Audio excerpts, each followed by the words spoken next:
It's my extreme pleasure to welcome you all on the third day and the last day of the anniversary meeting. I'm very happy to welcome Professor Maninder Agrawal and his colleagues, Professor Sandeep Shukla,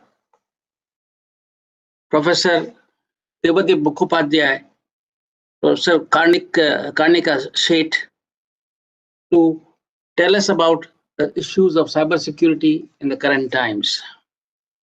Before I hand over the symposium to Professor Agrawal, it's customary to introduce the convener, and it's my pleasure to introduce Professor Agrawal, who is a professor of computer sciences and engineering at IIT Kanpur. He is also the deputy director at IIT Kanpur. He is a product. He had his PhD and BTech from IIT Kanpur. So it's one place he has stuck to, and he has really gone from a student to the highest level. Currently, he is the joint coordinator of the National Multidisciplinary Center for Cybersecurity and Cyber Defense of Critical Infrastructure, C3I Center, and a program director of the C3I Hub. He is also a joint coordinator of the National Blockchain Project. So you'll be hearing from some people who are the movers and shakers of the future India. He is a fellow of the Indian National Science Academy, the Third World Academy of Sciences, Indian Academy of Sciences, Foreign Associate of the National Academy of Sciences, USA. He is a recipient of Padma Shri, Bhatnagar Prize, Infosys Prize, Clear Research Award, Godel Prize, Fulkerson Prize, Humboldt Forschung Prize, and the list is long, including the J.C. Bose Fellowship. He was elected to the fellowship at the young age of 42 in the year 2008. And if I extrapolate his trajectory, I do not know where he will be in 10 years from now. I wish him all good luck and welcome him to conduct the symposium. Thank you, Professor Singhi, for a very generous introduction. And it's a real pleasure to be here with my colleagues. Cybersecurity is a phenomenon or a domain which is increasingly become important to all of us. The corona times have literally accelerated the movement to the cyber world or the digital world, and to the extent that the annual meetings like this are now being entirely conducted over internet.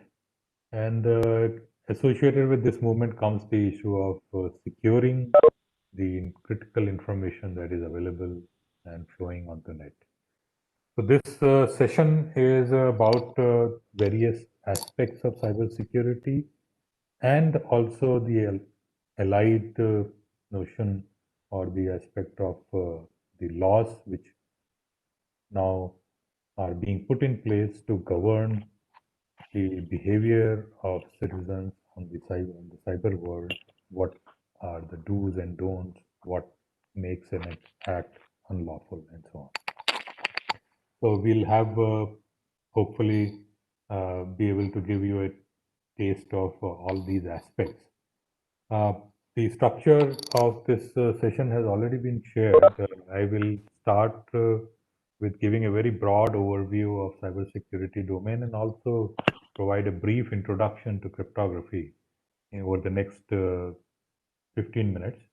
That will be followed by Professor Shukla, Professor Devadeep, and Dr. Seth to give a half an hour presentations on the various aspects of cybersecurity and cyber law. And then we'll take up the questions. So let me start my presentation. Sharing this with everyone. Okay. Is the presentation visible? Yes, it is visible. Excellent. It's visible. This is the overview of cybersecurity.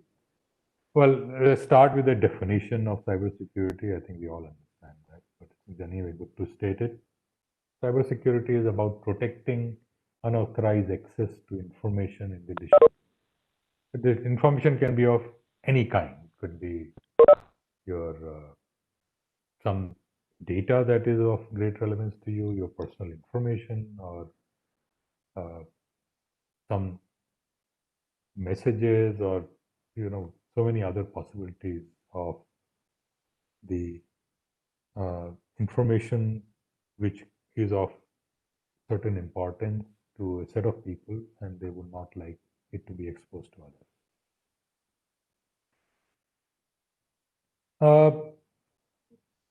There is this well-known trade-off between convenience and security and privacy.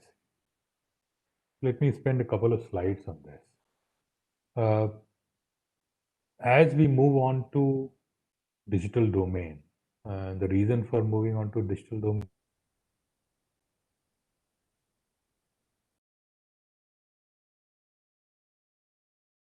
room, I can access any other part of the world, collect information, post information which can be visible to all corners of the world.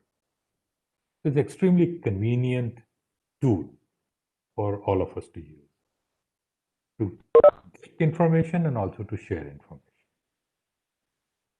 But by the same token, it also makes it very convenient for unauthorized people who want to access information that they should not access. They also get it that much easier to be able to access that. So that's the security aspect. And the allied notion is the privacy aspect, that since we share information, which includes a lot of our personal information, knowingly or unknowingly, we compromise on privacy as well. So although the issue of privacy is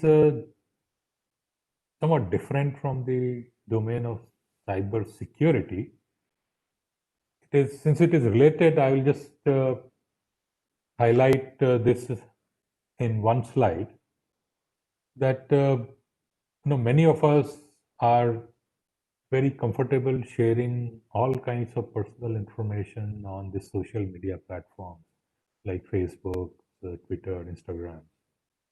And there are a number of such tools. I mean, there is some information of mine available on Google sites, some on Facebook sites, some on bank sites, and many other sites. And with this very powerful search tools available now at the fingertips, and increasingly powerful AI tools now being available, all this data which is available in different parts of the world can be mined to extract and create a very personal profile of any individual, which can be startlingly accurate. And if I'm very sure that a reasonably conversant person with these tools can pull out just about every information of mine from the net.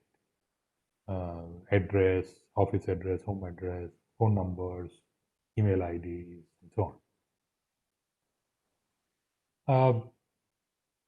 That's one aspect which impinges on the privacy. Another aspect is also very important, that governments and companies, they collect information from us citizens with the aim of providing better delivery of services.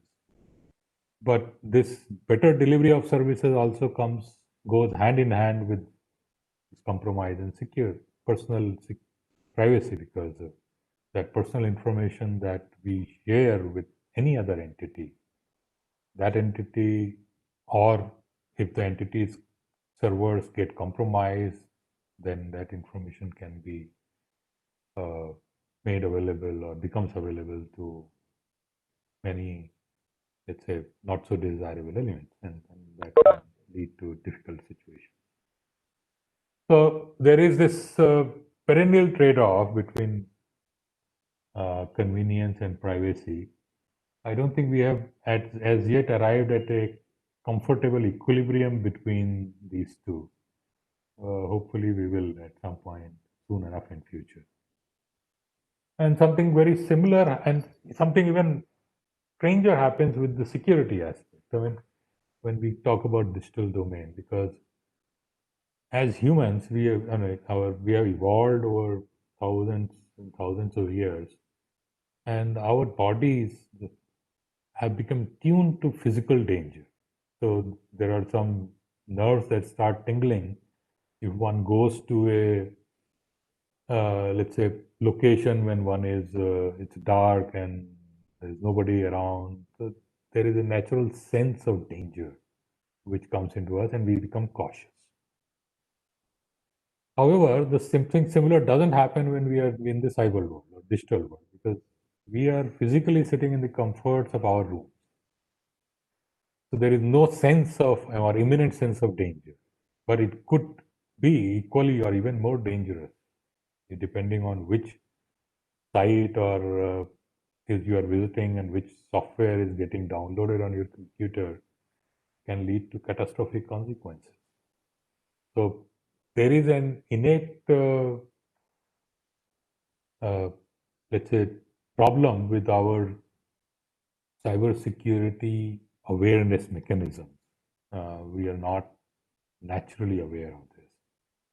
And that takes us to a situation which compromises security. We set, for example, trivial passwords. We store things all over the place without any, even the sensitive information.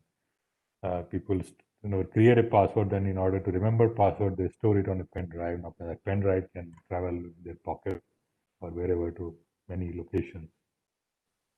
There is another very crucial aspect of software upgradation. When a lot of standard software runs on our computers, and as periodically security problems are detected with those softwares, and then these patches are downloaded or sent to the computer, but we are not often careful enough to upgrade the software quickly. So these are the problems that we naturally face in terms of compromise of security. But even if we are very careful and take care of all of this, the security of our information can still be compromised for the following reasons. We routinely and regularly deal with all kinds of software systems. We have operating systems on our computers, Windows, Mac OS, Linux, and etc. Now on mobile phones, we have multiple operating systems. We have large number of apps running both on our computers and mobile phones. Each one of these is a large piece of program which is not foolproof in terms of security. So the exploits have been made through these programs by sending viruses, trojans, and so many other types of malware. And therefore, even if we are careful, because of the weaknesses of these software systems, the security can get compromised. A primary reason why this happens is a lot of these programs have not been written with security as a primary target. They were written to deliver some services. And security has been brought in as only a additional layer of programming on the software. So it sometimes doesn't work well. And also, I mean, after all, the humans write these programs, so humans can make mistakes, so security holes can be present due to those mistakes. And in some situations, these security holes are deliberately put in software. There have been known cases of this, wherein the software designer, in order to maliciously target the computers, puts in the security hole. So Professor Shukla, who is following me, will talk about security of software systems. The second type of security drawbacks are in the hardware system. The hardware of computing devices, of course, is not as, let's say, widely changing as the software. So it's more difficult to break into. There are only a few suppliers of this hardware. But at the same time, if hardware gets compromised, then the level of security breaches can be much bigger because everything at the end of the day runs through the hardware. So because a compromise in the security of hardware can lead to catastrophic consequences.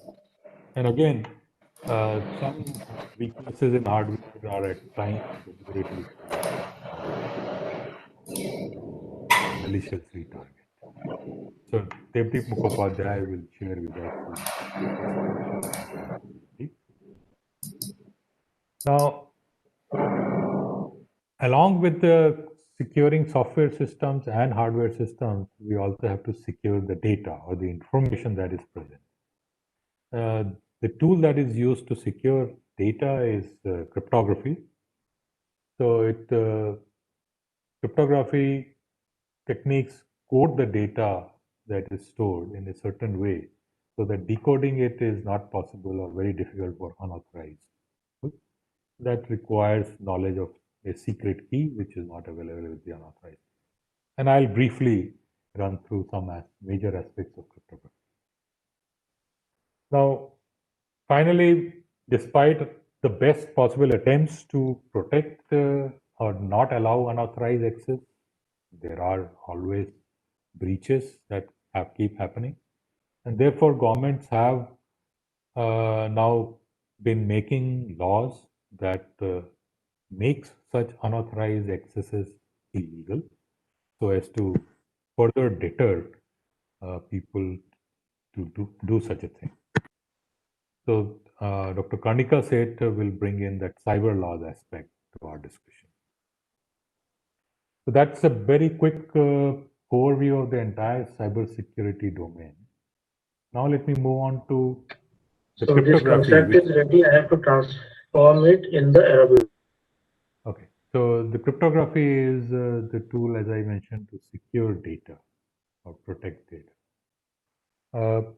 It relies on coding of information, which is in this setting is called encryption. And if you see this slide, it's a very simple process. Let's say M represents the data that we have, which we want to be protected. There is this process called encrypt, which takes in the data as well as a secret information, which is called the encryption key, and produces the coded data. The properties of this is that encryption operation can be performed efficiently so that we can do the coding quickly.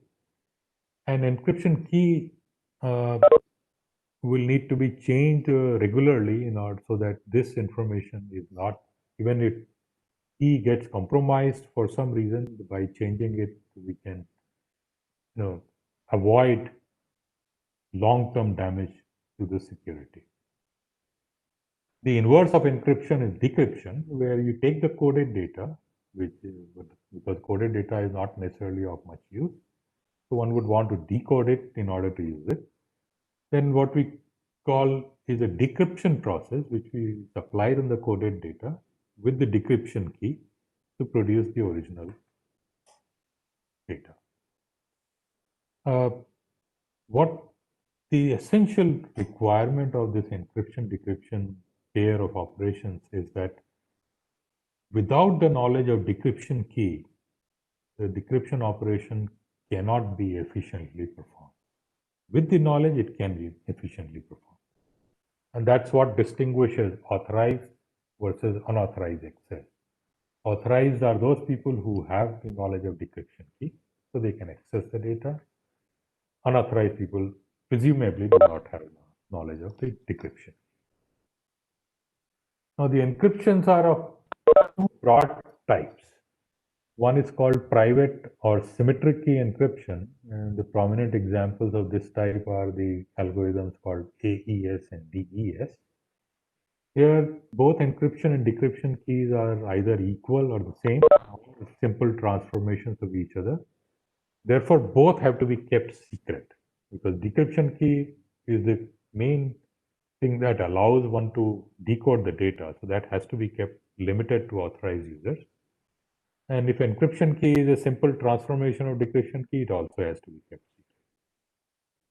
Which means that the two parties who are, one is the coder and the other is decoder, you also call them sender and receiver, they have to meet regularly in order to exchange the new set of encryption decryption key. As I mentioned, that the keys would need to be changed regularly.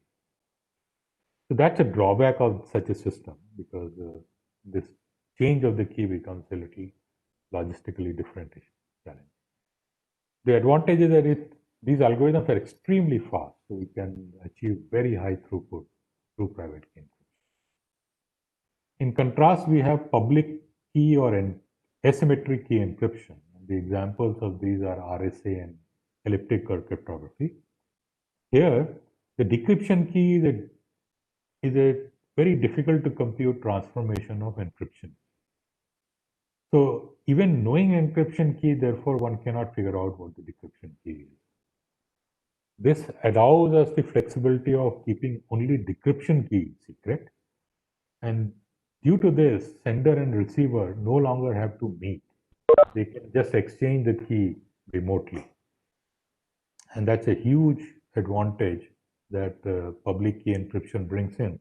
And that's what permits all the financial transactions that we carry out today over the internet. The drawback of this is that it's actually significantly slower than the symmetric key encryption. So this cannot be used everywhere. When you require a very large throughput, one has to use symmetric key encryption.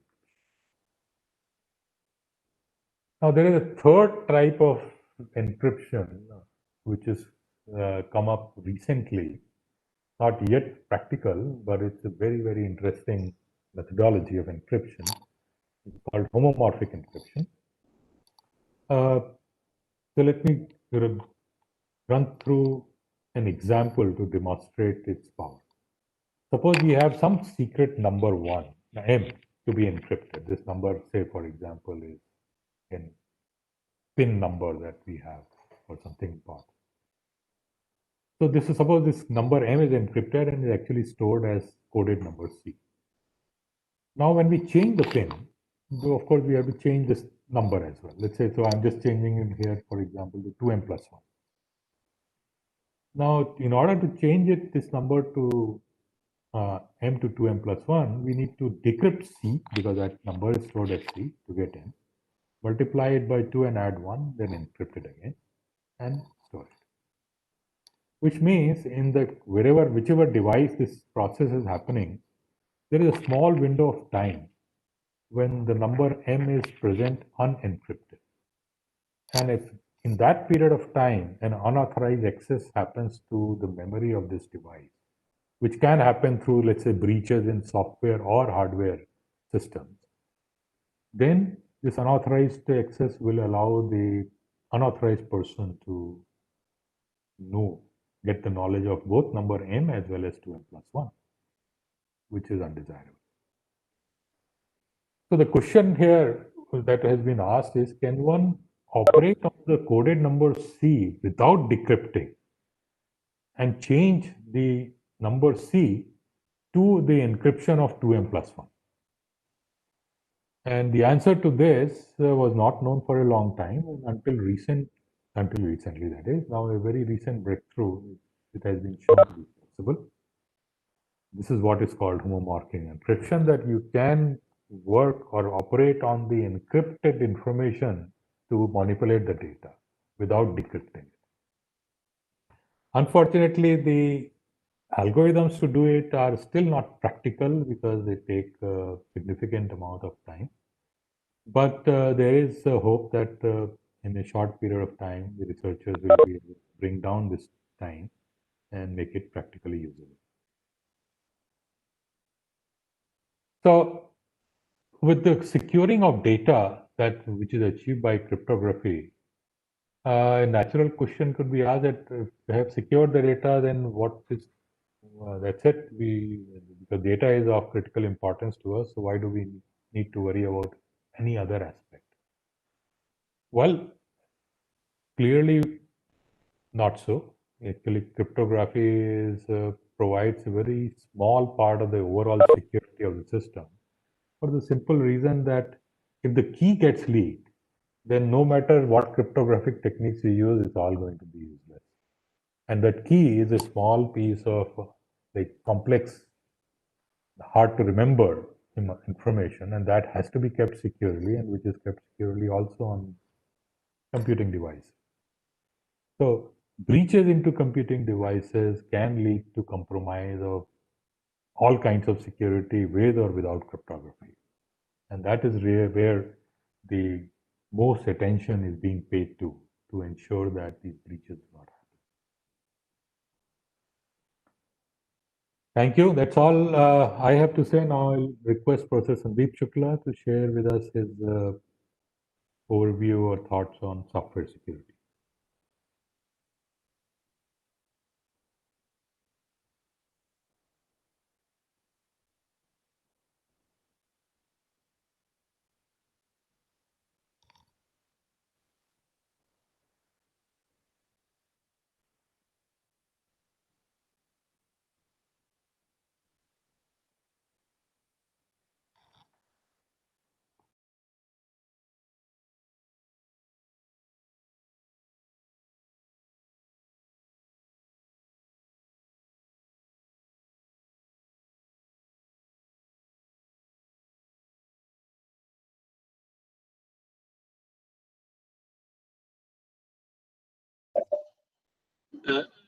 We can't hear Dr. Shukla.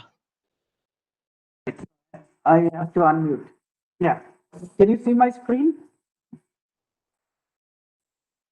Yes, we can see your screen. Okay. All right. So what I'm going to talk about is, what cybersecurity is a problem that I believe is everybody's problem in the as an individual as well as organizations they belong to, as well as the larger society and the government.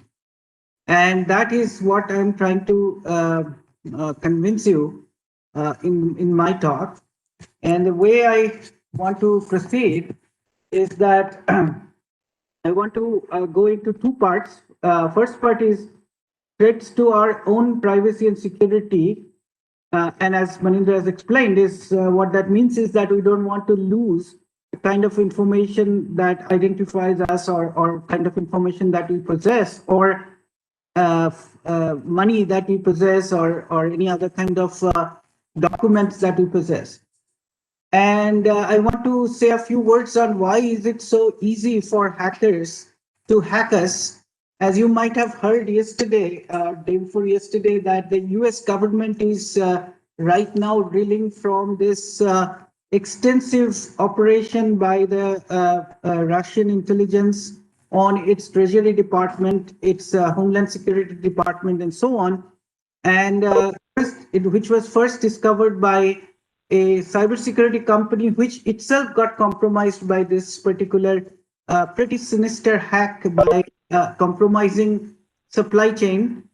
And this kind of stuff is harder to do because it requires nation state backing with the kind of resources that only a nation state can provide.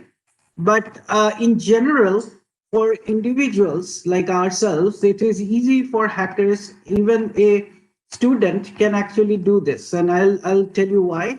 And then I'll talk about some basic good practices that you can follow to keep yourself safe, although there is no 100% guarantee of security in this world, and various things can be compromised even if you do take all the precautions. And then I'll talk a little bit about threats to your organization and why is it your problem as well. So you are, as an individual, might be at the mercy of your organization to actually take care of security of the organization so that you are not compromised. And that's what I'm going to do. And this extends to the government as well, but I will not go into that because we don't have a whole lot of time. So let's start with an interesting case where a person, Matt Honan, his accounts at Amazon, Apple, and Google all got hacked together. So what happened is that his Gmail password So everybody knows our Gmail address. So at that time, this is about 20 years ago. So at that time, if you go to Gmail and try to reset your password, it will send a verification link to a backup email. But before it sends the verification link to a backup email, it will show you the email address to which this backup, what is your backup email address and where you have to go and look for a verification link. And in this case, and this is the case even today, but they kind of obscure parts of it. And what Matt Honen's backup address was his Apple me.com account. So the hacker now has to go to the Apple website and try to reset that password. Turns out that Apple at that time, and this has changed since then, needed billing address and last 4 digits of a credit card on the account. Because Apple accounts used to, does have stored credit cards so that you can buy music, etc. So now address of a person can be easily found, but how do you get the 4-digit credit card? Now Amazon, actually you also register your credit card on Amazon or such services, and Amazon's password reset at that time basically was done by providing any of the user's credit card number. And Amazon will not print the credit card number, but you print the last. They used to helpfully print the last 4 digits. Now, what happened is that Amazon at that time, to do your register a credit card, it didn't require authentication. That means you can go to Amazon site and say, this is my username and I want to add this credit card to my account. And it was allowed. So this person did that. So he went and registered a credit card without knowing the Amazon password because it was not required. And then using that, it reset the guy's Amazon password. Then when the Amazon password was reset, it got into the Amazon account and saw an already registered credit card. So the new credit card he registered is his, the hacker's. But then other credit cards were Matt Honen's. So he got those credit card numbers, used that one of those on the Apple password reset case, and lo and behold, one of the credit card was common, so he could compromise the Apple password, and through that he can read the emails on the Apple account, and using that he could use the verification link to reset the Gmail password. So this basically shows that how 3 different companies that we use, in terms of e-commerce and social media, you will see that they had different cybersecurity policy in place. Amazon's policy was allow you to register a credit card without having to authenticate yourself. Apple's policy was that you don't need anything else other than just your credit card number and billing address to reset your password. And Gmail's policy was it will send email to backup email, but it will tell you which email it is, where it is the reset link is being sent. Now these 3 interacted together. So by themselves, each of them may be okay to as a security measure. Although Amazon was the weakest in this case, because Amazon's case was that it was allowing you to register a credit card in somebody else's name. So these policies interacted, and this happened. Sarah Palin was one of the vice president candidate in 2008, and presidential election in the US, and her email account got hacked because Yahoo allowed security questions, and these security questions were high school, birthday, etc. And all those things for a person who is reasonably well known is easy to find. So that's how some people hacked into Sarah Palin's email account. So these are the kind of things that happen pretty easily. Now, what is happening these days is that hackers do not need a whole lot of expertise. So there is dark web. dark web is the place in the web which is not really visible to us. The visible part of the web that we go to, like news sites and banking sites, etc., are called surface web. The dark web is the place where you need specialized, anonymized IP connection and so on. But this is very common for cyber criminals to hang out at. And they have marketplace for buying security exploits, marketplace for buying hacking services, and they have hidden message boards and chat rooms for hackers. And most of the time, and also credit card information, that compromised credit card information, which can be sold on this dark web. So back in 2012, Andy Greenberg from Forbes went into dark web and found that these were the extent prices at that time in the dark web to actually get exploits for these software. So Android and Windows and so on, which means that somebody can buy this exploit and then create a Word file with that exploit and send it to you. And then immediately when you download that Word file, you will probably get compromised. And this is many times are used even by intelligence agencies to deliver remote access Trojans. Remote access Trojans, if it gets into your computer, it connects to a server controlled by the hackers and starts sending your keystrokes, your files, your other kind of emails, etc., back to the servers that is controlled by attackers. And even it can also put documents inside your computer which can incriminate you because those are documents that are probably of the nature that shows some wrongdoing on your part. So this is something that can easily be done without having hacking expertise or cybersecurity knowledge, by just hiring service or buying this off the network, of the dark web. So having said that, so you realize that you are probably going to get hacked sometime or the other, and most surveys shows that most people have been hacked and they just don't know yet. But in order for you to actually do slightly better to reduce your risk, you should do several things. So one thing is very important is password hygiene. So some of the basic rules of cyber password is that you have to have very long passwords. And if the site forces you to use special characters, don't bunch them together. You have a strong and if you have a personal memory based sentence or something as your password, which nobody else can really guess, that would be very good. Now, oftentimes we are asked to change our password by the organization or by the bank, etc. Now, Microsoft's research shows that that is a bad idea, because people then tend to change a few letters around that password and then do it, which is easy to breach if the original password was actually compromised.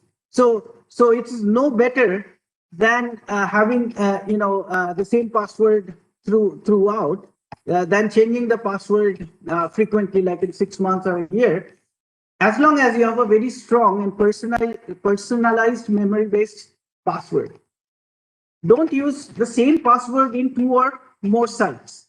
So there is a site where you can go. It's called haveibeenpwned.com, where you can type in your email address and you can see whether your email address and your password have been compromised in one of the breaches. Like, for example, several years ago, Yahoo had a huge breach with almost a billion record compromised. There has been number of hacks on Verizon and other services. So you will see, have I been pawned, single word with PWNED. You can actually go and look whether you have been pawned. That is, your password has been compromised. And if you use the same password in other sites, then chances are that they will actually use that password to try out your other sites and want, get into those.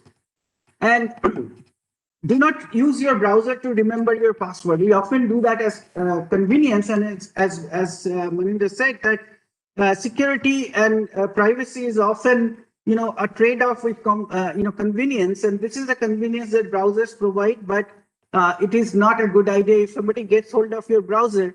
It's not encrypted. There you can see it. But the biggest thing that you should do is that you should have two-factor. If any site like Facebook or LinkedIn or Twitter or your bank, if they allow two-factor authentication, that is password as well as an OTP of some kind, then you certainly should turn it on and use it. And finally, use a password manager, that where you keep your password, and then it has a master password, and when you type in your master password, it unencrypts your passwords, and you can use it, and then you can close it, and then your passwords are all remaining on your machine, totally encrypted. And unless somebody can get the master password, they cannot get your other site's password. So keeping your communications private is important if you are worried about your own privacy. So using SMS is the worst thing you can do if you want your communication to be private. So therefore, you should use something that is cryptographers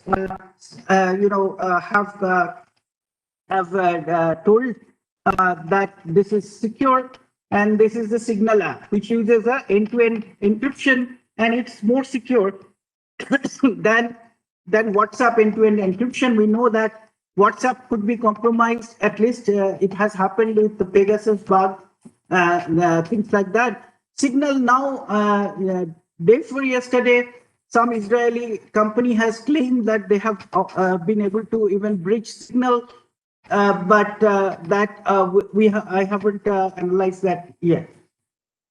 Also, messaging apps. There are other messaging apps for desktop which are end-to-end encrypted, and iMessage, WhatsApp, Facebook, etc. If you turn on their secret conversation, they do end-to-end encryption, but that doesn't provide guarantee of not collecting metadata. So if you don't want any trail of who you communicate with, etc., then you don't want metadata to be stored on their servers. So that's why those other ones like Where and Threema, etc., are better. And then most video conferencing tools are not end-to-end encrypted. For example, this one, the WebEx, the version that we are using here is not end-to-end encrypted. They actually have a version that is end-to-end encrypted, but then you cannot save it. You cannot save the video on the cloud. Same thing with Zoom. Zoom has recently come up with end-to-end encryption, but that's a big question. Then certain features go away. Email security is a big problem, a big issue, right? So if you really care about securing your email communication, you should not you use Proton Mail, which is end-to-end encrypted, and but the other party has to have Proton Mail as well. Otherwise, it will get decrypted if it gets delivered into another system. So there are other solutions, but most of the time, your company or your organization may not allow you to use these services, because if you're working for the government, for example, then your emails are actually, the official emails are actually something of the government. You have to turn over those as government consideration. So you may not be able to use these things for those, but for private email, you might want to use this. The other thing is that when you are in public network, like you're in airport, or if you are in a coffee shop and you are connecting to the internet using their Wi-Fi, it's very likely though that Wi-Fi signal is being snooped on. And therefore, you must have a VPN service. So VPN is a virtual private network, and there are certain VPN services that you should avoid, like the ones that are with servers in countries like China, Russia, etc. So ExpressVPN, TunnelBear, NordVPN, these are good.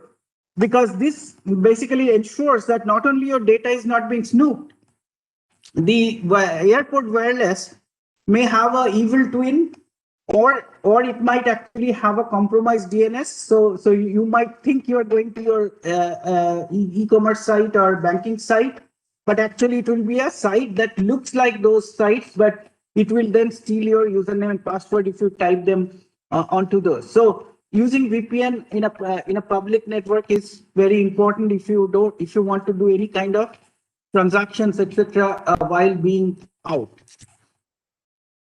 Now, phishing is one of the biggest problem, and as you might have heard that there has been an avalanche of ransomware attacks these days. Ransomware are malware that gets delivered to your computer, and then it automatically encrypts your entire file system, your disk, maybe your boot sector, and then your data is gone.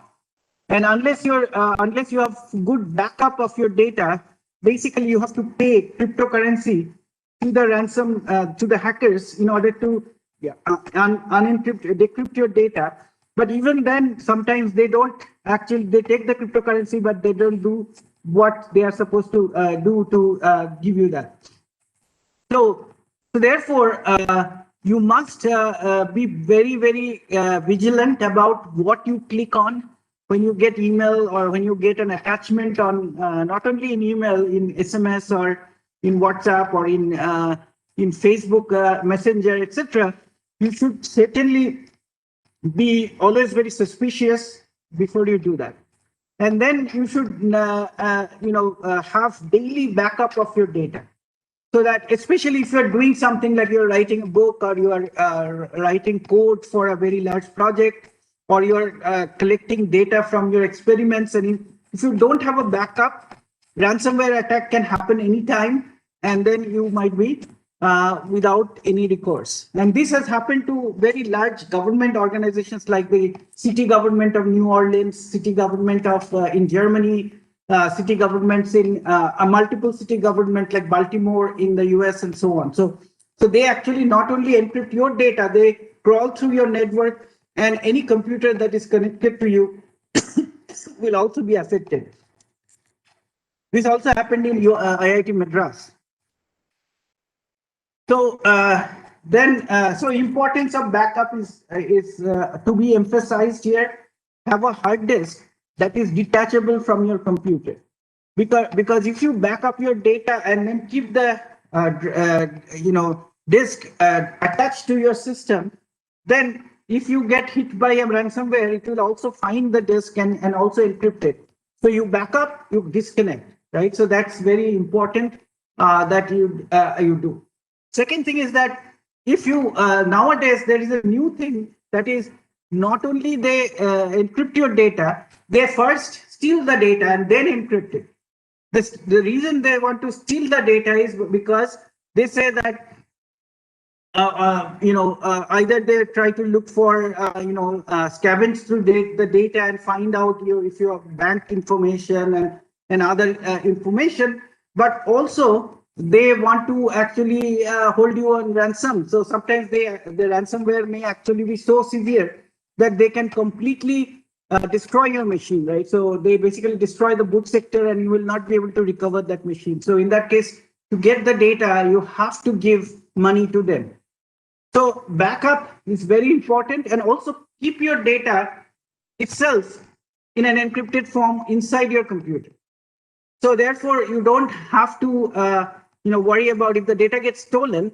They won't have the key, and they won't be able to see your data in case you want them to see your data. Now, keeping your smartphone secure, so you must use locking within 30 seconds of idle. Maybe it's annoying, but it's safer, as Mahinda said, compromise between convenience and security. Use a fingerprint or face scan-based unlock if possible, but do not use pattern-based unlocking. Pattern-based unlocking leaves smudges on the phone, so if your phone gets stolen, then they can actually get into your phone. Numerical PIN you can use, but it has to be hard to guess, not 1, 2, 3, 4, 5, 6. And you have to stay patched. So don't buy the Chinese-made cell phones, and you should buy the Google Pixel or something that is patched before any others. And don't ignore the patch when they say that there is an update of your Android or update of your iOS. Now, never ever download an APK from a third-party app store. Only go by Google Play or Apple App Store, because third-party APKs are not checked for security. Even Google Play, etc., are also not fully proof. They often miss malicious applications, but at least they try some due diligence, which is not done by a third-party APK store. And also mind what permissions are sought by an application when you actually are either installing the application or using the application. And you can also periodically check by going to the setting whether your permissions are actually unnecessarily, like for example, if you have a handwriting recognition application, let's say, if it is looking at, it is also using your camera or something, then you know that something is wrong. So, so there are multiple ways to communicate totally end-to-end encrypted between computers. So you can use those. Some of these are pretty clever. They use Tor onion service, so to give you complete privacy, so nobody can know that who are the two parties, where they are, who are communicating with each other. As I said, that keep your data storage encrypted. So there are multiple different programs. These are available, Mac Disk Utility for Mac users, Windows BitLocker for the entire disk. So various, find out what you can do for encrypting your entire disk when you are not using it. Now, the strongest protection is when the computer is turned off, but you cannot afford to do that all the time. And smartphones, when they go idle, they by rule, they actually do a full disk encryption. So that when you unlock the phone, it gets decrypted, right? So this is very important, and strong. That's why using strong PIN and biometric unlocking is important. Now, if you want to securely share large files, and if the files are of importance to you, don't use Google Drive, OneDrive, Dropbox, which don't provide any end-to-end encryption. So what you can do is that you can encrypt the file and tell your collaborator the password or the key for the file. That is okay. But if you are going to keep the files unencrypted, but you don't want some snooping person to actually get it from the network, then you have to use something like Firefox Send, which basically does an end-to-end encryption for their file sharing. Now, privacy of browsing. If you don't want somebody to know what data what sites you're browsing, etc., there is a misconception that incognito mode or private browsing mode actually gives you privacy. That's not the case. In fact, only thing that it gives you is that the history of your web browsing does not reflect where you went in incognito mode. But your request to a particular site is seen by the DNS and seen by the ISP and seen by the network administrator, etc. So if you really want private and anonymous browsing, you should use Tor browser. Now, your home router is another place where you can get attacked very easily if you are using very old router.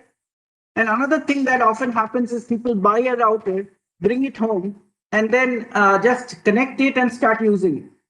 But it has a configuration page.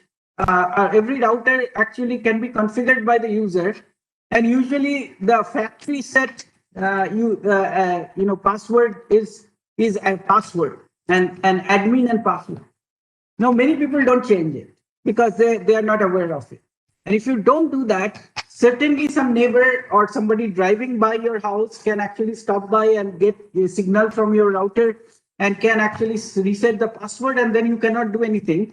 Plus, he can download firmware which is malicious on your router, so all your communication, etc., will be completely visible to an outsider. So And then, you must have a guest network instead of sharing your Wi-Fi password with guests. So you can create multiple networks on your Wi-Fi router. So you should certainly not use the same password with the share the same password with the guest to create a guest network with a different password, etc. But keep all your devices connected to your Wi-Fi up to date. That is, patch them as and when they are required. When you get to know that, because these patches are very important, because vulnerabilities get discovered every day, and vulnerabilities, once they get discovered, they become target, and it's very easy to scan the network and know whether you are using a system with an older version of a browser, older version of an application, older versions of Windows, etc.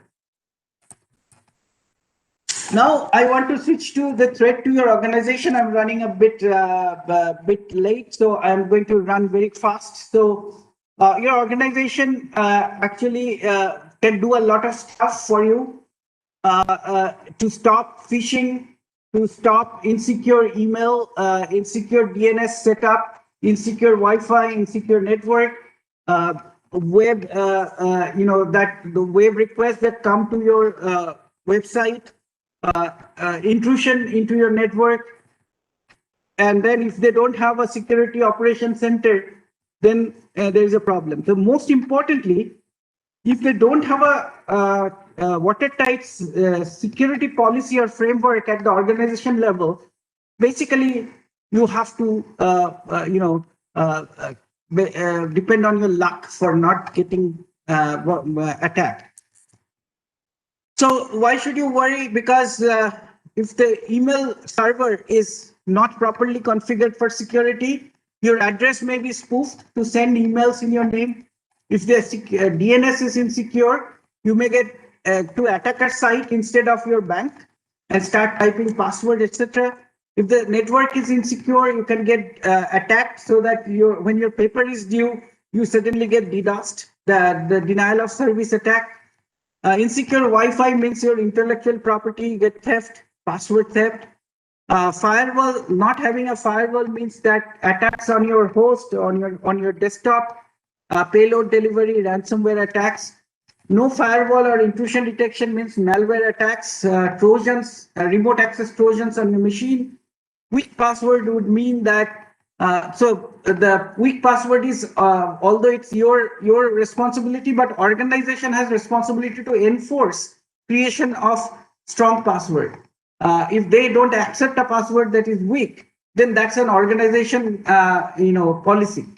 No web application firewall means web-borne attacks leading to full system compromise. So no policy means you're on your own to fend for your own security and privacy. So questions that you should ask to your organization: where is your cybersecurity policy document? Show me. And if they don't have it, then hold them responsible, because they are basically compromising each and everybody in that organization. But ask them, how are you protecting your Wi-Fi network and hosts? What is your configuration of your SMTP server and DNS server? Do you have centralized email filter? Do you have privacy policy? So most organizations in India don't have this, and you cannot tolerate that anymore, because your security, your privacy, your banking, all are going to be compromised if you are going to not have an organizational security. So in my final words is that cybersecurity is a vast field, and every aspect of our life is at stake. And in this talk, we only address the issue of personal security of you and me. But there are bigger issues of national security, that is, infrastructure are getting attacked by nation states, like our power system, our water distribution system, our gas pipelines, etc., which has happened around the world. It's not like something imaginary. But let's first start at home and keep ourselves secure first. So that's where I'll start. Thank you, Sandeep, for a very comprehensive coverage of various problems that exist in our software systems, and what precautions should we take as individuals and organizations to protect. I now invite Professor Devdeep Mukhopadhyay to tell us about the weaknesses in hardware systems. So thanks, Professor Manindra, and I would like to share my screen.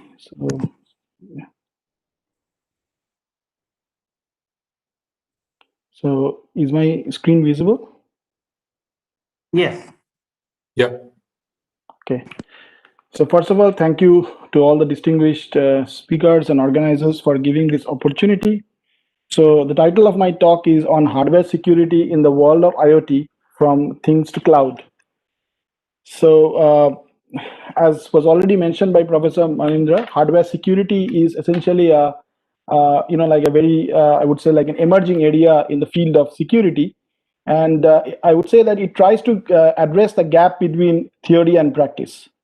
So in the classical overview, as Professor Manindra was mentioning, like we have got Alice and Bob, who are the legitimate end parties who are communicating. And then you have got an eavesdropper, which is say Mallory, who is trying to observe the communication channel and with the objective of getting the secret information, which is the secret key. So the problem is like with cryptographic theory, because of the fact that it has got limitations and there is an absence of theory for the reality, even mathematically strong ciphers would leak in the real world. So they leak through a channel, which are called as side channels, which essentially encompasses the information loss in an unintentional fashion. So looking at it slightly from the information theory point of view, what I would like to say is that consider that there is a like a hardware engine or a hardware encryption unit, which is denoted as say the function EKX, which essentially means that X is your input and K is the secret key. And there is a leakage channel, which is always there, which depends upon the intermediate variable, because when it is doing computations, there are a lot of intermediate variables which are getting manipulated. And the overall, like say the power consumption of the device would essentially depend upon this intermediate data. So there could be several leakage models. One of the very common leakage models is say it may depend upon the Hamming weight of a specific bit, which means the number of ones in its binary representation. So as an attacker, you can now guess this key. You can guess the key or maybe a part of the key and try to infer this leakage using these leakage models. So what you can do now is that you can have different bins or leakage bins, as I say, and you can try to kind of distribute your inputs into these leakage bins depending upon your observables, which is say the power consumption. Now, because of this observability, you essentially have got different probability distributions of your observable output and also of the observable given a specific leakage. Now, because you can infer these probability distributions, you can also infer the mutual information between the observable, that is the power consumption, and the leakage that is predicted depending upon your guess. Now, the basic premise why side channel attacks are very powerful, like attack vectors on hardware engines, is because of the fact that the secret key that you are using, maybe in your devices, essentially will always try to maximize this mutual information. And because of this, your key can get leaked, because the attacker will try to guess the keys, and will try to predict this mutual information, and will try to see that for which guess this is maximized.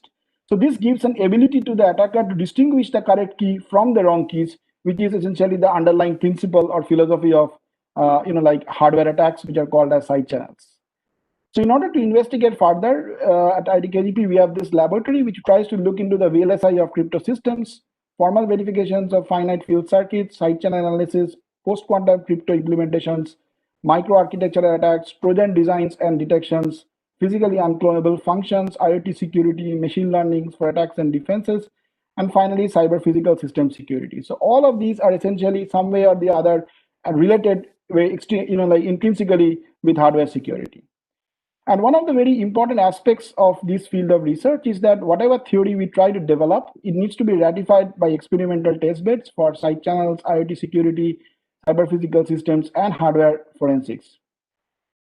So with this background, we all know that Internet of Things are essentially promised as the next generation networks, where IoT tries to extend our present day world by connecting say billions of devices. And many of these devices, as we know, are extremely critical. So it could be, for example, the cars, it could be our pacemakers, the electrical grids, and so on. So while IoTs can really revolutionize the quality of life, but in general, commercial IoT devices lacks security measures because of which it can have catastrophic consequences.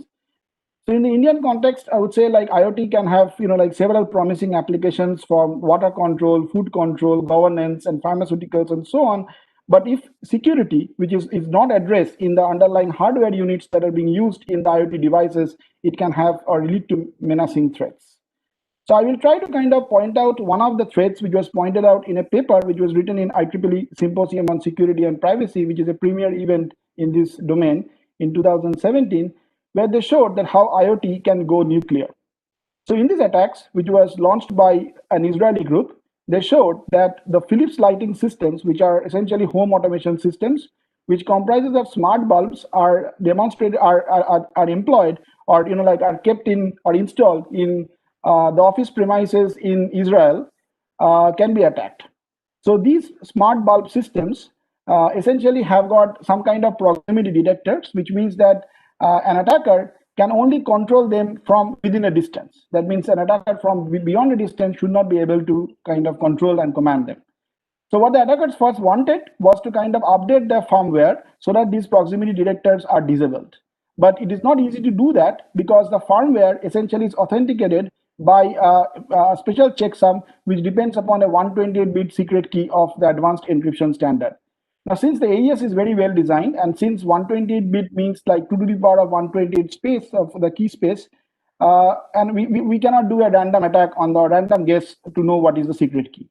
But what the attackers did is they took hold of the hardware unit and they assumption of the device, and they were able to get the complete 128-bit secret key.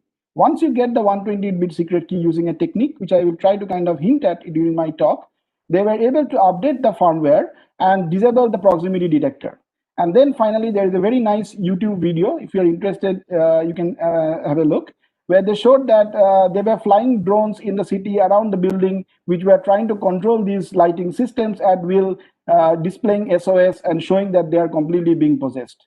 So side channel attacks are very powerful vectors, which has got the capability of breaking industry standard cryptographic techniques and does not really require physical access to the device. So the other very important class of side channel attacks, which also hit the news, was called as Spectre and Meltdown. So these attacks were even more interesting because they kind of are applicable for all the computers that you are right now using, because many of these computing systems have been developed for, say, the last 20 years or so, primarily from the point of view of performance.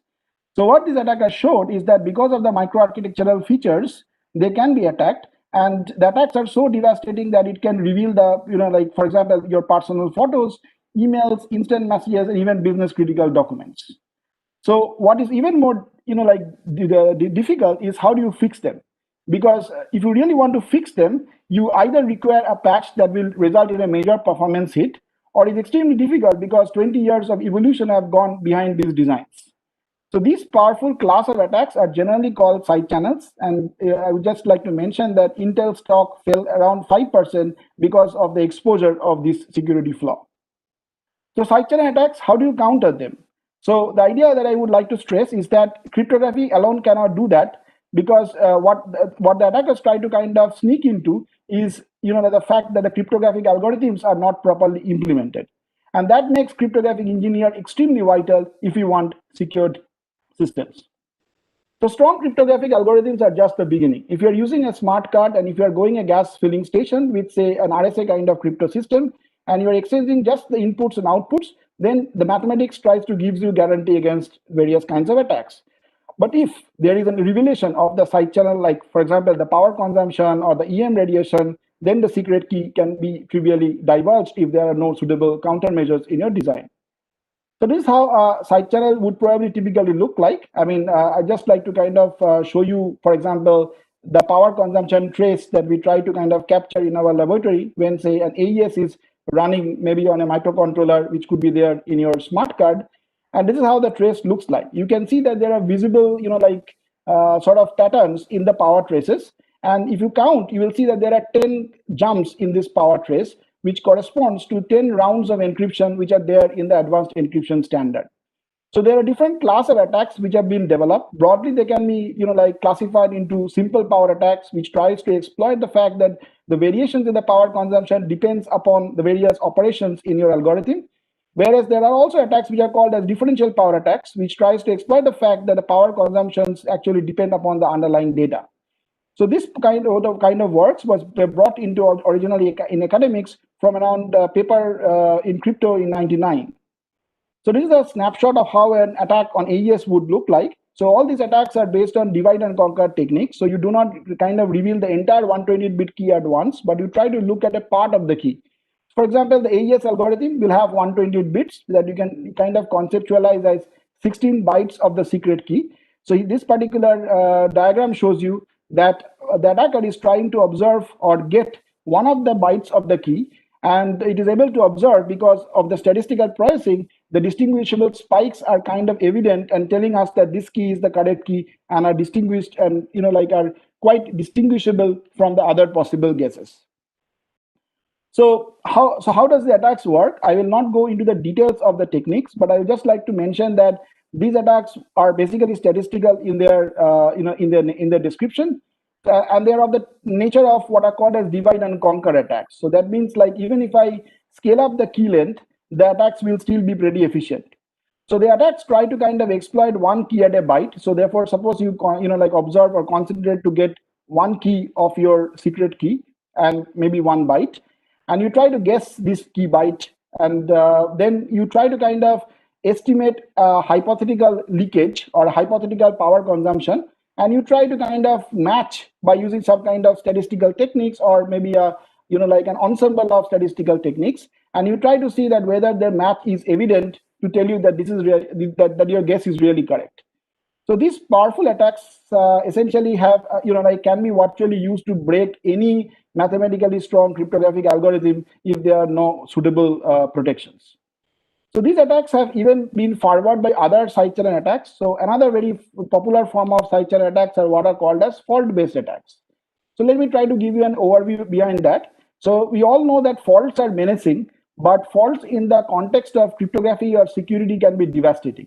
So suppose you observe the normal ciphertext, and when you are doing an encryption, there is a sudden, voltage glitch, or maybe a sudden change in the environment, which essentially leads to a fault, maybe an EM shoot or something like that, and you get a faulty ciphertext. So the analysis, which tries to get the secret key from the fault-free ciphertext and the faulty ciphertext, also falls into a category of side channel attacks, which are called as fault attacks. So just to give you an overview, so suppose there is an encryption algorithm, and the fault essentially which is created in this algorithm is random, and there is no kind of you have got no clue about what the fault is. But as long as it progresses in the encryption algorithm, it starts to manifest and give you very nice equations, which can be again utilized by attackers and cryptanalysts to kind of get what is the secret key. So just to summarize, our research says that for the very advanced encryption standard, you just need one single key byte or one single fault to reduce the key size from something like 2 to the power of 128 to only 256 values, with a time complexity which is proportional to, say, 2 to the power of 30 encryptions, which essentially is not significantly high. And if you have got a double fault that you are able to kind of induce, then you can uniquely retrieve the secret key. Recent research shows that fault attacks are even powerful to break countermeasures. For example, there are techniques which try to protect against side channel attacks using information theoretic guarantees based on multi-party computation, which are called as threshold implementations. But our research, which we published this year in EuroCrypt and in ISACAD, shows us that if the attacker is able to induce faults inside the registers using various techniques that we know of, then the template, which essentially tells us that whether the fault propagates to the output or not, can be used statistically to get the secret key. So even countermeasures will fail against these powerful class of attacks. So therefore, right, it's a continuous fight between designers and countermeasure designers. And what we find out from various industry partners is that when there is a countermeasure, while you're always inquisitive to know that whether there is a leakage, but nobody really wants you to reveal what is the internal of your countermeasure. So therefore, it is extremely important to develop leakage assessment tools which can assess the hardware that we procure from maybe foreign source and tell us that whether there is a leakage or not. So we try to kind of pursue that area of research where we try to develop statistical tests which essentially will perform simulations in a pretty black box model and try to tell us whether there is a leakage in the countermeasure or there is no leakage. That means it's a kind of yes/no test. We try to kind of formalize our leakage by by saying that the leakage is basically a function of the fault, the plain text, and the secret key. And we try to develop information theoretic guarantees that means the differential that you observe you should not should not have any information leakage about the internal secrets, which could be the secret key or could be the fault. So we try to kind of bring all these things together and develop like a pretty advanced statistical technique, and we relies upon deep learning, where we take the encryption algorithm and subject it to maybe 2 classes of faults and then train a machine learning model. The idea is that now we ask this machine learning model to tell us that the fault that we essentially incurred, whether it belongs to the first category or whether it belongs to the second category. So what we want to look at is whether there is, whether the corresponding accuracy that we observe is significantly higher from, the random guess, which is like 0.1. And depending upon that, we try to kind of develop a, like a black box testing of framework for countermeasures against this class of attacks. So we finally bring all these things together through, or try to kind of bring these things together to develop a tool which can assess, the power vulnerabilities and the fault vulnerabilities. And this is essentially an output of one of our incubations. And I would like to kind of, show you a quick tour of our side channel setup. So I hope or can be heard. Is the audio can be heard? Can the audio be heard? Yeah, audio is okay. Okay.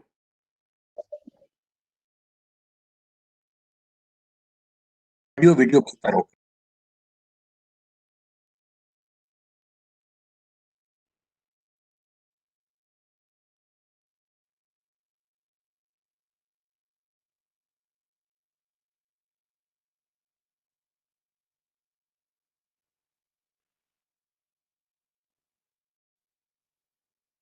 Lights are okay, video and audio are not. Is the audio audio you cannot hear, right? Now we can hear. Audio, okay. Now we can hear. Okay, so let me just try to summarize. So this essentially is a setup that we essentially have, that basically comprises of various acquisition devices and various target devices. For example, this target device is a very standard AES algorithm which is implemented on a hardware device. And one can observe that when it performs its encryption, we try to acquire the power traces. So this is a setup to do that in an automatic fashion, because you need to have several thousand power consumption traces or EM traces, for example, when you want to do this attack. So when the encryption is continuing or when the computation takes place, then the oscilloscopes and the probes that we have try to kind of capture these consumption patterns. And finally, we try to feed this to our tool, which tries to kind of guess the key and try to eventually perform a statistical analysis to kind of distinguish the secret key from the wrong key. So these essentially, here we see a plot of the correct key from the wrong keys. As you can see that there is one key which is standing out compared to the others. So this is the basic principle of I would say like CPA or power attacks in general, and they're very powerful because they can bring down the complexity from say 2 to the power of 128, which is a huge number, probably more than the number of particles in this universe, something like which is proportional to 2 to the power of h, which can help us to recover the key in few seconds, or if, it doesn't take too much amount of time. The other important setup that we also would like to show here is a fault injection setup. So you can see here that there is again a crypto engine which is computing, and there is an internal data. For example, I believe all of you can see that there is a pattern which shows like 0x15. And now we would try to take, maybe an EM gun, as we say, or electromagnetic gun, and we place it close to the device. And when we try to kind of shoot EM pulses at it. Once we try to shoot EM pulses at it, we will see that the internal patterns would change. For example, you can see here that 0x15 changes to 0x95, and that means that the EM pulse is able to create internal faults. Now, if you remove this, that means again you remove the EM pulse, then you can see that the computation gets restored, and therefore the fault is gone. So therefore, as an attacker, you are extremely at a good position, because the defender really doesn't know that the fault has happened, and it has basically stolen the secret key without even us knowing about it. So this is, I would say, like one part of my talk, which talks about the confidentiality getting compromised on the hardware because of side channel attacks. The other thing that I would like to also address is in the context of IoT about authentication. So many of these IoT devices which are around us essentially lack suitable authentication techniques. For example, this case study is about a Philips lighting system. So we found out that the authentication technique that they use was extremely bad, because they take the MAC addresses which are publicly available, and then they compute an MD5 hash function which is also publicly known, and therefore the attacker can obtain the corresponding whitelists quite easily. So when it was reported, it was changed and it became even more worse. For example, what they now do is that they used to do at that time was create a random number, and then they send the random number over the clear. So if you have a good eavesdropping tool, then you can essentially get them, and again you can essentially control and command the bulbs at your will. So therefore, if you are installing such kind of like IoT devices, then your neighbor can control these at their will, which is not desirable. So one of the reasons why we do not really have good authentication techniques is because the IoT developers try to make them low cost, and many of the conventional cryptographic authentication techniques are pretty complex. So in order to address that, we look at a very promising hardware security primitive, which are called as physically unclonable functions. So I will try to kind of give an overview behind that. So the puffs essentially are not any mathematical functions, but they are largely electronic circuits, which tries to observe or extract out unique fingerprints of the devices from the underlying device. So therefore, if you take the puff and you kind of position it or place it in different devices and apply the same challenge, then the responses that you get from them are statistically independent. That means the response from one of the device does not tell me about anything about the response of the other device. So therefore, there are a lot of advantages of the puff, because it gives a very low cost mechanism of getting an identity, and it can raise security. But the problem with puffs and applying puffs for authentication is that suppose I want to take a puff and I want to authenticate to a verifying server. The server, since the puff is unclonable, cannot have a copy of the puff, and therefore it stores the challenge response on the verifying server. So this can be a potential form of or site of attack, and therefore we need to have suitable mechanisms of securing them. So one of the techniques that essentially are being looked at is how you can combine hardware security like puffs, for example, with public key encryption algorithms. So for example, you can have your puff, which is essentially in your IoT device, and there is a security credential generator which talks to your puff and acquires the corresponding responses, but doesn't store the response, but rather performs what is called as a one-way function, so that essentially kind of converts this into a form from where you cannot get the original puff responses and stores it in the pervasive cloud. Later on, when there is a verifying server which tries to communicate with this puff device, would essentially fetch this information from the cloud and will try to kind of perform a challenge response authentication of the device. So we basically are partnering with Wipro, and we are trying to kind of develop a puff-based authentication and key exchange protocol for IoT, where these kind of mechanisms are being utilized. For example, one of the projects that we had was kind of securing a video surveillance camera with these puff-based protocols. So one of the other things that we are also is very much interest is when you would like to kind of secure ad hoc networks. For example, you can see that in the previous protocol, for example, you need a trusted third party, and that is essentially always a problem when you want secured protocols. So can you do away with it? So if we learn from biology, for example, we see that there is a tree which talks about that every leaf is kind of distinct. So that is basically the principle of puff, where it tells that every device is distinct. But then there are recent reports which tells that there is a report which says that actually when you talk about snowflakes, then apparently there are something which are called as twin snowflakes, which means two twin snowflakes which look alike.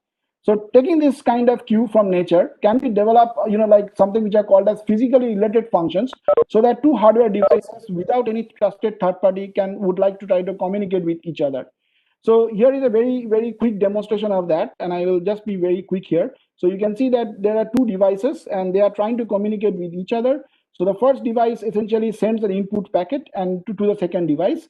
The idea is that these two devices, although they are distinct, but there is a small challenge subset on which their responses are related. That's why we call them as physically related functions. So therefore, right, this device or the second device takes this input packet from the first device and gives you a response or gives a response back to the first device, which is related, and that essentially leads to a key agreement between the two devices. So here you can see that the node B is authenticated to node A, and the node A essentially is able to establish a session key with the first device, even without a trusted third party. So these kind of protocols can be very important for securing the ad hoc networks, where essentially, so you can think of, for example, something in the context of defense, like when you are, like having a platoon and you would like to kind of authenticate the individual components without any trusted third party. So this is a project that we are trying to, we are working with DRDO. So very quick words. I think Professor Manindra already mentioned this. This is, I would say, the final part or the final frontiers of IoT, which is the cloud. So when you take your information, and there are a lot of data right now which we are accumulating and we are storing it on the cloud. But what about the privacy of your information? So in order to do that, we need to have encryption algorithms, but the encryption algorithms essentially does not really secure data in usage. That when you want to run your search or when you want to run analytics, you need to decrypt your information and you perform analytics on that. So while I would say like it is difficult to know how to do such kind of, say, searchable encryption, that means encrypt search on the encrypted data, but I would rather say that we really know how not to do that. So here is a report from a very well-established company, which quietly says that to provide you with the most relevant results possible, we then decrypt your search time and perform that. This is exactly we don't want, like, for example, the search engines also to know our data and also does not know our, the query on which we are searching. Now in cryptography, there are different techniques which tries to address them. So while some of them are, like insecure, like property preserving encryptions and so on the other hand, we have got fully homomorphic encryptions, which are nice, but at the same time, that's still inefficient. So we try to kind of bridge in between, and we try to kind of, trade off between security and efficiency, and develop some kind of searchable symmetric encryptions. So the idea here is that you have got your client which holds a small cryptographic key, which basically encrypts and outsources data to the server.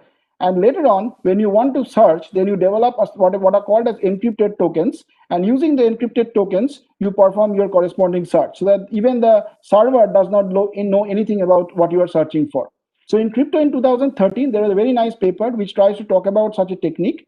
But these techniques are prone to something which are called as file injection attacks, which virtually breaks all these kind of techniques. So how do you protect them? So in order to protect them, there are many techniques we have proposed, but one of the techniques that we tried to kind of develop was based upon a primitive which is called a hidden vector encryption, where you basically get, the idea is that you essentially try to solve the entire problem at once.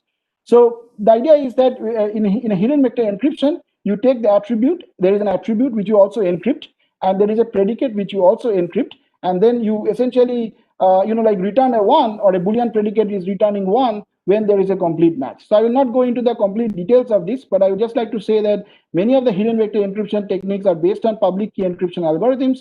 But what is also important or challenging is to develop low cost primitives for doing that. And we have a technique which essentially relies completely on secret key primitives. So finally, I would say like there is an encrypted search technique that we have developed, which can perform encrypted search on something like 60 GB amount of information, and it takes you around 0.85 seconds. So here is a very quick overview behind that, and so you can see here that there is a search engine that we are trying to show here. So what we want here is, we would like to develop a search. For example, it's just like, we usually do a Google search. For example, we are doing a search, say, on AES, ECC, and trying to find out the corresponding files corresponding to that. So all the files which are there in the server are encrypted. So what we now do is we take these encrypted files and we can essentially download them.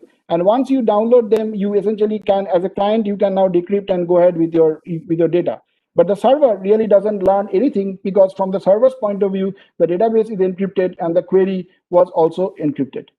So that's a basic idea. And what we are trying to kind of, and what is also very important is, many of these techniques are pretty complex and they are hard to implement. So therefore, it makes it quite evident that to explore whether we can have hardware engines to make them more efficient. So the question is, like, can FPGA-based clusters be used to accelerate such kind of operations? And that is one of the projects that we are trying to look into. One quick comment about before I conclude is, I would say, like, that it's very important to kind of also look into this direction of research, because because as in our country, right, we are, although we are great in software exports, but when we talk about hardware, we are largely importers, and that always kind of puts us into the risk about, like, the hardware that we procure, is it really trustworthy? So it is important to kind of develop intrusive methods to know how, and develop in-house flows for, like, imaging-based techniques to see what are the internals to your circuit. For example, here in this figure, you can see that there is a small chip, and which you can magnify. You will be able to see an antenna which can be used, for example, for communication in your hardware units. The other part is also, as also Professor Manindra mentioned, is extremely important to look into post-quantum crypto accelerators, because as we know that from the threat from quantum computers is that most of our public key encryption algorithms will break. As Professor Manindra also mentioned about the fully homomorphic encryption, this is a kind of a holy grail in computing, and they are also largely reliant on like post-quantum techniques. So it would, if you are able to kind of enable this technology of fully homomorphic encryption, then it can help us to kind of like achieve several applications and give us an edge in several applications like biometric authentications, medical analysis, and so on. So with this, I would like to kind of conclude. I just wanted to mention that like hardware security is a very kind of diverse topics with like requirements, and we are having different attack surfaces, starting from side channels on the resource constrained environments to the powerful servers. And since in security there is a saying that a chain is no stronger than its weakest link, it is extremely important that we secure all the links to get an end-to-end security.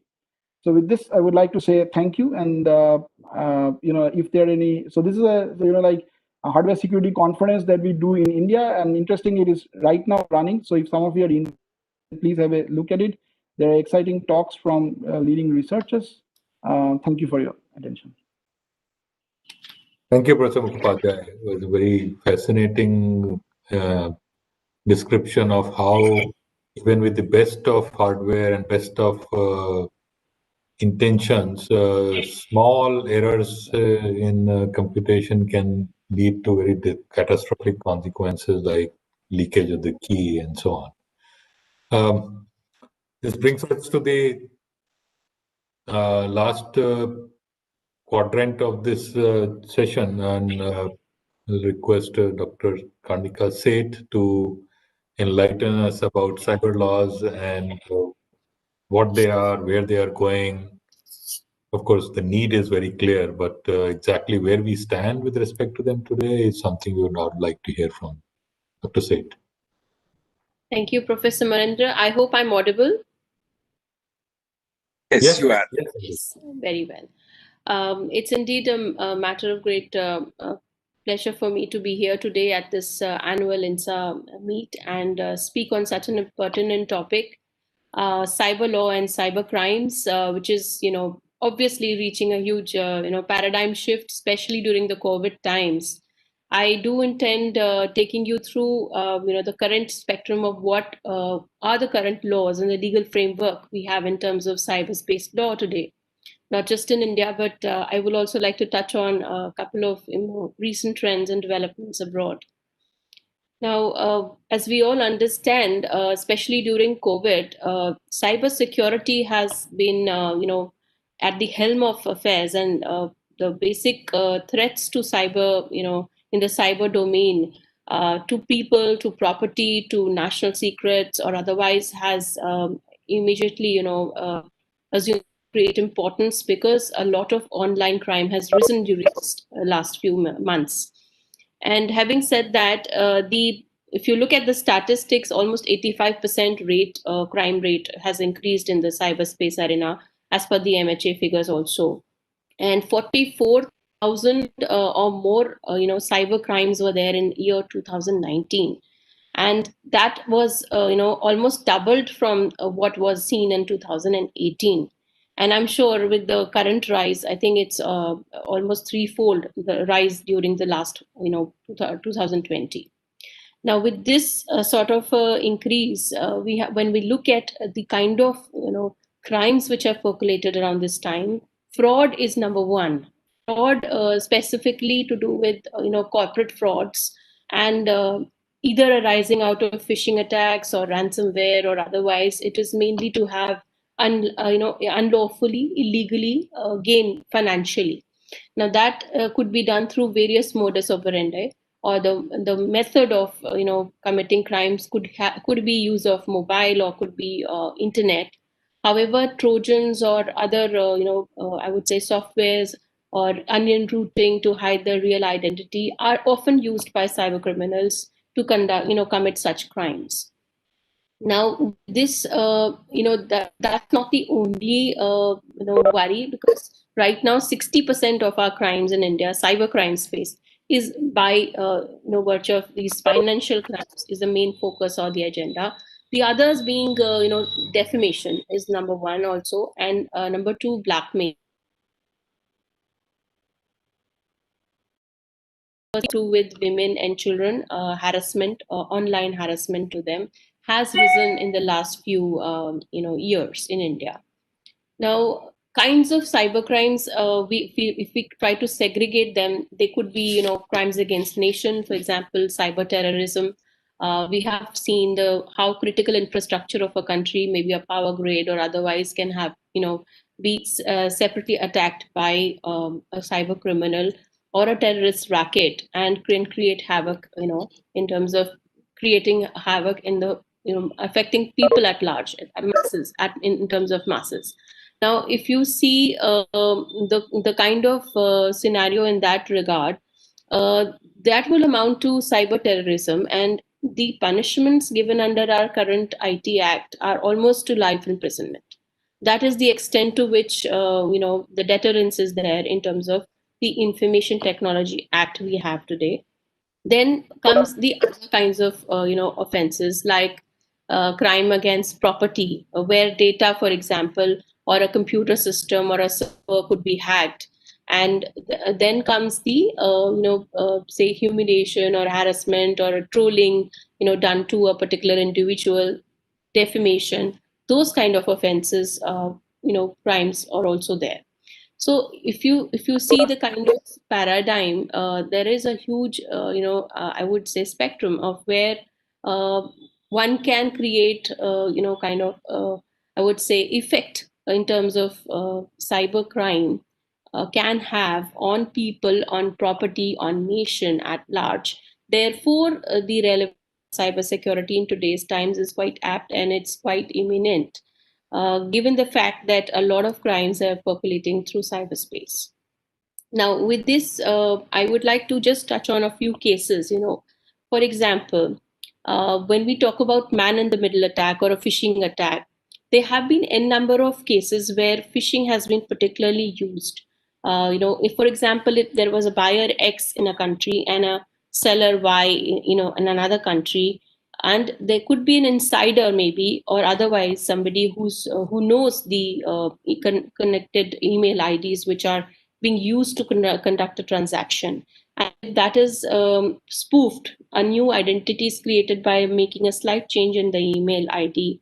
And to create confusion between the two parties, the hacker would actually create this ID and be a middle person, where he would pretend to be, say, the seller, and ask for monies to be paid into a particular account, which would be siphoning off the monies.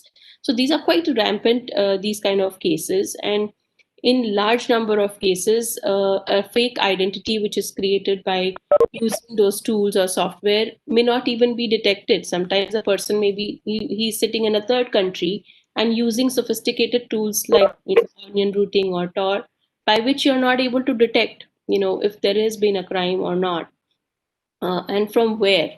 So that is the challenge which law enforcement authorities today face. And having trained, law enforcement authorities in India for past 2 decades, I can safely say that even though we are imparting trainings to CBI or to the National Judicial Academy, police academies, yet because the law keeps changing, the kind of techniques of committing crimes keep changing, and with the dynamism of the same, law has to catch up pace with technology and the kind of modus operandi which criminals are using today. So in one of the cases which I dealt with, interestingly, the client was based out of US, and a website was to be created by a vendor in US itself. This vendor had a back office in India, and when the website was created, Indian back office was used to create this website. And after handover of the same, the IP which was created, the intellectual property, this back office hacked into the servers of this end client and took away the information which was actually built for them, including the source code. Now with that kind of a scenario, the legal implications are many. So as a result of which, what we did was file a criminal complaint and approach the court, the local court. In this was a Gurgaon case. So in Gurgaon court, and there we took up the local commissioner, orders for appointment of an officer of the court who would go and confiscate this server from where this has happened, or this particular network which was used, and the systems. And that was done with the court orders. And injunction was obtained, restraining orders that they cannot misuse this information. And they were confiscated and brought to the court, basically put in the court custody. So these kind of cases involve a lot of, I would say, understanding of the law and what is the right legal recourse in such a scenario. And in many cases, specifically if it is a cross-border case, the MLAT system which we have in India, the Mutual Legal Assistance Treaty system, there is a lot of time lag between which a law enforcement authority gets electronic evidence from the country abroad. And that is also one of the key challenges, to enforcing the cyber law in India. Now, with this sort of I would say scenario, it is important now for me to just very briefly explain you what is the current law legal framework in India for the same. Now, when we talk about these cases, the IT Act, which is the Information Technology Act 2000, it is as old as 20 years now, this legislation, and has been changed a couple of years ago in 2008 and 9 also. Certain amendments have occurred. Now, by and large, the offenses which are like hacking, for instance, have been dealt with in it by giving about 3 years of punishment and fine or more. This is the kind of punishment that is provided under the Act, Section 66 of the Act. 67 talks about any kind of transmission of, say, sexually explicit or other content which is illegal.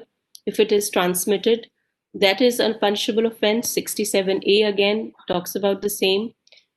Sending or publishing any kind of obscene material is illegal as per the law of the land, and again punishment of up to 5 years is given in the same, in that provision. Section 66E prohibits invasion of privacy, creation of any kind of MMSs or other videos, and corporate liabilities are actually given under 43A, Section 43A, whereby they are supposed to compensate anybody who has suffered on account of their negligence or their not following the proper procedures to protect their personal sensitive information. So that is something which falls under compensation. And if they are at fault criminally, they could also be criminally liable. So with this, basic provisions, there are also provisions for protecting children. For example, 67B of the IT Act, which prohibits child pornography and any kind of publication or creation of the same. Also, there is we have sections on prohibiting cyber terrorism, which I mentioned, 66F of the IT Act, which has almost a punishment of life imprisonment, and that's very deterrent as well. And if we look at identity theft, a lot of people create fake profiles on the web, whether it's social media or otherwise. Now, that's again a punishable offense by up to 3 years of imprisonment, fine or more. With this sort of a legal framework, this is the main legislation, the special law. But apart from that, we have IPC. In IPC, we have other sections which are also sometimes used alongside the IT Act, depending on the circumstances of the case. And in some cases like IP thefts, Copyright Act could be invoked. If it's a narcotics case, so NDPS Act would be invoked. Depends on the what exactly is the customized, like a, I would say, peculiar facts of every case that we would use any particular law or legislation. Now, in many cases, for example, the what is to be seen is what is the remedy after all. Now, supposing there's a data theft, a lot of times I've dealt with cases where employees, ex-employees have stolen data from their organizations, whether it is by email or otherwise, and that digital evidence is used in a court of law. And we use that digital evidence to prove that there has been a theft, or if it is for the employee to say that he has not stolen, if he has actually not stolen and he had actually just forwarded the same for his work purposes.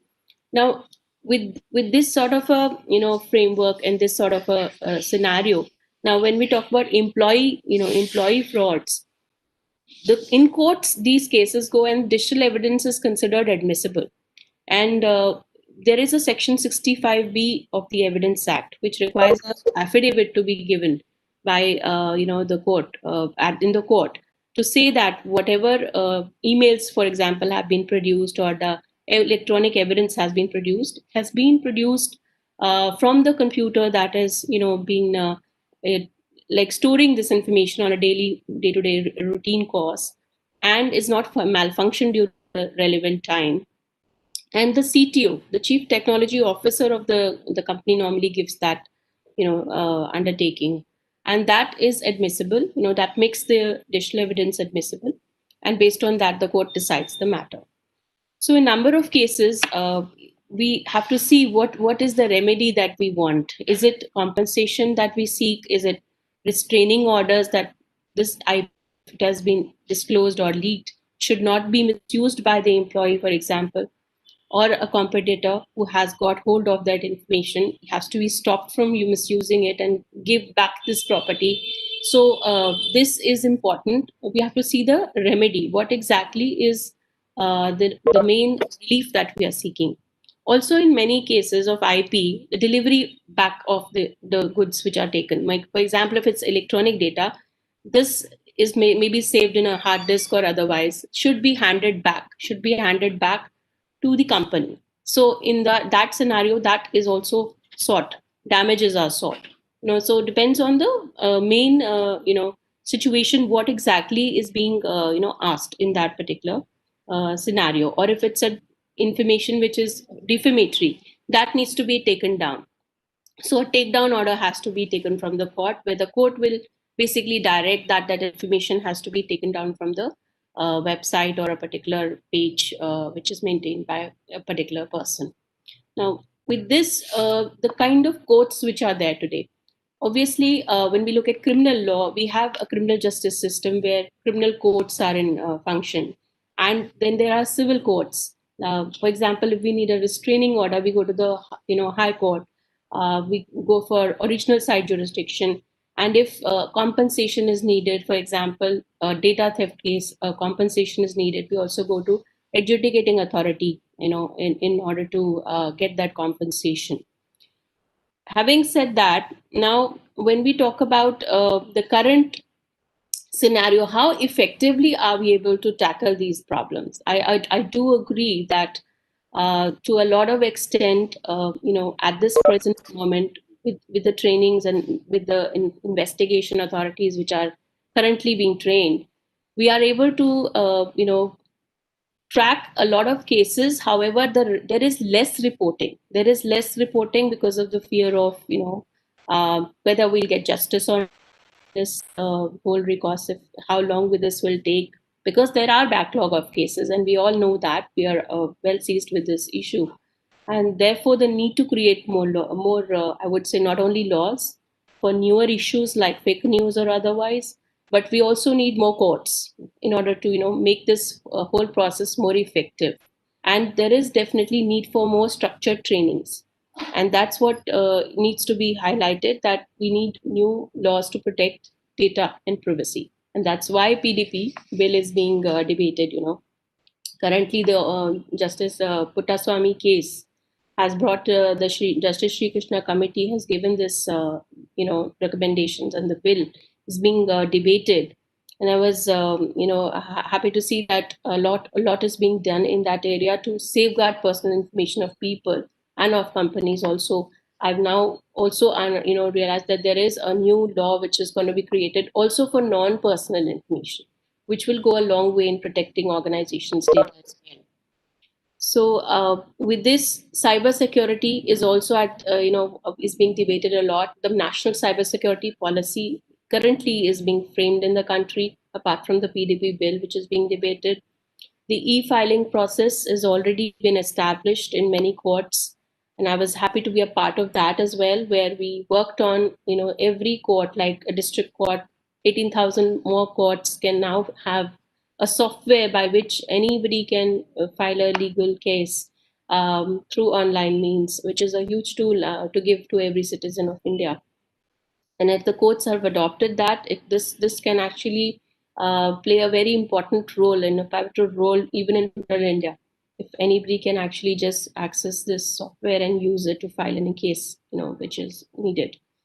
And then we have new rules which we are debating on for cyber warfare. Because of artificial intelligence, a lot of new, methods of or deployment of these tools, artificial intelligence-based tools, is happening even in the cyber warfare arena. There we were looking at, with VIF, there was a report which was made where we were looking at how, we can regulate this space, because there is a dearth of law at this point on this issue as well. And we need to structure, what should be the policy framework for India when it comes to cyber warfare, and how international cooperation can be also, meted out in terms of getting the full cooperation from foreign authorities to track this kind of offenses and to track down who's the offender behind it. Technically, it is possible in many cases where specifically, the other cooperation agency cooperates in that regard with Interpol or otherwise, and we are able to get extradition, for example, of the offender into India. I know it's not so simple because the process is long and it could take about 6 months or more. And this we have seen these things happen. But there is technology coming to aid the law enforcement process as well. Specifically with DNA photo hash mechanism, we are able to stop duplication of content with using these tools. This social media is able to track what are these photographs which are to be being duplicated, that can be stopped from duplication on the net. And facial recognition systems are being deployed today. So newer technologies can not only pose challenges to us, but also give us solutions to these problems which are emanating through technology itself. And legal field, we particularly get seized with this idea of technology changing so fast and trying to adapt our existing law or create new laws. For example, for areas like fake news, we were working on it with the Ministry of Home Affairs on what policy measures really need to be put in place to control this space. With the Ministry of Women and Child Affairs, I'm working on the kind of policies and the kind of measures we can deploy at this in this in our India specific context to protect our women and children. Whether we need to impart trainings right from primary or secondary level to them, so that they can get more equipped with cyber safety etiquettes and practices. And especially during COVID times, the need for the same is heightened because of homeschooling. Those are aspects which are really not been so important, not given that much importance earlier, but now have become imminent in today's times, that we need to take action on those quarters as well. Then comes social media liability. Are social media platforms really liable at all should we say that they are liable at all? Under Section 79 of our IT Act, they are under an obligation to actually, take down information, remove information, which once they are informed, if there is a particular information which is obscene, or for example, if it's illegal, or a hate speech, something which is a racist remark, that needs to be removed because it can create again public disorder and spoil the peace of the community. So in that regard, they have to remove those kind of information within 36 hours of their receiving a notice. If they don't do that, they are responsible and they could be held liable for the same. And that is what the social media liability is. And even at the Supreme Court, we are looking at areas like, can we stop duplication of child pornographic images from the web?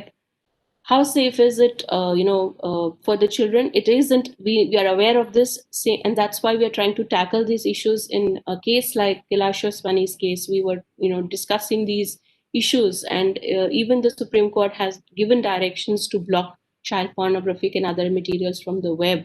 And the technical I would say the service providers, they are working on it with technological tools to actually be able to achieve the goal, but it's not simple. It's just not simple.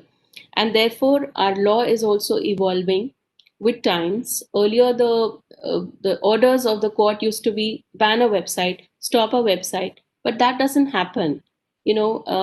If you banning the entire website, unless the whole of it is illegal, that will not be a logical thing to do and not the right thing to do as well. So what the courts have now started doing is block a particular page if that is defamatory, or block a particular content on a site if that is alone defamatory. So that is the practice today. And with the kind of piracy, even of music or videos or movies today, dynamic injunctions have come into being, which means that if the same movie is replicated or pirated and published in several platforms on the web with a one single order of the court, you can actually block that particular video or a particular movie or a trailer or a song from viewing throughout the web. That's possible after the court recognizes there is a hash value or there is a particular value to that particular content, and if the same content is there at every place, then the person who's maybe a producer doesn't have to go to the court each time to remove every link, but he will just inform the particular website provider that this is a link which is illegal, and by virtue of this court of order, this order, which is a dynamic injunction, you are under an obligation to remove the same, and that can be achieved. So this way we are trying to work out our legal framework or legal concepts in such a manner that we are adapting our judgments, our way of evaluating the technological and challenges and the new legal issues which emerge on the cyberspace with the current legal framework that we have. We are trying to apply the same with a slight adaptation or finding some new solutions. In one of the cases which I dealt with, one lady was defamed on 17, 18 websites, and these websites were all foreign websites. So with that, we checked up these registry service providers and who is the registrar of that website. And by sending them legal notices, those were removed in, again, 36 hours of time. So even without approaching the court, it was possible to do that.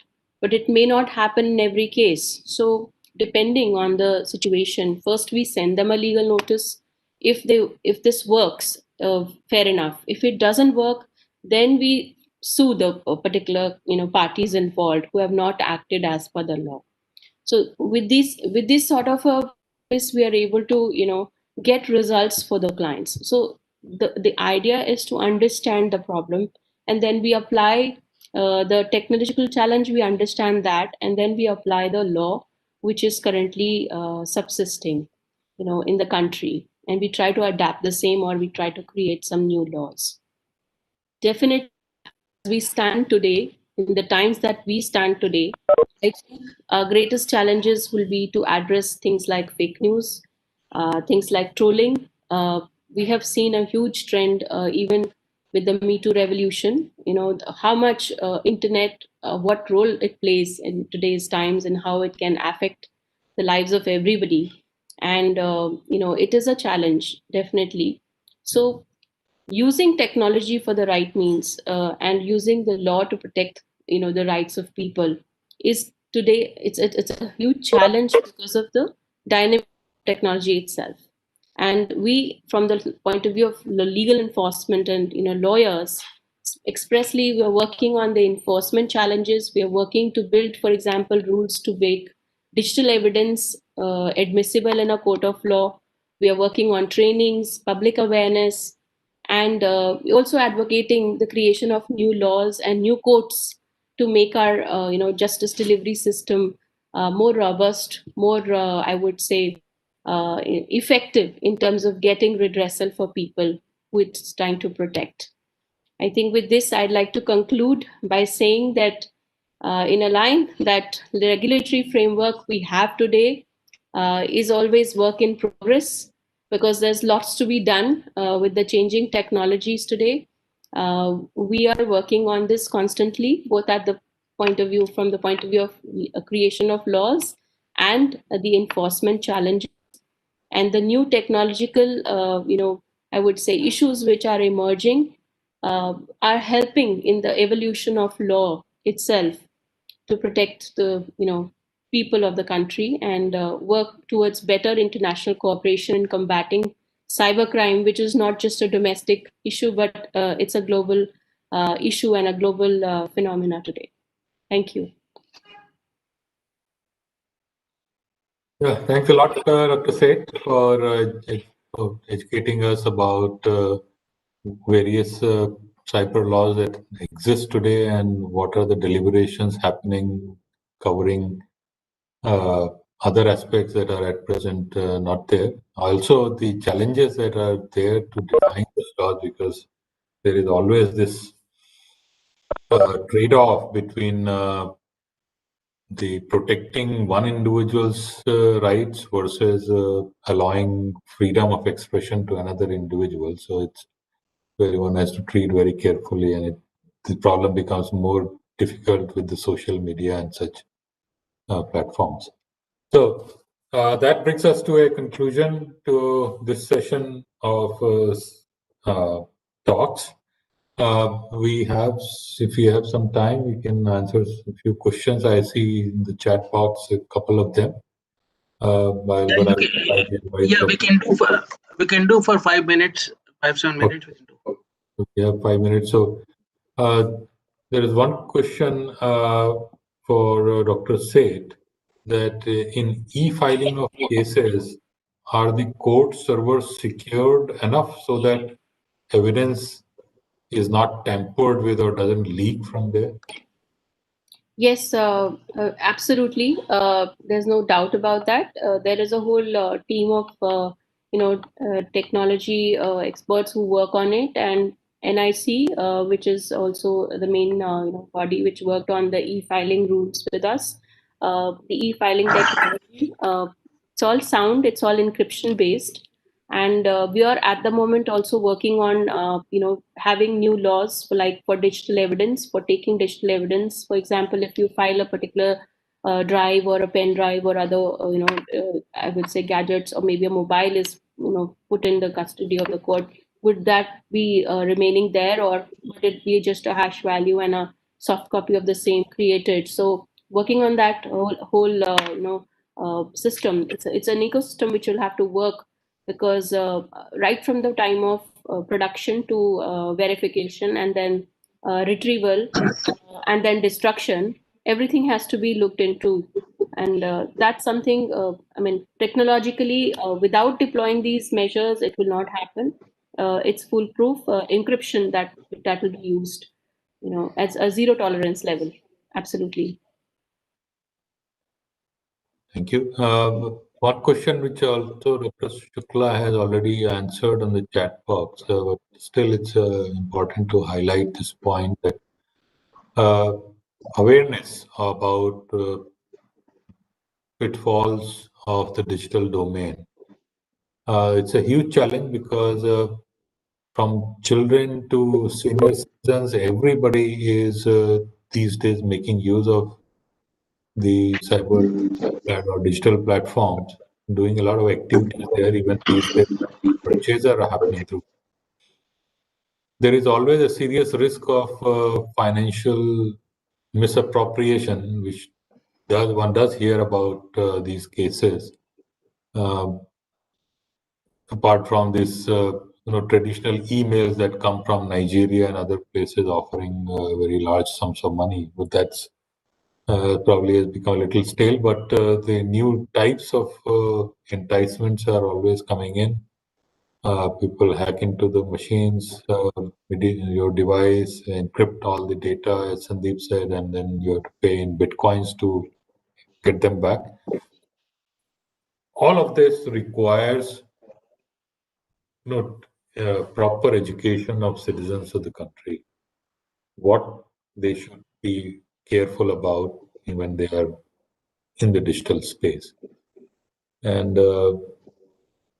there's no easy solution except to continuously hammer home the point that just like traffic, the basic necessary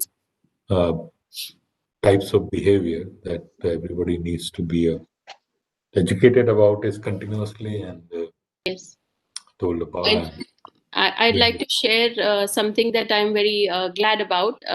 It's, having trained the law enforcement officers for a long time, I realized that this information is so important for, the younger children today, and even academicians and teachers, that I set up an NGO called FIRE, where we're doing a lot of trainings, and we've trained almost 2-3 lakhs of, students across India.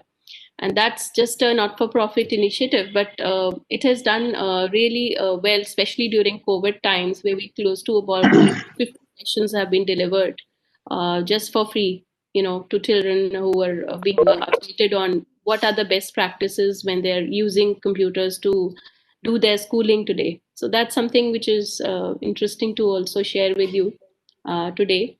And I also want to share one more thing, that I was reading up and I was writing about artificial intelligence when I realized the need for data ethics in data science. Because when data miners or other people who are working on new technologies like AI, and I've seen this built, I've seen robots being built, because I'm also a mentor to the Hatron, which is in Haryana, where they're making drones and making AI based devices. The need for data ethics really needs to be underlined today, and we have to have a code. We don't have, unfortunately, at this point, a complete codified body on this, but it will be good to have maybe INSA or IIT work on this, and with of course a legal expertise involved to codify this. That will be a huge takeaway if we can do something on this end. I think I wondered when you mentioned about education, Dr. Agarwal, and we had talked earlier also, and what was mentioned by Dr. Karnika said. Can we think in terms of having a booklet which INSA could publish outlining this, and this can be updated on various aspects which were talked about in this one? I think this is very important. We will like to, I will make sure that we send this video to all institutions, but there are many people out there. And I think there must be a mechanism that we should keep training them. We are only training the trained people or educated people there, but cyber world is used by many which are not skilled and trained. So in a country of digital divide, how do you handle them? So kindly think about it, and if you could bring out a simplified version of your talks, I think it will be a very useful document for INSA to bring it out as an open access document. Certainly. So I know you are all very busy people doing more important things, but probably this also is an important thing that we educate through INSA. And I think it will be worthwhile and an effort. About 30, 40, 50 pages of material in simple language, which was told by all of you. And I once again, please think about it. I'll come back to you. And Can I mention something? Yes, please. Maharashtra Cyber Cell has a wonderful booklet with cartoons. It's about 16 pages, large A4 size pages. It's a booklet they give out for free. It has very colorful cartoons to actually tell people about phishing and OTP hack and SIM card hack and all that stuff. So I think all other states should do something like this. I think no. Why I'm saying INSA being a pan-Indian system, INSA could do a very good job of it with the actually professionals which are at the highest level. So, and with Dr. Seth's help, we can really bring out a small booklet. Certainly, I completely endorse your view, and I would be happy to contribute. I've written also a book for NCPCR, which is the National Protection of Children, this commission, and also there have been books on protection of children on internet or computers, internet, new technology laws, and various other publications I've authored on for various audience. It really depends on who we are targeting. If it's also highlighted as to who you want to send this out to, I think that will help, because the language has to be accordingly built. Yes. The content. Yes. Yeah. Well, I'm surely willing to frame a certain framework and give you. Then you can take it forward and discuss, all of you. Certainly. Friends, it was a fascinating, but somewhat scaring for me that we are exposed to so many threats which we never were alive to. But I am extremely grateful to Dr. Manindra Agarwal, Dr. Sandeep Shukla, Dr. Devdik Mukhopadhyay, and Dr. Karnika Seth for taking time off. I know they are very busy people, but they have done a great job of educating us. And I hope we will see their book very soon. So, and I'm sure Maninder knows that once I get after, I will not leave him. So I'll be after him and make sure that something comes out. And now that we have a very willing partner in Dr. Karnika Seth helping us out, I'm sure this will be possible. Thank you very much. And I feel extremely grateful. On behalf of INSA, I thank you all the four for a wonderful session on cybersecurity. Friends, it's now my pleasure. Friends, it's now my pleasure and honor to invite the convener of the next symposium on women in science, Professor Shobna Sharma. She is the chair of the INSA Women in Science panel. She retired as a senior professor from the Tata Institute of Fundamental Research 2 years ago, and currently is the INSA honorary scientist at the Institute of Chemical Technology, Mumbai. She has worked on parasite biology, in particular on malaria, over the last 3 decades. She is considered as an authority on the malarial biology and has won several awards to her name. Along with the collaborators of ICT, she is currently in the process of commercializing nanolipid carrier-based anti-malarial drug delivery. I think that's an important new step is being taken by her. She has been very active in empowering and encouraging women, and I can see that happening right away in front of us. There are so many women, especially, going to speak into us. She features in books such as the Leelavati's Daughters, published by the Indian Academy of Sciences, and Women Scientists, Reflection, Challenges and Breaking Boundaries by Dr. Hargitai from the Oxford University Press. Friends, I'm very happy that we are hosting this symposium, and I leave the stage to Dr. Shobna Sharma to conduct it. And I'm sure we are in for a treat in terms of ideas, concepts, and application potentials. So over to Dr. Shobna Sharma. Thank you, Dr. Singhvi. This was for the kind words and for helping us organize the session. I suppose you can hear me clearly? Yes, we are hearing you and also listening to you. Okay, thank you. So I welcome all friends for this last symposium of the INSA anniversary meeting 2020. Some of us noted that this was slated to be the last symposium of the meeting. Hopefully, like the senior last author, the last symposium will have its own weight. If this was a traditional meeting, by now the audience would have dwindled and we would have had very few audience. But thankfully, we are going through a virtual session and hence we should have adequate audience. Today's symposium is titled Gender Issues in Science. We all know that a wide gender gap exists, not only in STEM, but in most walks of life, in particular for the strongly career-oriented fields. In some subtopics in science, that gap is reducing, but at a very slow pace. It's inspiring that in 2023, women scientists have won the Bhatnagar Award, as also an equal number have won the Science Nobel Prizes. However, these are fluctuations, and the problems of glass ceiling and the leaky tap are likely to persist for generations. Provision of a fair playground for existing women scientists is strongly required. Most important, sensitization of the entire workforce, in particular higher authorities and policymakers, is extremely essential for this. How does one go about this? Several sets of recommendations appear through years of commissions, task forces, and other kinds of reports. But there appears to be little will and mandate for organizations to implement these. Even when there was a mandate, the information is hard to come by. For instance, Supreme Court has mandated the constitution of Internal Complaints Committee to address instances of sexual harassment. I tried to find the composition of the committee in the web pages of several scientific institutes and universities, but in most of these I could not navigate to find the information.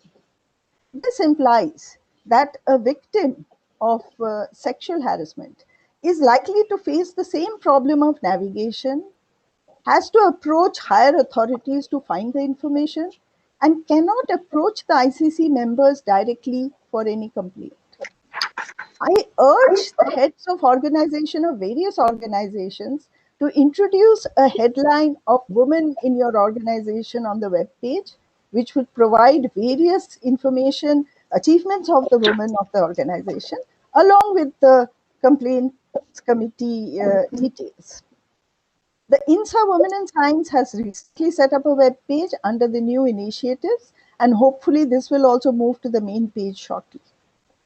Today's symposium is organized by the panel members, Women in Science panel members, which consists of Professors Sudha Bhattacharya, Rajiv Karandikar, Shobhana Narasimhan, Ram Ramaswamy, Jaya Tyagi, and myself. Two invited members, Geti Hassan and Rohini Godpole, also participated in this organization. Today we will have 3 talks in the first half, and following that we will have a panel discussion.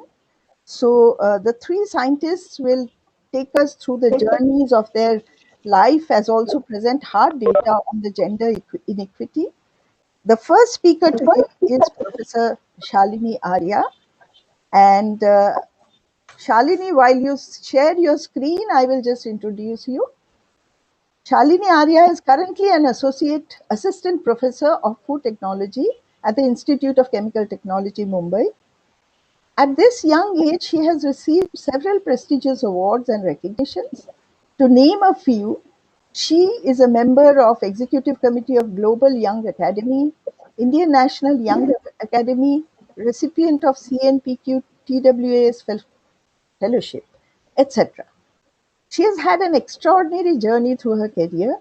She grew up with high economic constraint, and very aptly, she researches on the nutritional value of the basic staple food of India, the various kinds of Indian breads, chapati, pulka, thepla, khakra, thalipeet, etc. We look forward to her talk on growing up with science. Shalini.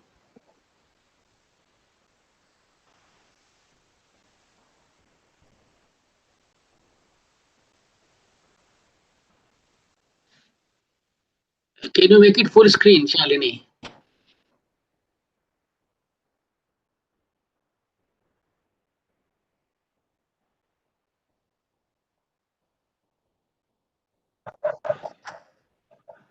Shalini, you're muted. Can see.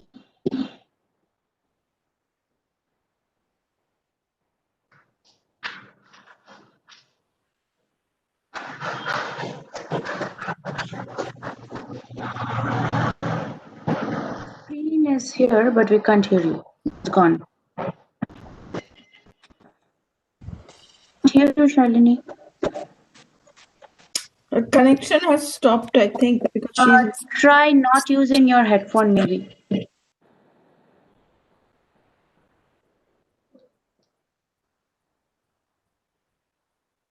Shalini, try removing the headphones.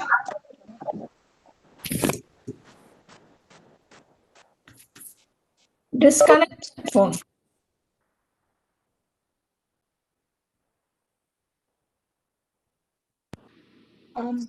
Why don't we go to the next talk while this is being sorted out? Yeah, maybe. Shalini, you can maybe leave and join back while we go to the next talk.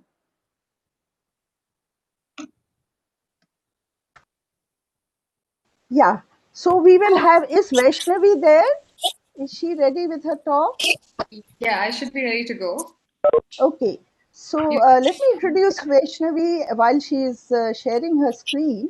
Vaishnavi is, she pursued a dual degree in MS Biological Sciences and BE Computer Sciences in BITS Pilani, and then graduated with a PhD degree in Biophysics in 2014 from the Max Planck Institute, Dresden, Germany. She has several early career awards, and she moved such as the Associateship of Indian Academy of Sciences, as also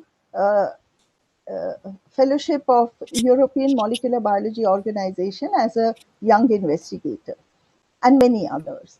Her current affiliation is in Australia, but most of her work was done in Institute of Science. Today, she co-founded BiasWatch India with Dr. Shruti Muralidhar in June 2020. And today she will be talking about this organization and its activities. Vaishnavi. Yeah, thank you, Shobna, for the nice introduction. And good evening, everybody. Do excuse me if I fumble for words every once in a while. It's a little late today, for me at least. So apologies if I do fumble for words. But I hope you can see my screen. Yes.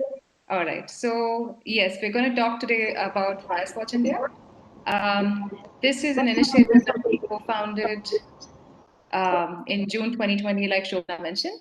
But what is BiasWatch India? So BiasWatch India is a collective to document women representation and highlight imbalance in participation of women in Indian STEM conferences, workshops, and panels. We started in 2020. Shruti Muralidhar is a postdoctoral fellow at the Massachusetts Institute of Technology. So Shruti, in fact, sent out a tweet on this particular issue of not seeing enough women representation in conferences. And so we ended up talking. And in end of June 2020, BiasWatch India came into existence. And essentially, like I just mentioned, it was born out of frustration at seeing a lack of Indian women experts on high-level panels at Indian STEM conferences. So this BiasWatch India initiative is modeled on something called BiasWatch Neuro, which essentially is a bias watch for women in neuroscience. And our work, we think, is important because Indian science does have a dearth of women voices and representation. And women scientists are regularly excluded from science conferences and panel discussions, and especially awards, like Shobna also mentioned.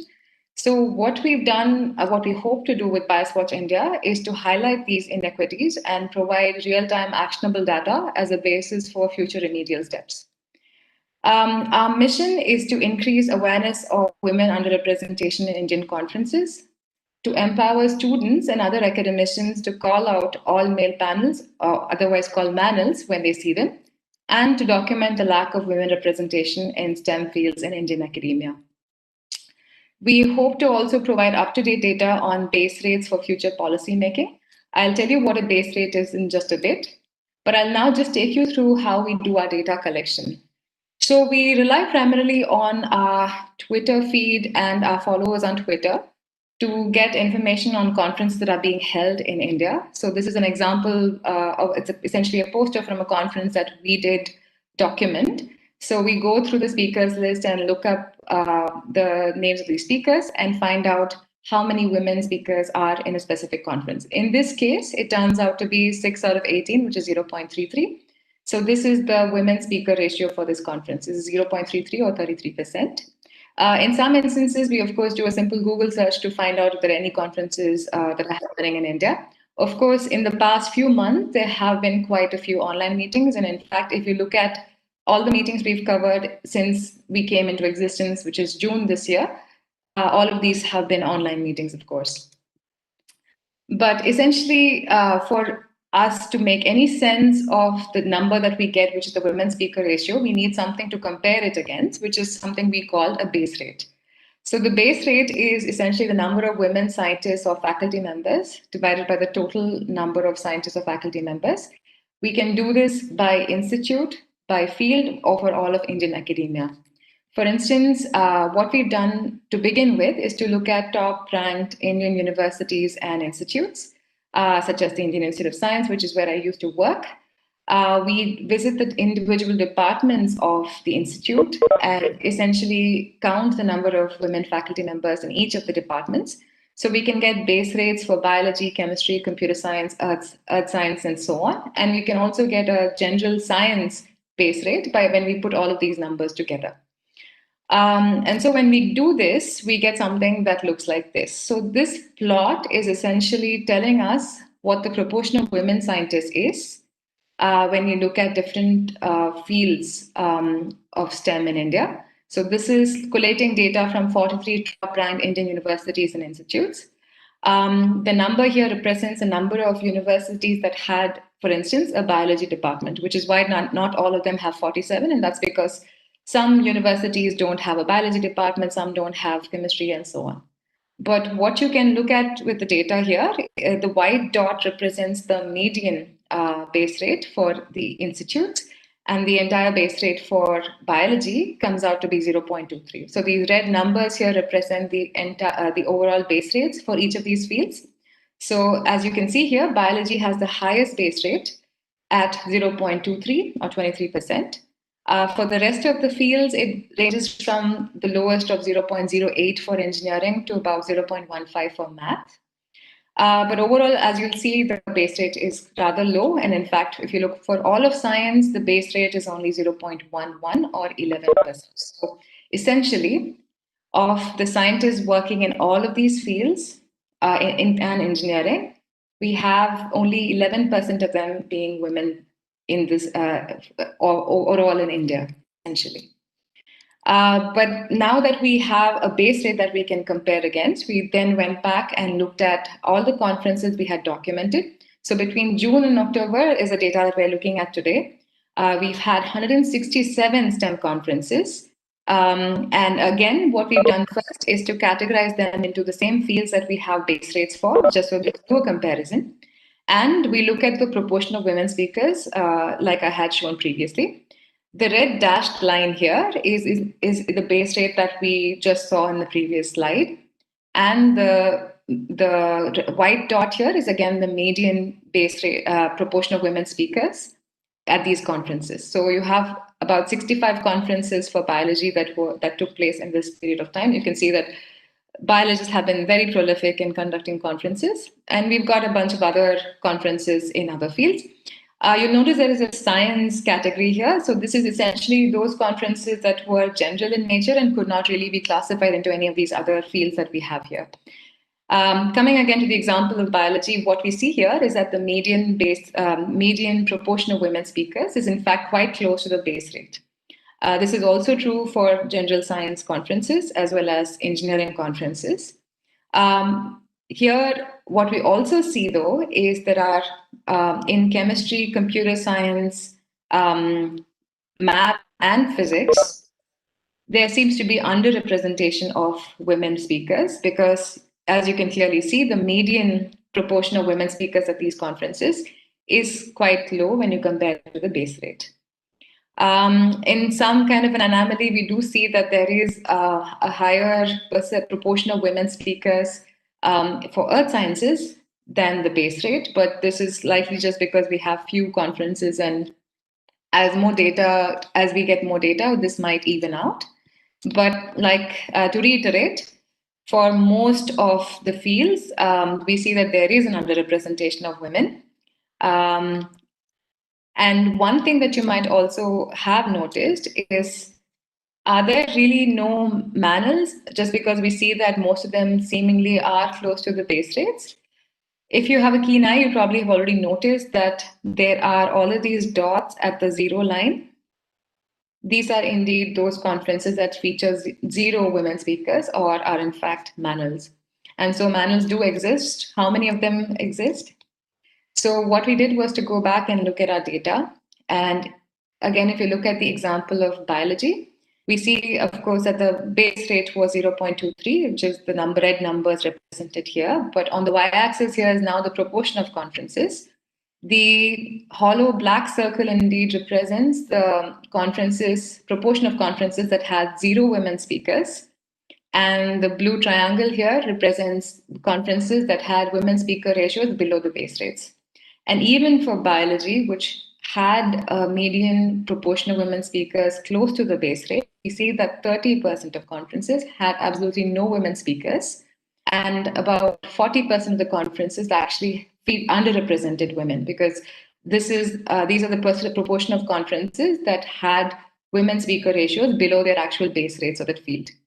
And this is quite consistent across the board. If you look at the total, if you look at all of these conferences put together, about 40% of them featured absolutely no women speakers, and 50% of them, 1 in 2 conferences, actually had underrepresented women in their speakers list. In fact, now I'm going to do a Bias Watch India for the annual general meeting. How does this INSA annual general meeting actually fare in terms of gender ratio? So the inaugural session had 1 in 3 women speakers, including Professor Chandrima, who is in the audience today. We had a public lecture by Dr. Sunita Narayan. So we had 1 in 2 speakers for the public lectures. This symposium, unfortunately, had 0 women speakers. And the second symposium had 1 in 4 women speakers. So if you put all these numbers together, how did the AGM actually fare? So the total number of women speakers were 3 out of 14 speakers that we had in total. But because we do only have base rates for science, we'll only consider science talks that were given. So we have 2 out of 13 talks that were given by women in the science category, which gives us a conference speaker ratio, women speaker ratio of 0.15%. And as you'll notice, this is actually very close to the base rate of women faculty in science, which is all right, but perhaps INSA could think of representing women better in the future, because as was rightly pointed out before I think the session started, we have 82% of this particular session that are women. So clearly there are enough women scientists. All of us that are part of this panel are all scientists, so there are enough scientists. So perhaps we should also be talking about the science. In the future, what we plan to do is analyze the correlation between the gender ratio of organizers versus conference to see if there is indeed a positive correlation. We want to also see whether women speakers were invited or gave contributor talks on an average.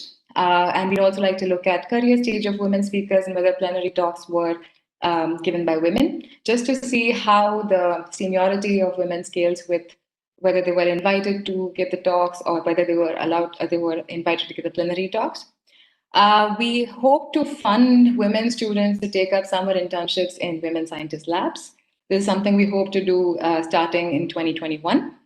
We also would like to fund conferences, at least provide a conference fund supplement to conferences that have women speaker ratios of at least 30%. In fact, we've already approved 2 conferences for funding, and we're going to be giving out the supplements very shortly.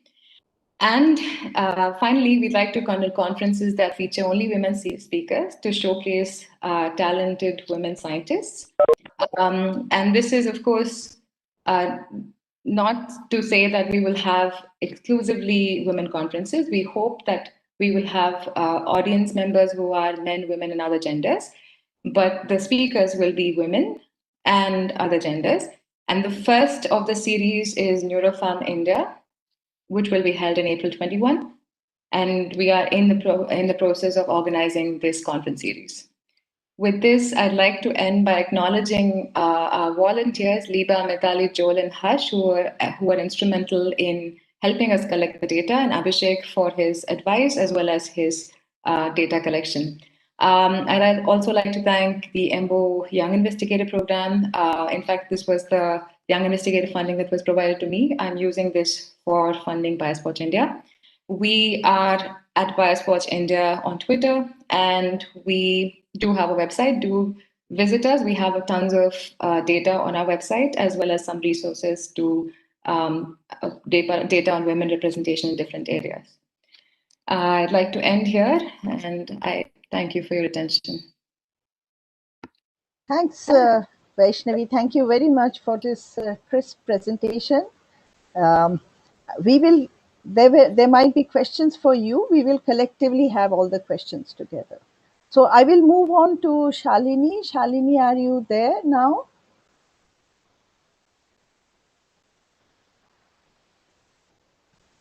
No? We still can't hear you. Shalini, you have to do something, I think, for your audio system.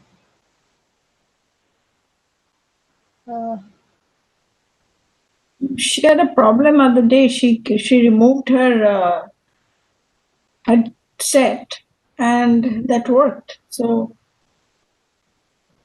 We cannot hear you. Now, hello. Yeah, now we can hear you. Wow. Just make it a little louder. Can you come closer? Yeah, I will be louder, so no problem at all. Okay. So thank God it worked. Okay. So let me share my slides. Thank you so much for the patience, and I'm making it. So yeah, now is it fine? Okay. Yes. Yes. Okay, Yes. Go thank ahead. you so much everyone for giving me this wonderful respected teachers, fellows from INSA, and my dear friends from Global Young Academy, also in INIA's family, young scientists across different places, PhD students, and my dear friends, girls and boys. A very, very warm welcome to one and all. And I'm very much grateful to Indian National Science Academy for this wonderful opportunity, and that too simply for sharing my experiences on the theme that is very, very relevant and near to my heart. So we know that just now Vaishnavi showed a very painful statistical data. Women are underrepresented in the field of STEM science, technology, mathematics, and at all levels of their career. So this is very, very painful. We know that this is not the current situation. Okay, so this is happening since many, many years, and we have been hearing that there is an underrepresentation. Also, I was going through the UNESCO's report. Also, the percentage of women, decreases at each level when women advances in professional.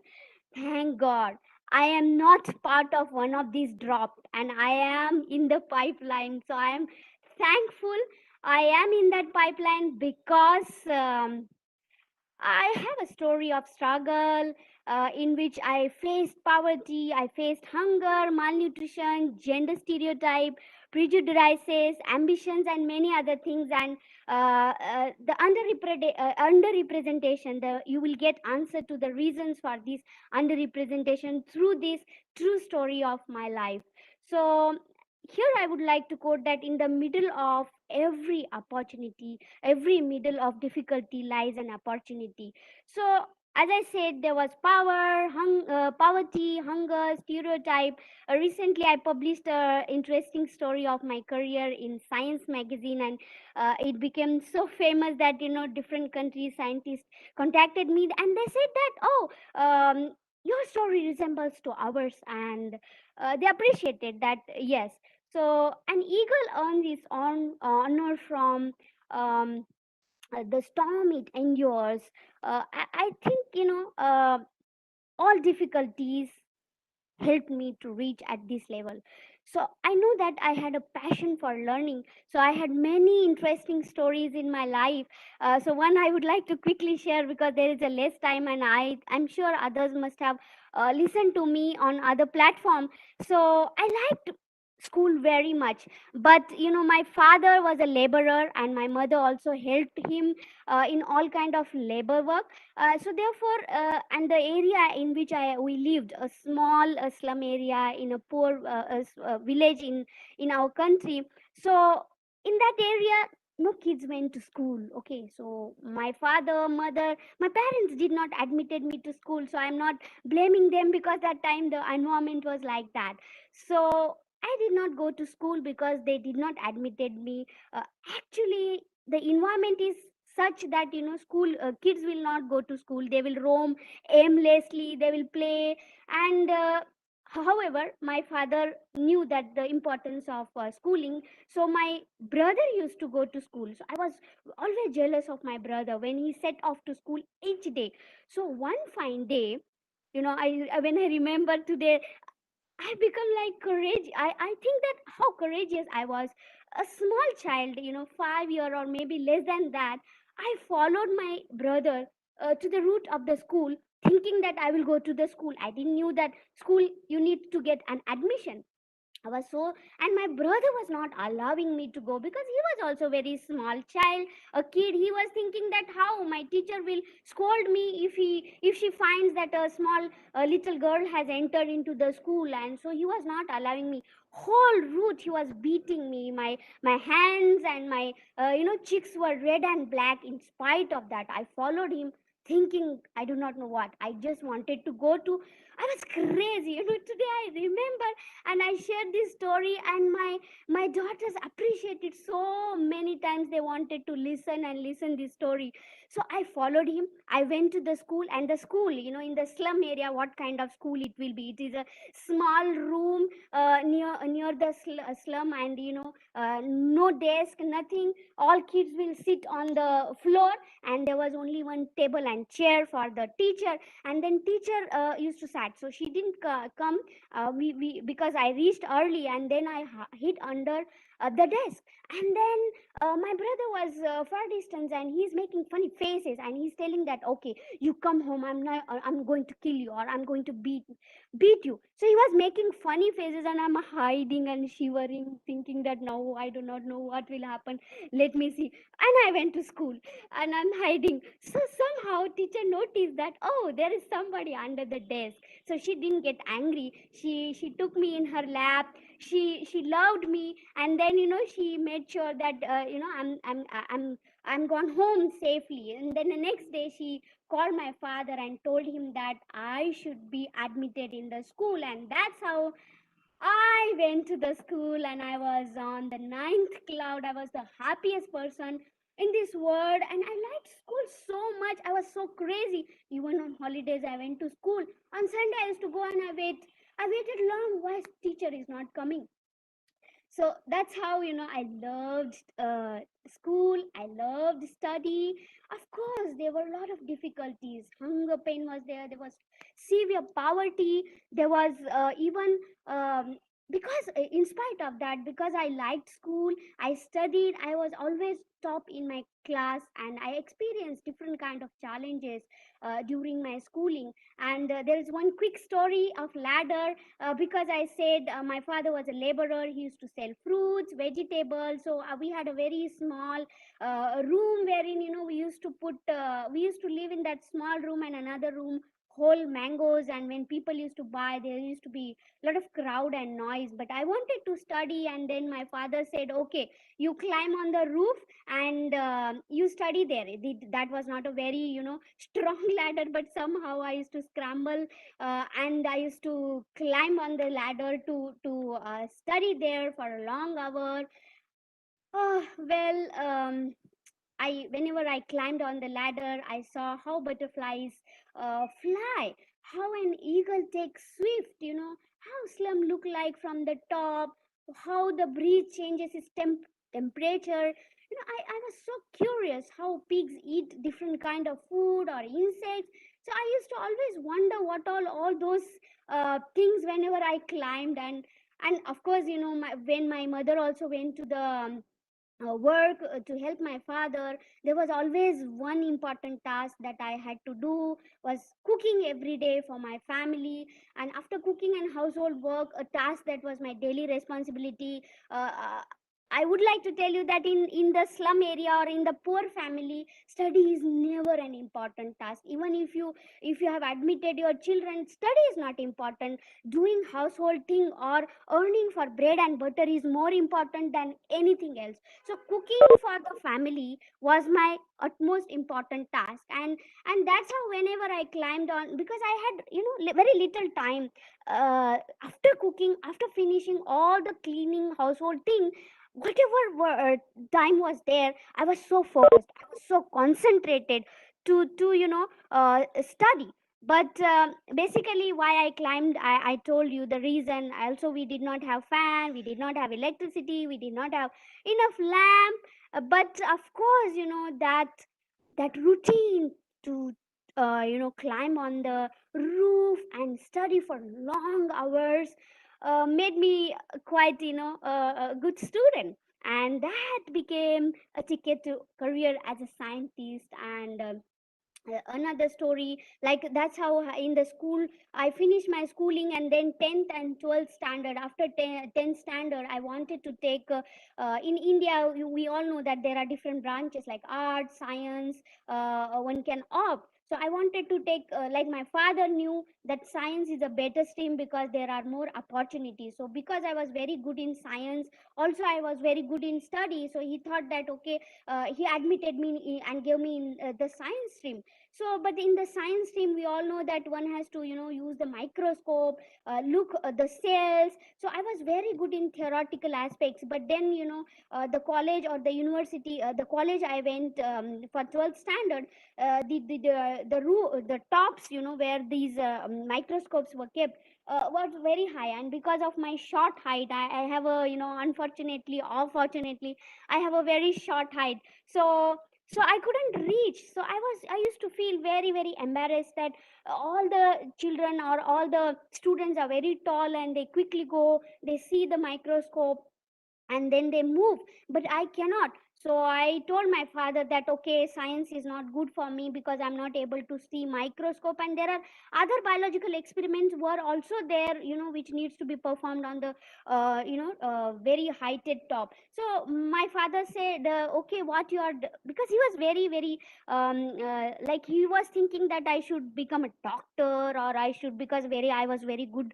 at study, but and I wanted to quit the science stream. So he said, okay, you can do one thing, you take the stool nearby, and then you climb on the stool and you watch your microscope cells.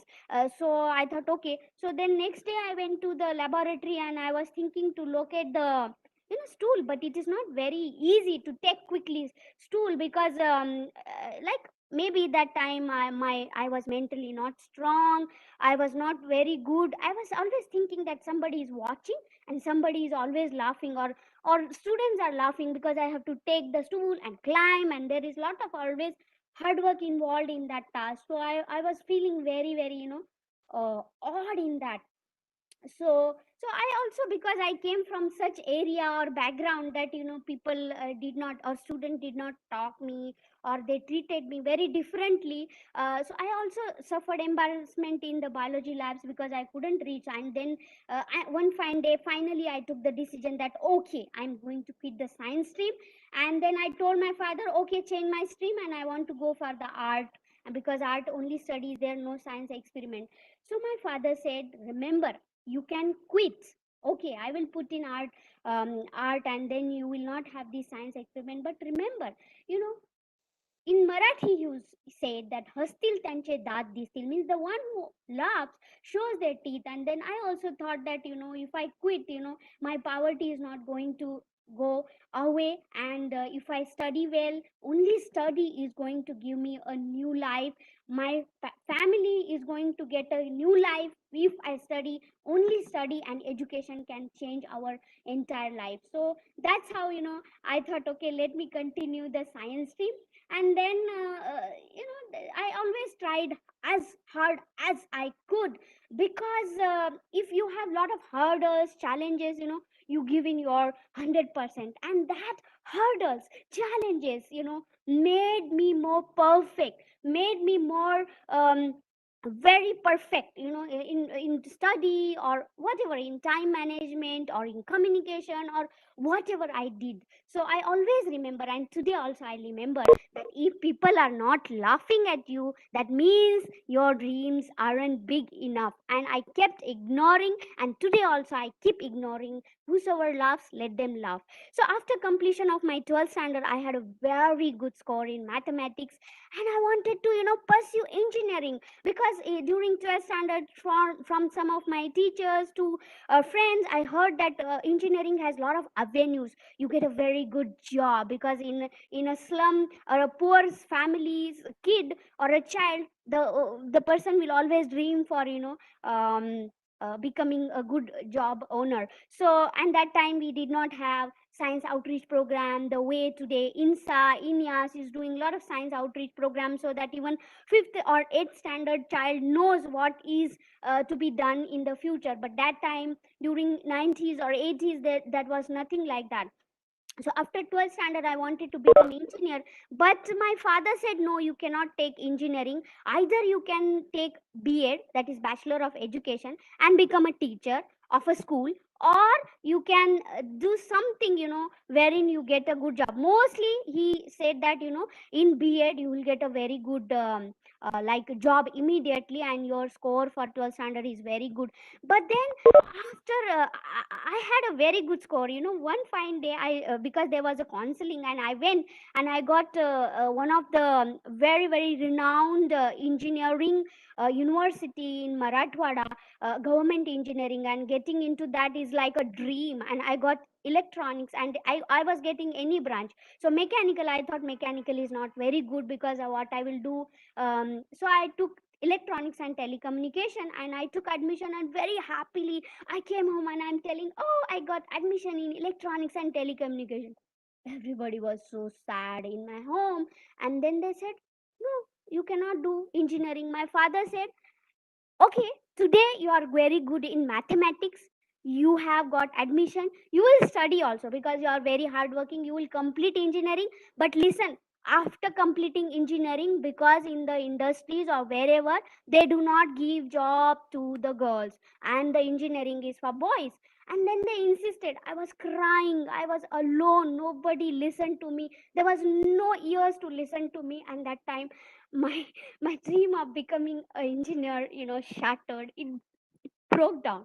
So I had no option. I sat at home, I said I don't want to do anything. My father went, he got my all documents back, and he was looking for some other, you know, good opportunities for me. And then one of his friend told him that, you know, food science is good. And then he took my, you know, documents, he went, he admitted me in the food science and told me that you got admission in food science.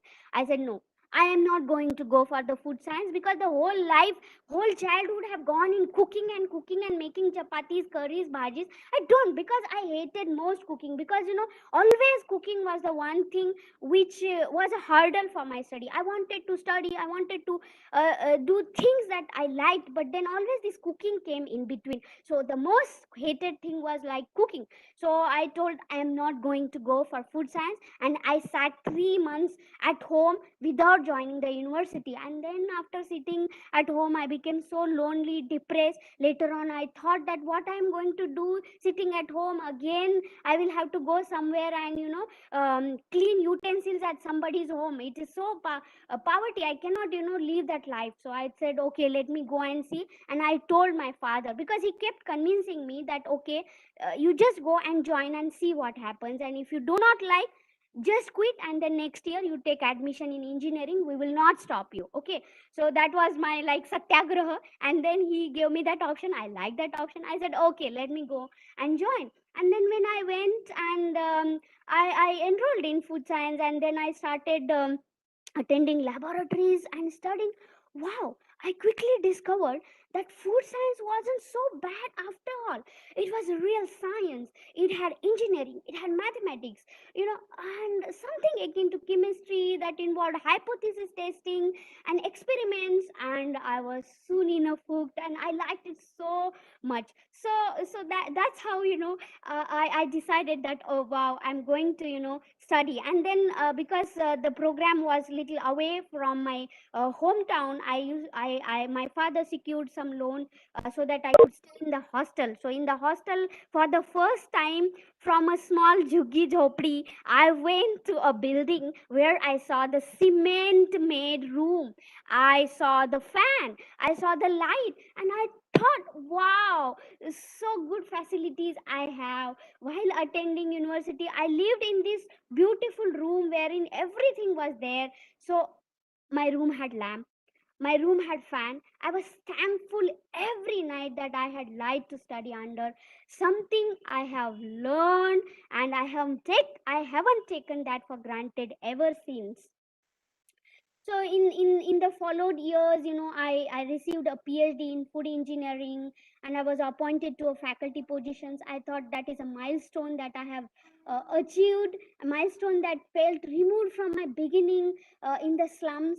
But shortly, what happened, thereafter I realized that I started collaborating, I started working, because again there is a very interesting story. Because I said there are many stories, but since the time is quick, I won't be able to give this chapati, because I in the childhood I made lot of chapatis. I chose my research topic at chapati. Lot of chapatis I used to make, and you can understand in a poor family or in a laborer family wherein there is a lot of hard work involved, a lot of food or chapatis are consumed. So I was cooking chapatis, and then my mother, father, everybody used to go for work, and then when they returned, I used to have these chapatis ready, cooking ready.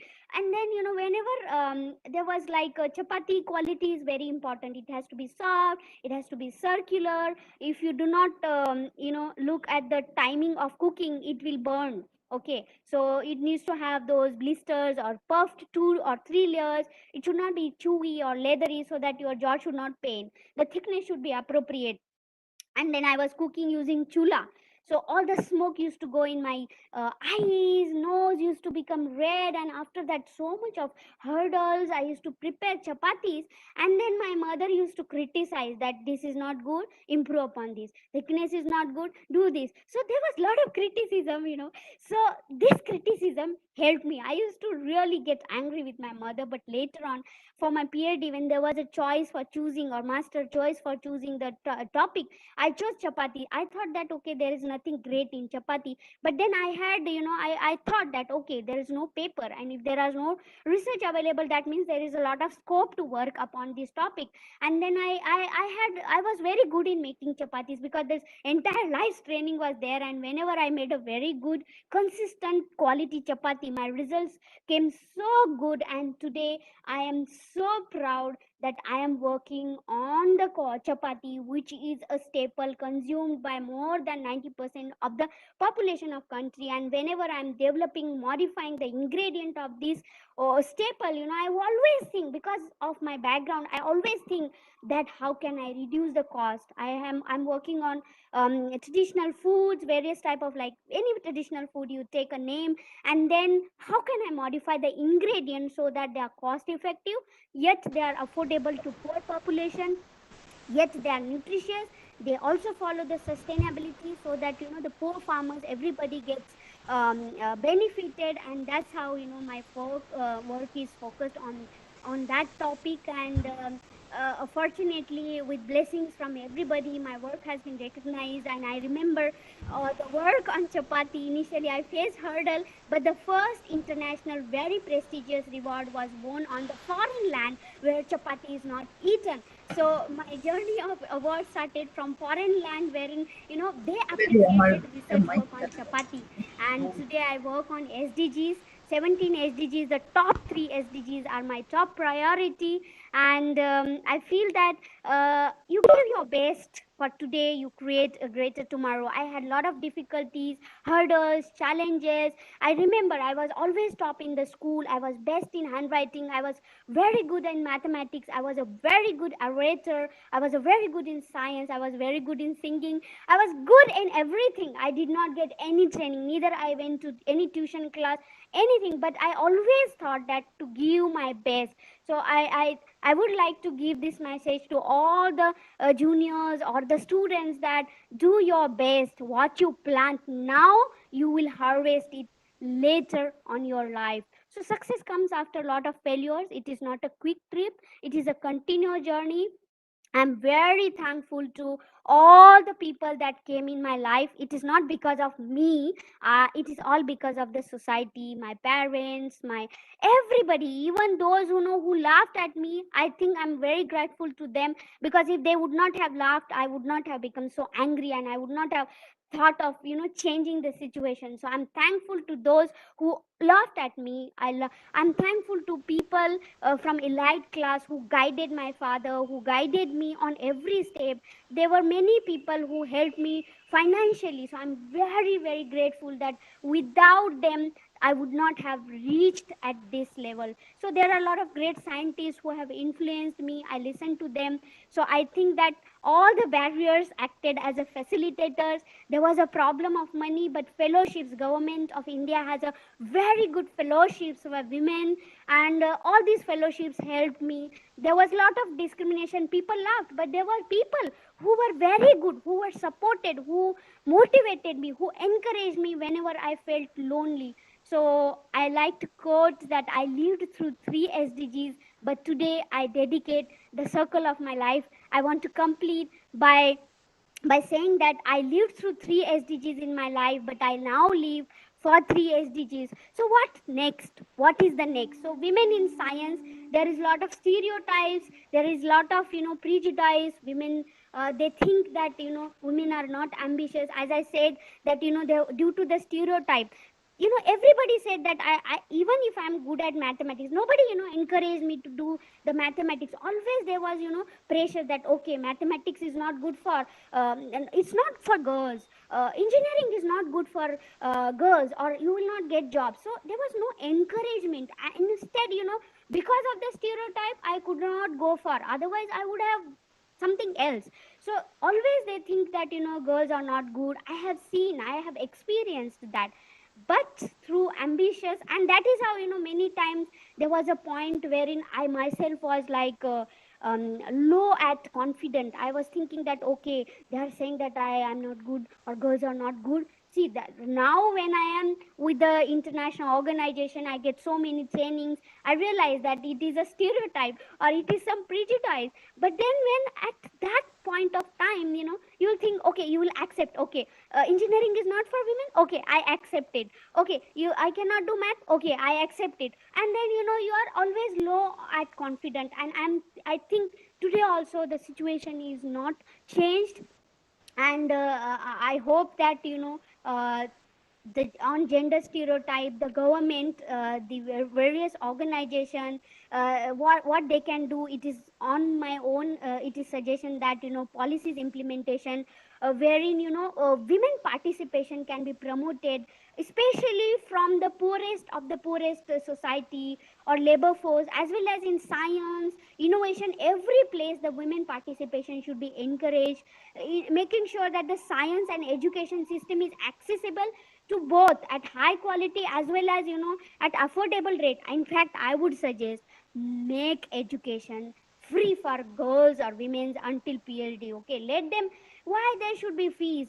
Because we have proven that how women can make best of it. So make it free for more scholarship, bring more scholarship, more fellowship, more opportunity. So I feel that we all can together. There are lots of research papers, and I'm sure there is somebody else who will talk on these statistics. And at the end, what I want to say, there are difficulties, there are challenges. It will take some time, but at this moment, we all women can be curious, can be courageous, can be creative, persistent, communicative, open-minded, believing in ourselves and helping others and being humble. Definitely we can achieve. And at the last, only one thing can be done. We all can get together. We all together can do. We can get united and work together, help each other, achieving the success. And Wonderful, Shalini. I thank you. Yeah, thank you so much for this wonderful talk. In fact, I think that in not following the stereotype, you have done wonderful. Your conviction has been wonderful, and your success is wonderful. We'll have some questions for you later, but let's move on. Thank you so much.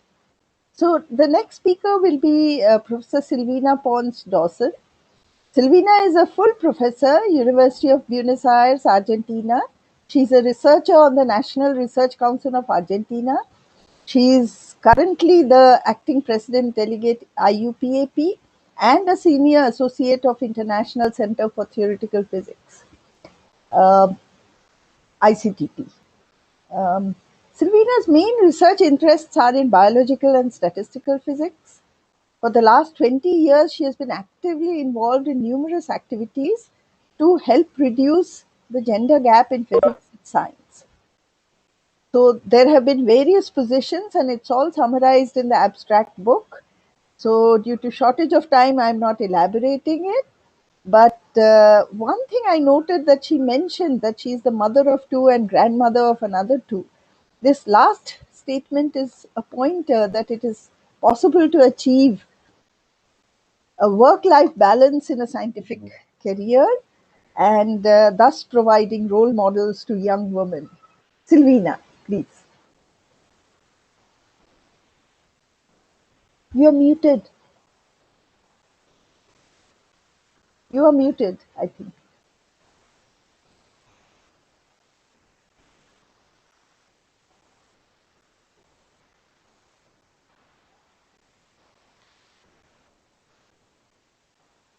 Okay, I'm sorry. Sorry about that. Yeah. Okay, so let me go back to the full screen. I'm sorry, I forgot to mute myself. Thank you, Shobana, for the presentation, and also thank you for the invitation. I thank Shobana Narasimhan, who I know she suggested my name, and so I'm very glad to be here today.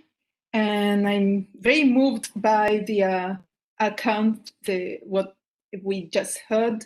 I'm not going to talk about my personal life. I am mostly going to show some data that we collected through a project. These are the images of the final report of this project. And we also have a Latin American chapter, and we have a book, mostly in Spanish. You see the title is in Spanish. And so the title is The Gender Gap in Mathematical Computing and Natural Sciences. And so what is the gender gap? Although people have already mentioned that, it's basically some difference between women and men in terms of the level of participation, access rights, remuneration. And why is the gender gap in STEM that we are worried about? Basically, because if you look at some statistics of UNESCO, for example, less than 30% of the researchers worldwide are women. And here in science, when UNESCO collects statistics, sometimes social sciences are included because it depends on how each country collects the statistics. Now, the thing is, it's not the same. This percentage is an average over all disciplines, and there are differences among different disciplines, and the computing, mathematical sciences, physics, they are those with the lowest levels of participation of women. And then there are differences between the types of jobs that you have, in particular if you are in the academic sector or in the private sector in companies, I guess it's even worse. And then, but yet, even if there are differences, and so some disciplines are better than others, when you look at certain features, they are everywhere. Like, for example, you have what is called vertical segregation, which means that if you look at the proportion of women, different levels of the certain hierarchy in the type of job that you have, that fraction reduces with the hierarchy. And so that's called also a glass ceiling, some invisible barrier that prevents women from reaching the highest positions. There's also persistence of stereotypes, as we've just heard, and invisibility, like the contributions of women are not portrayed as much as the contributions of men. And then there is gender violence, and there is also discrimination. So all these aspects, they affect three main things that are related to a career. One is the recruitment, how many women choose a career in STEM fields. Another is retention, how many women stay along the career path when they advance in their profession. And then also how fast they advance and whether they can advance and reach the highest positions or not. And so I'm going to show you some data, and I will describe also some initiatives that the IUPAP, which is the International Union of Pure and Applied Physics, has been putting together to try to help reduce this gender gap, particularly in physics, and also some of the activities that we've been running in Latin America. So as I told you, part of what I'm going to show comes from this project, a global approach to the gender gap in mathematics, computation and computational sciences, and natural sciences, actually, how to measure and how to reduce it. And there's the link to the project. This is a project that involves the participation of 11 international partners, among them the IUPAP, and it was funded by the International Science Council for the period 2016-2019. So it had basically three tasks. One was a global survey of scientists that was opened during 2018 and collected 34,000 responses. Then a study of publication patterns, and they putting together a database of good practices, and we'll mostly talk about the survey. We wrote a funnel report, basically because the funding coming from the International Science Council ended last year, but we still are active, and also we produced a new activity, which is the Standing Committee for Gender Equality in Science, which is an inter-union structure, so it's international scientific unions together trying to induce policies that can help reduce the gender gap in STEM, and that's the link to the website. So this is about the global survey of scientists. First, some disclaimer, basically.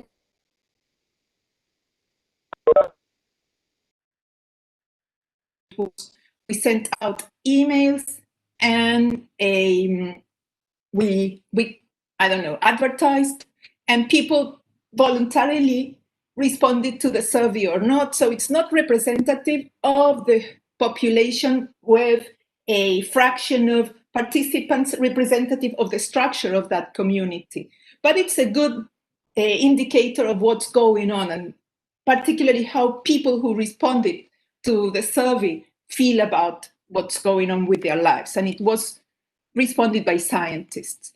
And then the responses were analyzed by regions. And I think I forgot to write down that all this analysis was done by people from the Statistical Research Center of the American Institute of Physics. And so there are various regions. And as you can see, Asia is divided in several regions.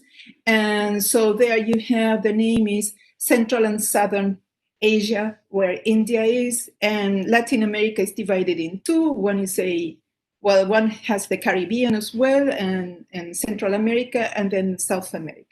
And then you see the rest of the regions. Okay, so this is the number of responses that we got.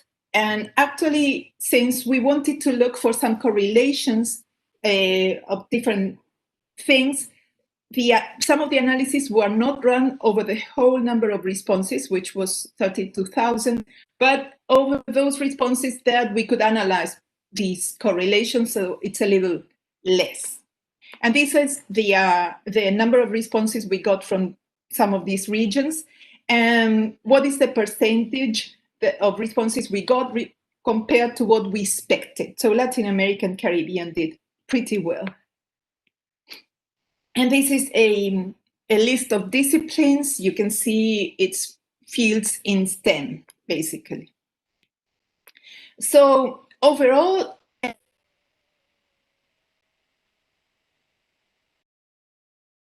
personal experiences along a scientific career. And so most of the things that we obtained was that the experiences of men and women were very different, and that experiences of women tended to be less positive than the experiences of men. And so these are some of the questions that were responded. One is, have there been any significant interruption in your doctoral studies? And women respondents were 1.6 times more likely to say yes than men. Have you given a talk at a conference as invited speaker? Is related to the first talk we listened to today. Men respondents were 1.2 times more likely, so 20% more to say yes. I have never experienced discrimination. Men respondents were 4.8 times more likely to indicate that they had never experienced discrimination than women. I have encountered sexual harassment at school or work. This means not just that you suffered it yourself, but you saw someone else being harassed, basically. Women respondents were 14.4 times more likely to say yes than men. Compared to colleagues who completed their final degrees at the same time as you, how quickly have you progressed in your career? Men respondents were more likely to indicate faster progression. And then 3 more questions. Has your career influenced your decisions about marriage, kids, or a similar long-term partnership? Women respondents were 1.6 times more likely to say yes than men. My career or rate of promotion slowed significantly when I became a parent. Women respondents were 3.3 times more likely to indicate that this was the case than men. My work or career did not change significantly when I became a parent. Men respondents were 3 times more likely to say yes than women. So here what we see is overall the responses, and let me show you some more detailed data compiled by regions. And the first one I'm going to share with you is related to recognition and career progression, and let me tell you how this is organized. So here you see the various regions below, and then you have 2 bars. And the first one is women, the second is men, and here are the percentages indicated here. And then if the 2 bars of the same region are colored differently, so women are green and men are orange, it means that the difference in percentage, given the number of responses, is statistically different. It's significantly different from a statistical point of view. If they are painted in gray, it means that they are not different from a statistical point of view. So this was about whether you had served on important committees at your institute or not.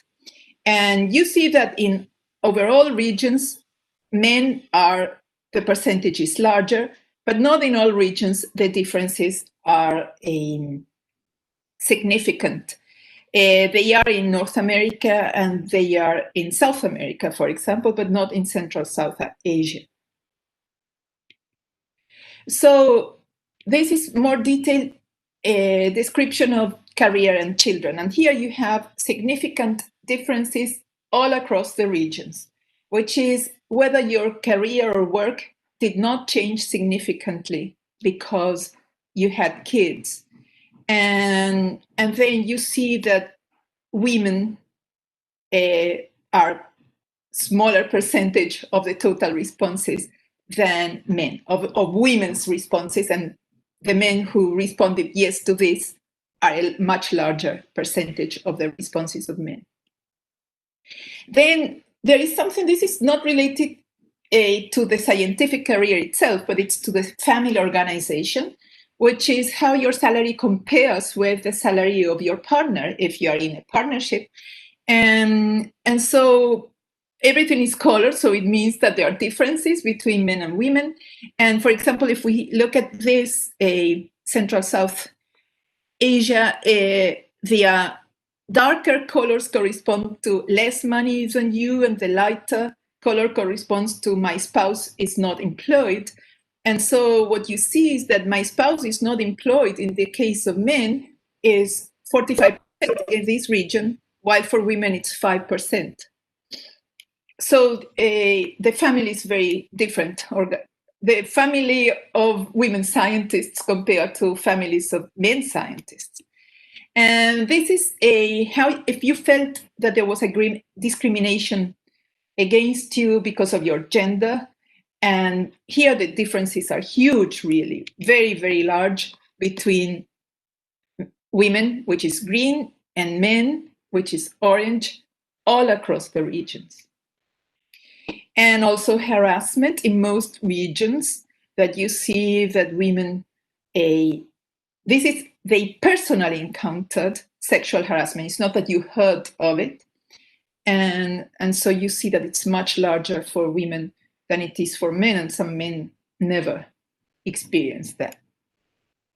So what we see is that the personal lives are pretty different. The family organization is different. The way the family organization impacts on the career is different. Is that the only difficulty that women find? Is it because they cannot make compatible their family and their career paths? And it's not only that, because there are lots of other aspects of what I call the sociology of science, how you establish your network of contacts, the time at which the meetings of committees that make decisions, policy decisions, they usually meet after hours, or also you have informal meetings with other scientists with whom you could discuss things, and you are not part of that because they are masculine type of activities. So there is a lot of things about the sociology of the interactions of the members of the scientific community that segregates women somehow. And then there is this aspect of unconscious bias.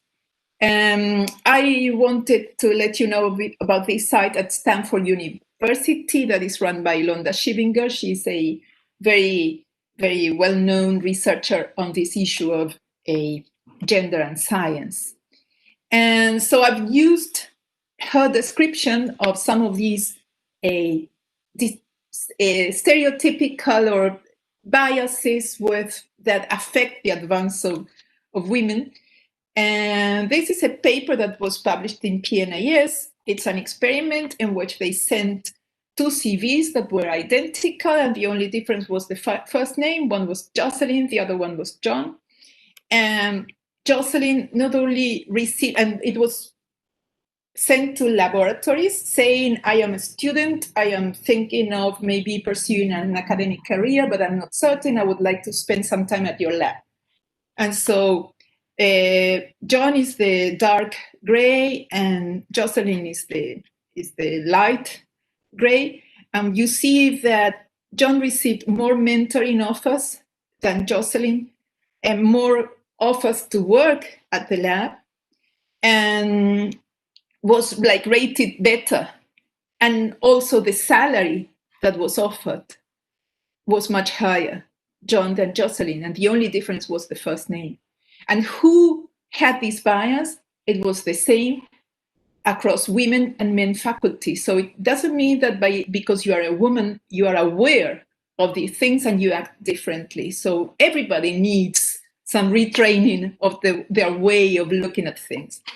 And then these stereotypes also affect women, how they behave. This is an experiment with kids in which they show to them some figures and they say, we are going to analyze your skills in geometry to some of the groups where they run this test.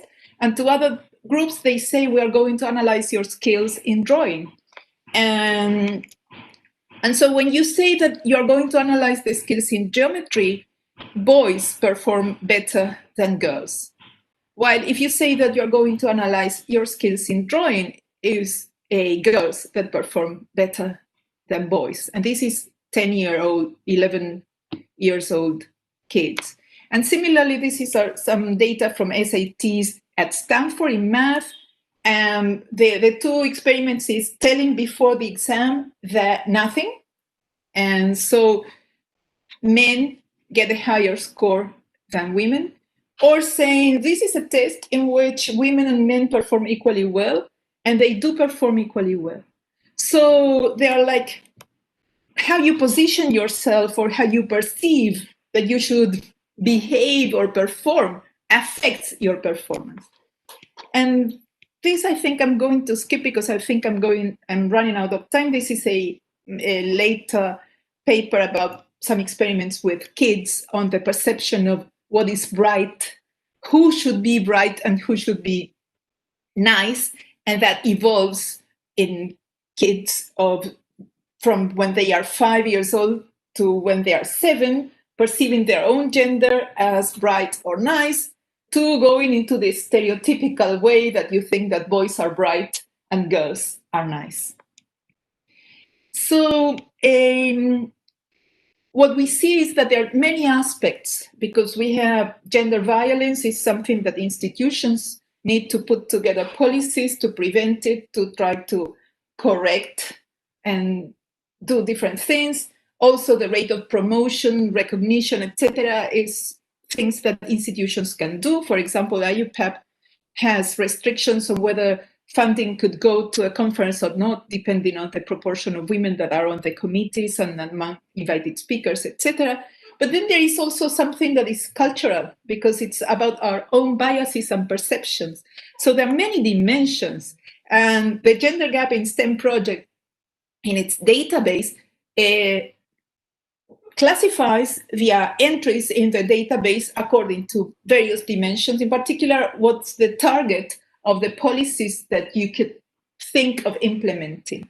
And I like to think of two ways of trying to help reduce this gender gap. One is what I call the top-bottom, which is actions from the institutions that try to permeate into the community, but also to change the workplace environment of the institution. And those are the top-down. And then there are the bottom-up, which is the communities trying to induce cultural change. And I think that they have to merge and they have to work together.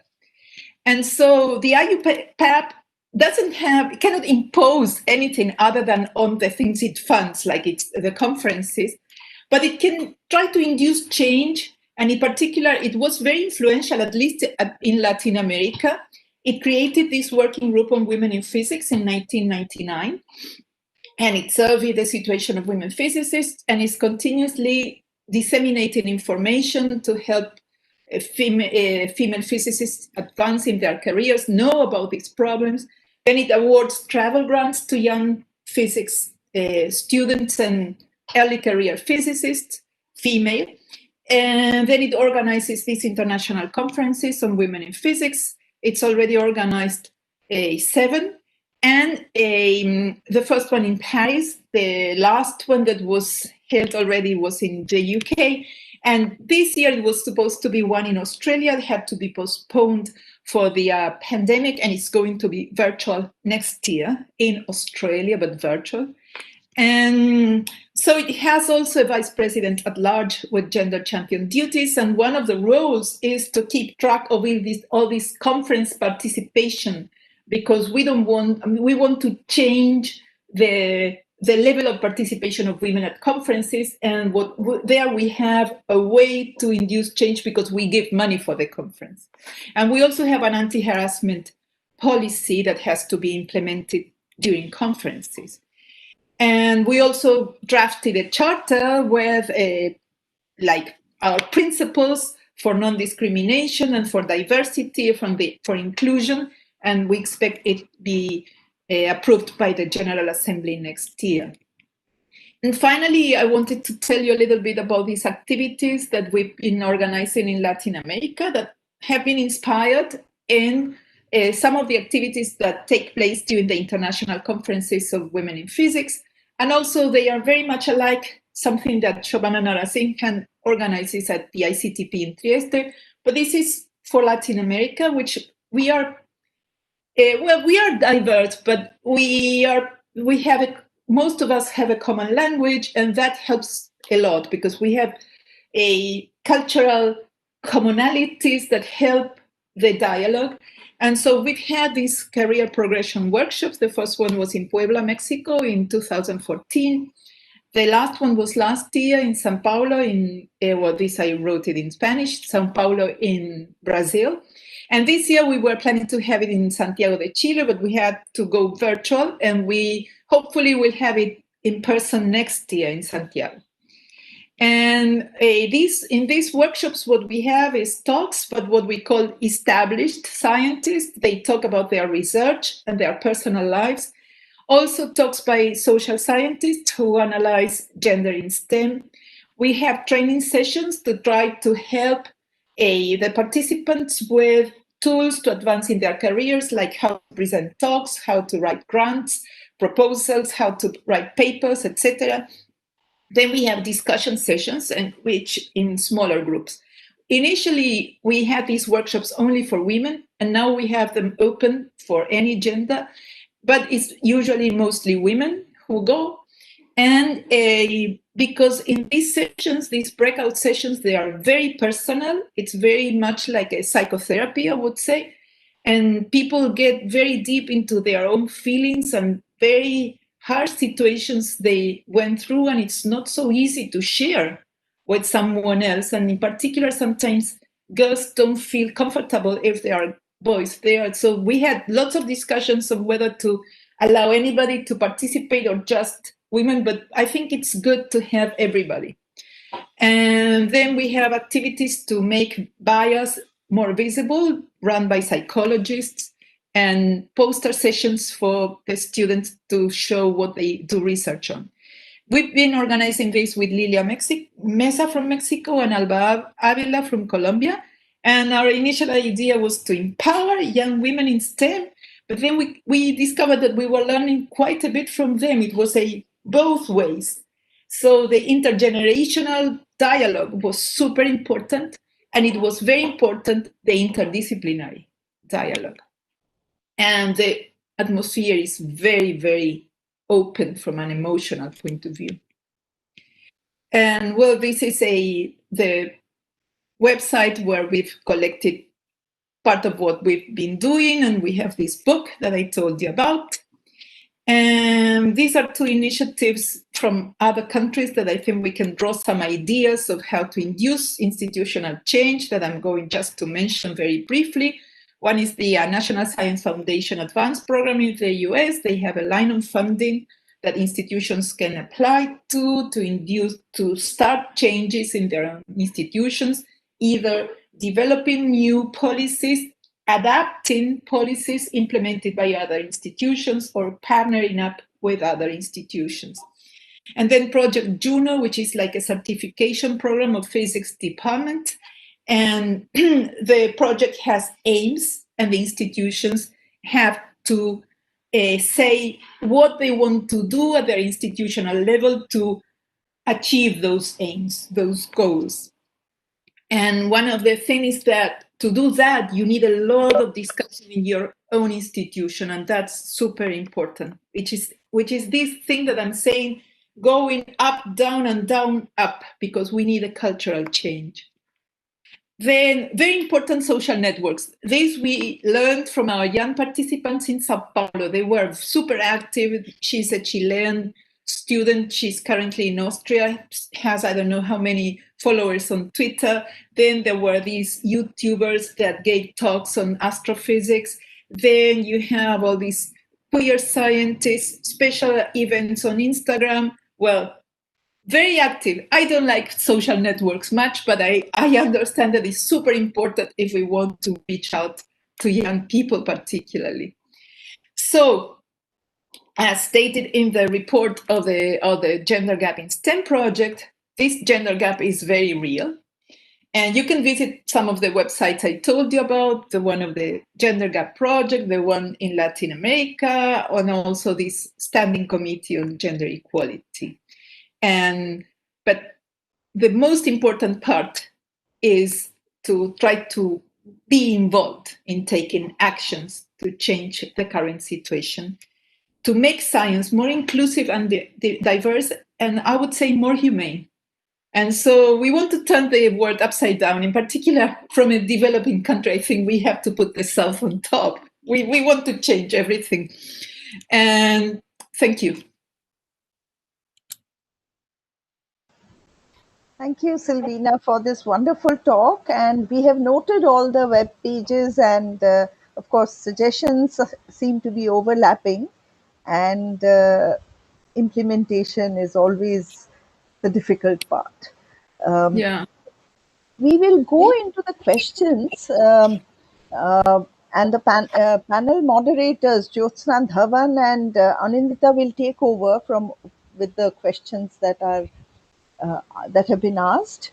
And I will briefly introduce Jyotsna, who's a fellow of INSA, who obtained a PhD from Boston University and pursued work on adult stem cells in CCMB Hyderabad for several years. She is a well-known scientist in India. Anindita is a younger colleague. She is a professor, associate professor at ISA Kolkata, and is a behavioral biologist and has founded a dog lab in ISA Kolkata and is studying the behavior, ecology, and cognitive abilities of dogs and the evolution of dog-human relationships. She has several awards and she is participating and is a member of many associations. She is socially very active. She is the co-president, co-chair of the Global Young Academy, and she has founded such INIAS. She was a founder member of INIAS. So I think I'll hand over to Jyotsna and Anindita for the questions for the speakers, and then it will follow. The panel discussion on how to reduce gender gap will follow. We've already heard some very specific and solid suggestions, but we'll go into more of these. Jyotsna, Anindita. Good evening, everyone. Thank you, Shobana. And it's a pleasure to be here with everybody. We've had 3 very inspiring talks, and I must say I learned a lot. I hope I'm audible to everybody. Yes. Okay, good. So we thought we'd take some of the questions from the chat box, but as well as questions for the panelists. So we have 6 panelists who are with us, but we also have, I'm assuming we should take the questions for the speakers first. Yes, you should do that for the speakers first. Right. So, you know, there's a huge number of questions, and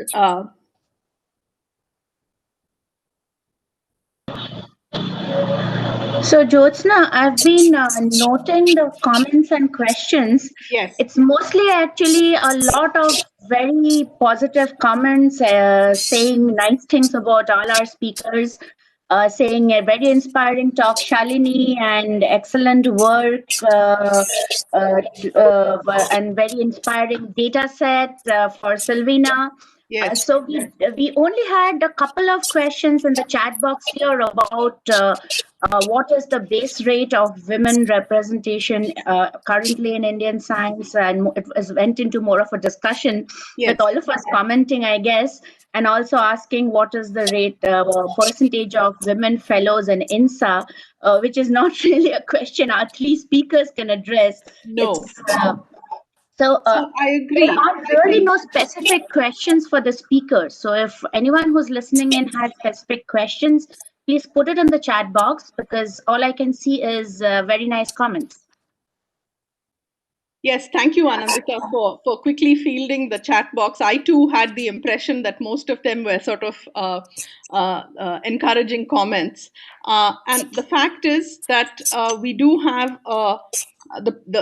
the speakers will continue to be with us. I just wanted to say something about the fact that I think we had a lot to learn from Silvina's presentation, particularly with respect to the issues of intergenerational and interdisciplinarity in the programs that they have so far been running. I think those seem to have been very useful. So it's something that we need to think about in terms of implementation in our own environments.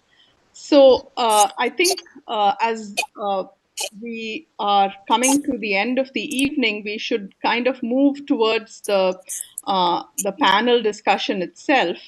But yes. Jyotsna, can I There's just one question which has popped up.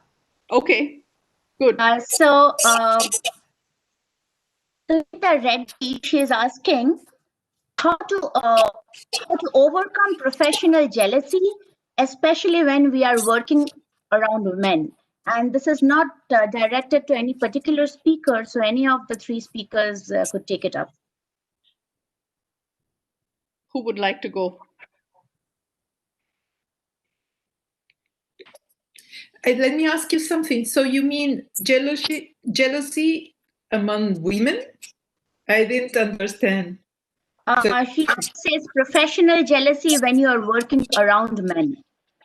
So I guess in between genders. But because you're trying to get someone who is very well known to look at you, and if you don't like it, if that happens to a male colleague, is that the question? I think that one of the things that I like to think about, because, for example, with these workshops, we started thinking of empowering women and giving them tools to advance. But tools of what kind? To be more assertive, to be maybe more competitive. Is that the way we want to go or not? I don't actually think that. I think that we have to change a little bit the landscape and change the way that science is practiced and go to a more collaborative way of practicing science. I didn't show some data, for example, of the pattern of publication studies that show that, for example, in astronomy, the fraction of women being co-authors in papers that are published in high top journals has been increasing for the last years. And it's sort of related to the existence of large collaborations. So there is now in some areas, because I understand that this is all the sciences, but in particular in high energy physics, for example, or in astrophysics, that there are very large collaborative groups. I understand that they have a sociology inside and also prestige, and that is always difficult to avoid.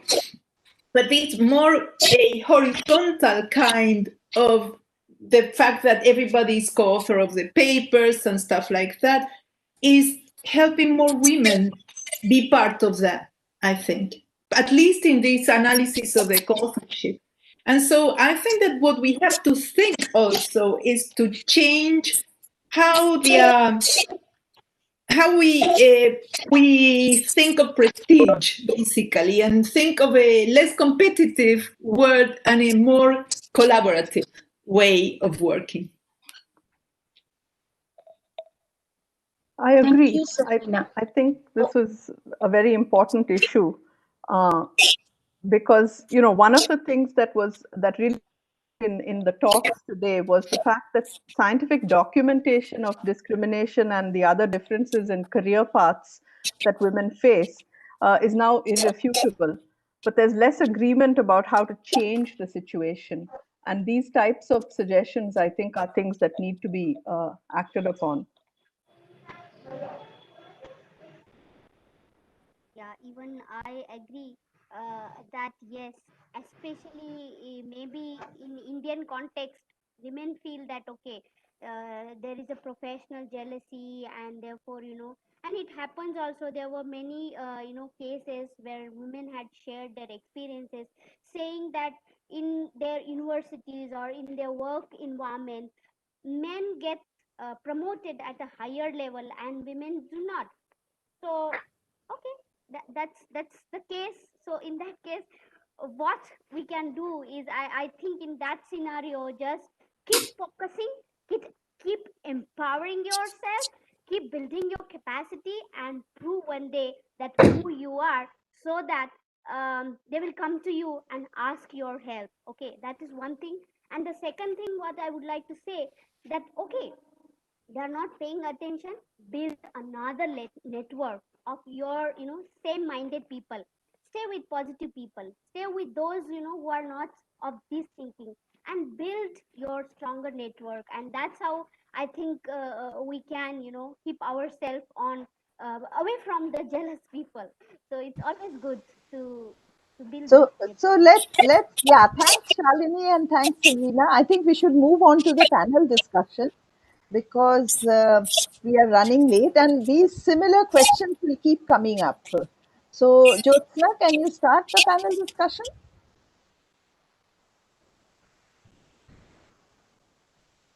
Or Anindita? Maybe. I think Jyotsna is not here yet. I think Okay. so. It's You okay. started. Yeah. So yes, so we have 6 fantastic speakers with us today, and it's our pleasure to welcome and invite all of them. So what we will do is, since we are really running short of time, the way we have planned to have the panel discussion is we will have the speakers each speak for 3 minutes in the beginning. And while they are speaking, everyone listening in, please type in your questions in the chat box, either in the WebEx or in the YouTube. And as the questions come in at the end, after all the 6 speakers have spoken, we will take your questions and put them to the speakers. So if you have questions addressed to a specific panelist, then please name the panelist to whom you want to ask the question, or you just put in the question and we'll ask. So let us get started, and I hope Jyotsna can join us soon. Yeah, please, So, please mute the phone. Somebody has not muted. I think Jyotsna maybe. Yes, if everybody can mute, it will be very convenient for us. Jyotsna already in? Because I can't see this from here. No. Okay. So the first speaker whom we have on our panel today is none other than the president of INSA, Professor Chondrima Saha. And it is a great pleasure for me to welcome her to the panel of INSA Women in Science, because of course she needs no introduction to anyone here, but it is my duty to introduce her, especially for the people who are listening in from outside. So Dr. Chondrima Saha is a biologist by training, and currently she is the president of the Indian National Science Academy. She is also the former director of the National Institute of Immunology in New Delhi, where she is currently serving as the professor of eminence. Her theme of research has been in the influence of cell death programs under varying physiological conditions in diverse organisms. She is an elected fellow of the World Academy of Sciences and a fellow of all the 3 science academies of India. She has served as vice president of international affairs of INSA, where she is currently the president, and as a member in the councils of all 3 national academies.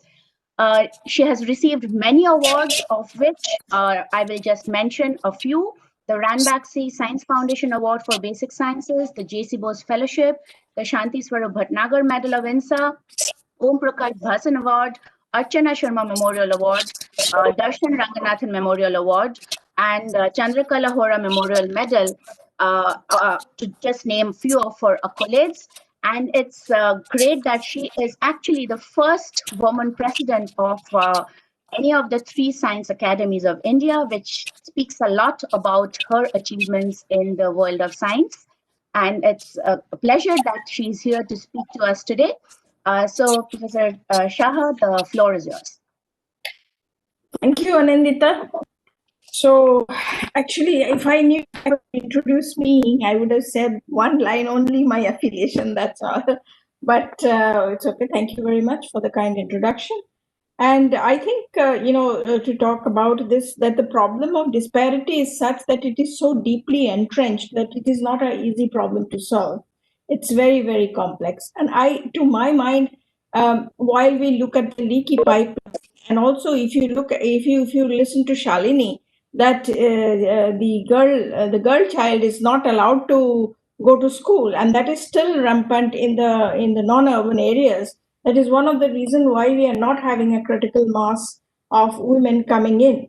While I admit that there are many women, because when the time I started my career and now, has been a change, that more women has come in. They are more successful, they are more confident. So I think there is problem with audio. Wait, my audio or somebody's echoing? We can't hear. No, your audio is clear. Maybe somebody else is Someone not. else's mic is on, I think.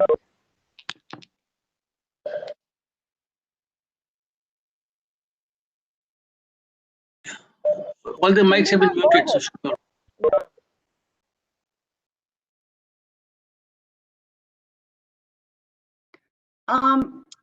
Professor Shah, you are muted. Okay, all right, you can hear me. So I think the support of the family is very important for the women for the time of PhD and post-PhD, because that is the time when they are getting married and having children. So it's support of their family is extremely important. And this support of the parents prior to that is important for women, because you see, I always tell parents that bring up your girl child as a son, and so that gives them the confidence. Tell them they can choose whatever they want to do, and that is why I think it's a very big societal problem. And although I will admit that when selections take place, there may be we can do better. But for example, institutes. What are institutes? Institutes are made of the boards, and who are in the boards? In the boards, there are men, but now you have more and more women representation. So I have a great hope that things are going to improve. And my contention is that the women should be more confident. They should come in large numbers. Where exactly the leak is, we don't know. We have a lot of data, but we do not have really a fine analysis of where we are actually losing out. And there are figures, but what about the analysis of the data? So I think in the institute boards, in the university boards, there are more and more women coming in who understands women's problems. But biology, you cannot avoid. And during that change in biology, it takes place at a very vulnerable time in a woman's life. Strong family support is required for her to go out and work. And this is something that we need to educate people about.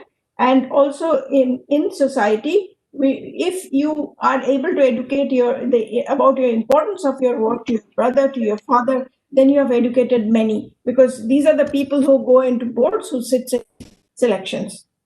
So I think this is how we should progress, and we should have a very fine analysis of the data available to us.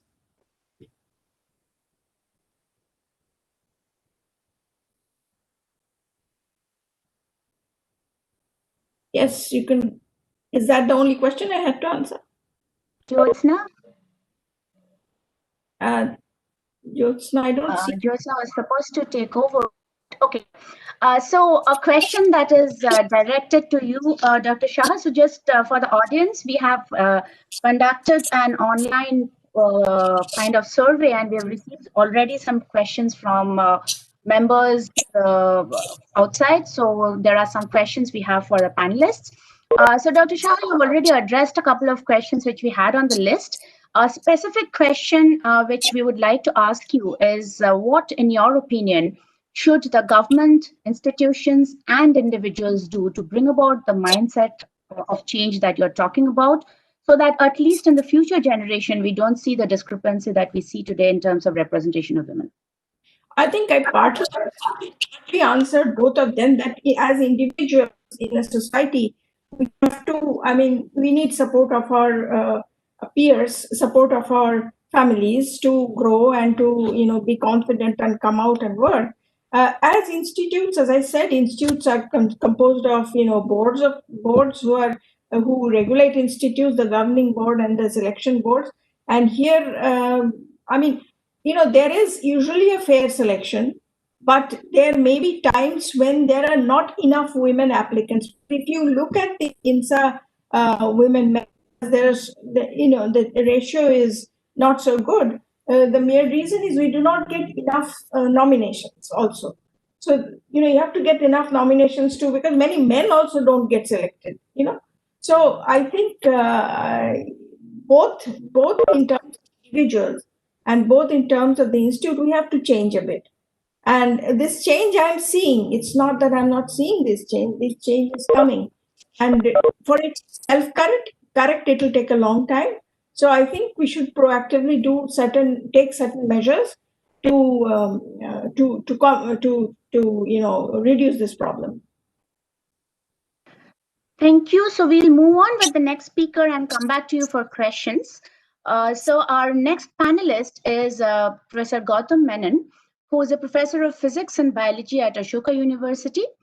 He's a professor of computational biology and theoretical physics groups at the Institute of Mathematical Sciences, Chennai, where he was the founding dean of the computational biology group, as well as an adjunct professor at the Department of Biological Sciences at TIFR, Mumbai. He holds a PhD in physics from the Indian Institute of Science, Bangalore. He's a recipient of India's Swarn Jayanti Fellowship, as well as the DAE SRC Outstanding Researcher Fellowship. He's a fellow of the National Academy of Sciences. His interest spans fields and the interface of physics and biology, but also include the study of models for infectious diseases. He currently leads a number of collaborations that center around COVID-19 modeling, and he's one of those a relatively senior scientist who's also very active on social media. So the floor is yours, Gautam. Thank you, Anindita, and it's a great honor to be part of this panel. Let me just start by saying a little bit about, so I've made a transition between working in an institute, in a research institute in India, to a university. So I'm in a better position to sort of look at and compare both of these things. So let me tell you a little bit about Ashoka itself as a potential model for how one could do things.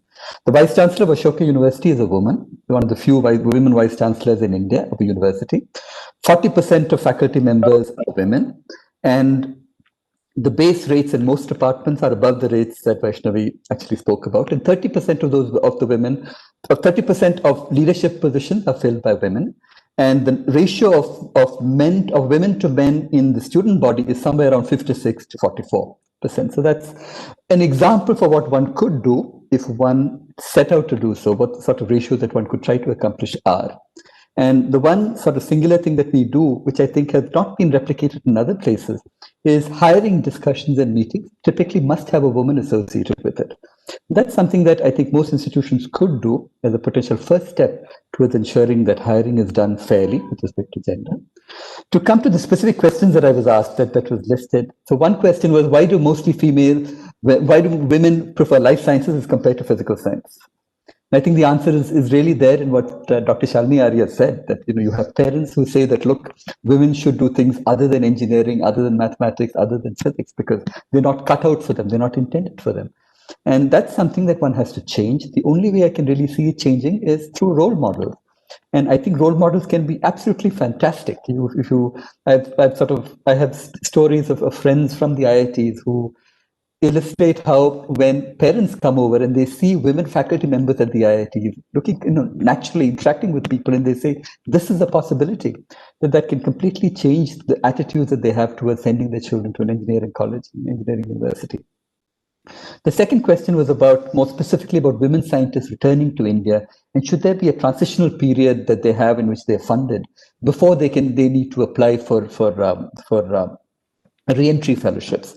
So over here, I would take a different point of view. I think that in general, we should relax age limits for women on most of these fellowships, because of the fact that we know that women do have many more setbacks, many more delays, typically in their education. This is a very specific question, and I think it applies more to the biological sciences, where typically a Western lab might have one big paper that everyone contributes to, and it takes often 2 to 3 years for that to be published. It's not generic. And I think most committees look at a pattern of publication, a sequence of quality work, rather than sort of one top-line publication that is achieved at the end of a particular postdoc. So I think this comes under the general question, which I'm sure other panelists will address, that you should try and relax age limits on most of these fellowships as far as possible. Fellowships, prizes, awards, all of them. The last question was the perception that is being discussed a lot, that the pandemic has hit women scientists much harder. Here is something where we actually have data, and there's a very nice article which I can recommend to all of you by Ed Yong in The Atlantic, where he points out that if you look in the spring at women's names as first authors in the medRxiv archive between last year and this year, there's a drop by 44%. If you look at the percentage of women first authors in papers between last year and this year, it comes to about 19%. There's a drop of 19%. These are important numbers, because it's not just a question of what we feel anymore. There are numbers that show that there's been a distinct change between last year and this year, for many reasons, but certainly because women have a far more important role in anchoring families, responsibilities, emotional responsibilities especially. And this, especially given that support at home has declined during the pandemic. All of these are reasons why the participation of women, both in the scientific enterprise, has dipped noticeably during this period. It can only be attributed to the pandemic. That is something that we have to figure out how to deal with. Thank you. Thank you, Gautam. We'll get back to you with more questions, I'm sure. We move on to our next speaker, none other than Professor Rohini Godbole, who is well known across the country for her role in Women in Science panels and working for Women in Science. So to introduce her briefly, she's an honorary professor and a J.C. Bose Fellow at the Center for High Energy Physics in IISc. She has worked extensively on different aspects of particle phenomenology over the past 3 decades, in particular on exploring different aspects of the standard model of particle physics and the physics beyond it. Her work regarding hadronic structure of high-energy photons outlined a variety of ways in which to study it and has had implications for the design of next-generation electron position colliders. She is an elected fellow of all the 3 academies of science in India and also the Science Academy of the Developing World TWAS, and was awarded Padma Shri in 2019. Apart from her work in academics, she is also much sought after communicator of science, often delivering talks to young students, scholars, and scientists on everything physics. She is also an avid supporter of women pursuing careers in science and technology, and along with Professor Ram Ramaswamy, edited the book Leelavati's Daughters, a collection of biographical essays on women scientists from India. She has received DLit from the SNDT Women's University, and more than 150 articles have been published in refereed journals, as well as 1 textbook on supersymmetry for PhD students. It's a great pleasure to welcome her to this panel, and we look forward to listening to you, Rohini ma'am. Thank you, Anindita. And just like Chandrima said, I think you could have just mentioned my institute. But anyhow, I was given a few questions from the questions that you had curated, and I'm going to comment on two or three of these. So I'm trying to share my slides because I've written the questions on the slide, though not my answers. So let me see if my file comes. Otherwise, I will. Yeah, I think it will work. Yeah. So I think people can see my slides. So one question, a set of questions which we put together was where people were wondering about that you are discussing here genders, but gender is kind of a binary issue. At least it used to be perceived as such. But these days there is more change in the perception, and therefore people wanted to know how should the discussions change in this context, and both these questions more or less related to that. And here I wanted to say that yes, indeed, the world around, the perception is changing a bit, and indeed, as a chair of the panel for equity and inclusion for India's science and technology innovation policy, we have indeed actually suggested that the discussions of gender equity actually should be expanded to include equity and inclusion per se. But of course, the only reason we should be looking at gender in a major way is that gender is the biggest group that is underrepresented, and way more underrepresented than its base rate, as Vaishnavu would say. But indeed, when we are discussing ways and means of curing underrepresentation, we should be looking at things in this broader sense, and indeed we have to realize that. The second question that was asked by a few people, and it was already mentioned in the discussions here, that we do have a system of redressal to address sexual harassment. And the question was how effective ICC, the Internal Complaints Committee, is. Now here I have actually 2 points to make. The first point is that the mechanisms of Internal Complaints Committee will be as effective as the maturity of the community.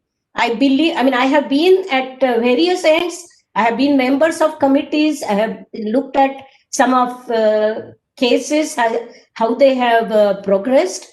And my judgment is indeed, this is an extremely serious issue. And in my 40 years of being an academic, it's only now that it is coming to the fore and people are beginning to address the elephant in the room. So it's very, very welcome. But I think we have to be quite mature, and maturity has to come at both ends.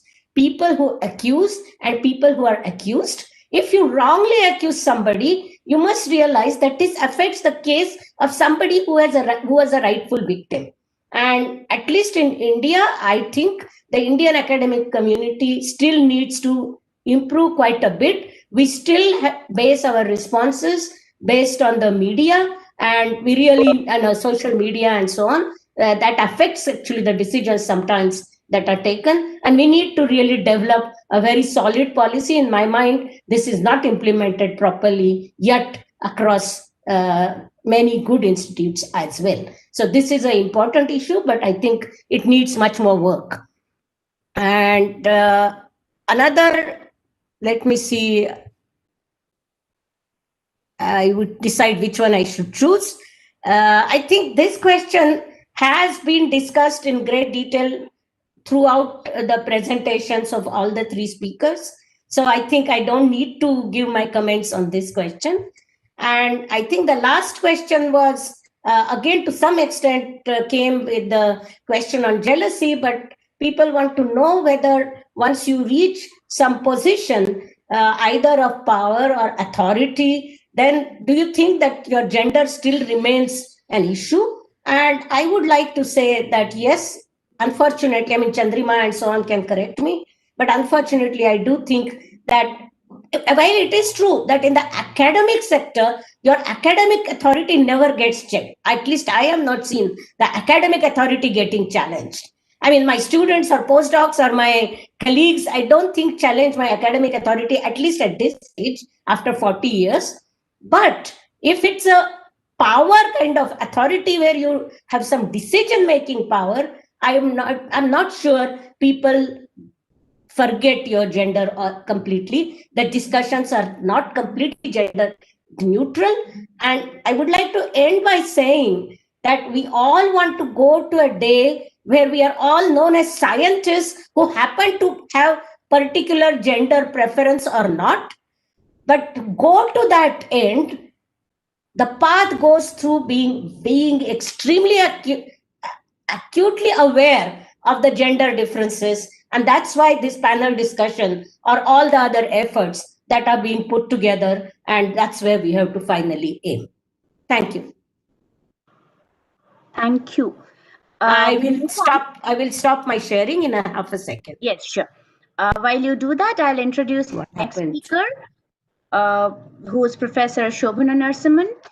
Shobhana Narasimhan is a professor in the Theoretical Sciences Unit of JNCSR Bangalore. Her area of research is computational nanoscience. She's a fellow of the National Academy of Sciences India and the AAAS USA. She was a member of the National Task Force on Women in Science of the Government of India, the Standing Committee on Women in Science of DST, and the Working Group on Women in Physics of IUPAC. And she was the one who has invited our speaker, Silvina, today. Since 2013, she has been organizing the career development workshops for women in physics at ICTP Trieste, Italy, and ICTP EAIFR, Kigali, Rwanda. It's a pleasure to invite Professor Shobhana Narasimhan to speak a few words. Thank you, Anindita. I was asked to speak on 2 points. One question I was asked is whether the fear or the risks associated with sexual harassment are preventing women from coming into science in large numbers. So this is something that has been sort of partly addressed by Rohini already. I want to say that, first of all, I think sexual harassment is a serious problem. It is a serious issue, and I think the Indian scientific community hasn't yet acknowledged that to the extent it should have. A lot of people are still extremely uncomfortable when the issue of sexual harassment comes up. And you do hear when somebody is accused of sexual harassment, people making comments like, oh, but he's such a good scientist, or oh, but he's a married man, so how could he have harassed her? Or, oh, you know, I've seen how she dresses sometimes, things like that, which I think are completely inappropriate responses. So it is a serious problem, and we have to address it at a much more serious and focused way than we are doing at present. Awareness of the problem, the extent of the problem has to be much greater than it is now. But at the same time, I don't think this is something that is really responsible for the small numbers of women in science that we have. There are, of course, women who have dropped out of their PhDs or their postdocs or whatever because of being sexually harassed. I know of cases like that. I would assume many of us know of cases like that, but I still think those numbers are relatively small, and they're not responsible for the big drop that we see. As many of you will know, the numbers that we have in India, that currently about 44% of PhDs in science go to women. But in our scientific workforce, we only have about 14% participation of women, which is the 6th lowest in the entire world. And so we clearly have other societal issues. We are basically losing women after getting their PhD. And these are problems associated with marriage and motherhood and what we see as the societal role of women, I think, that are responsible for the low participation of women in science in our society. The other issue I was asked to comment about was whether I think women prefer theory versus experiment, or why they go into physics versus biology. As I think Gautam already mentioned this, I really think these are associated with the cultures of those disciplines and not associated with any innate preference that women have or any innate talent that they have, because there isn't a uniform pattern of theory versus experiment, for example. If you look in physics, if you see string theory, you see almost no women, and this is a pattern that's seen worldwide. Apparently worldwide, less than 10% of string theorists are women. Whereas if you see my field, which is condensed matter theory and computational physics, you see a much larger percentage women. Also, I'm told in neutrino physics, there are very few. I mean, there's a much larger percentage of women doing theory.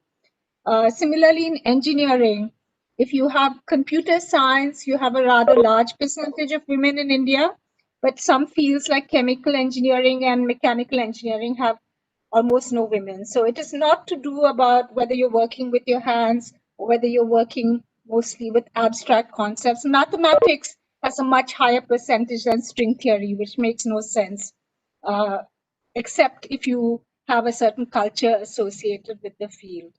I just want to make one last point, which is I want to say that our universities and institutions have to change their policies about hiring dual career couples, because this, I think, is something that seriously brings down the percentage of women in science, because a very large proportion of women in science are married to men in science. And if institutions won't hire dual career couples, then this is a real problem.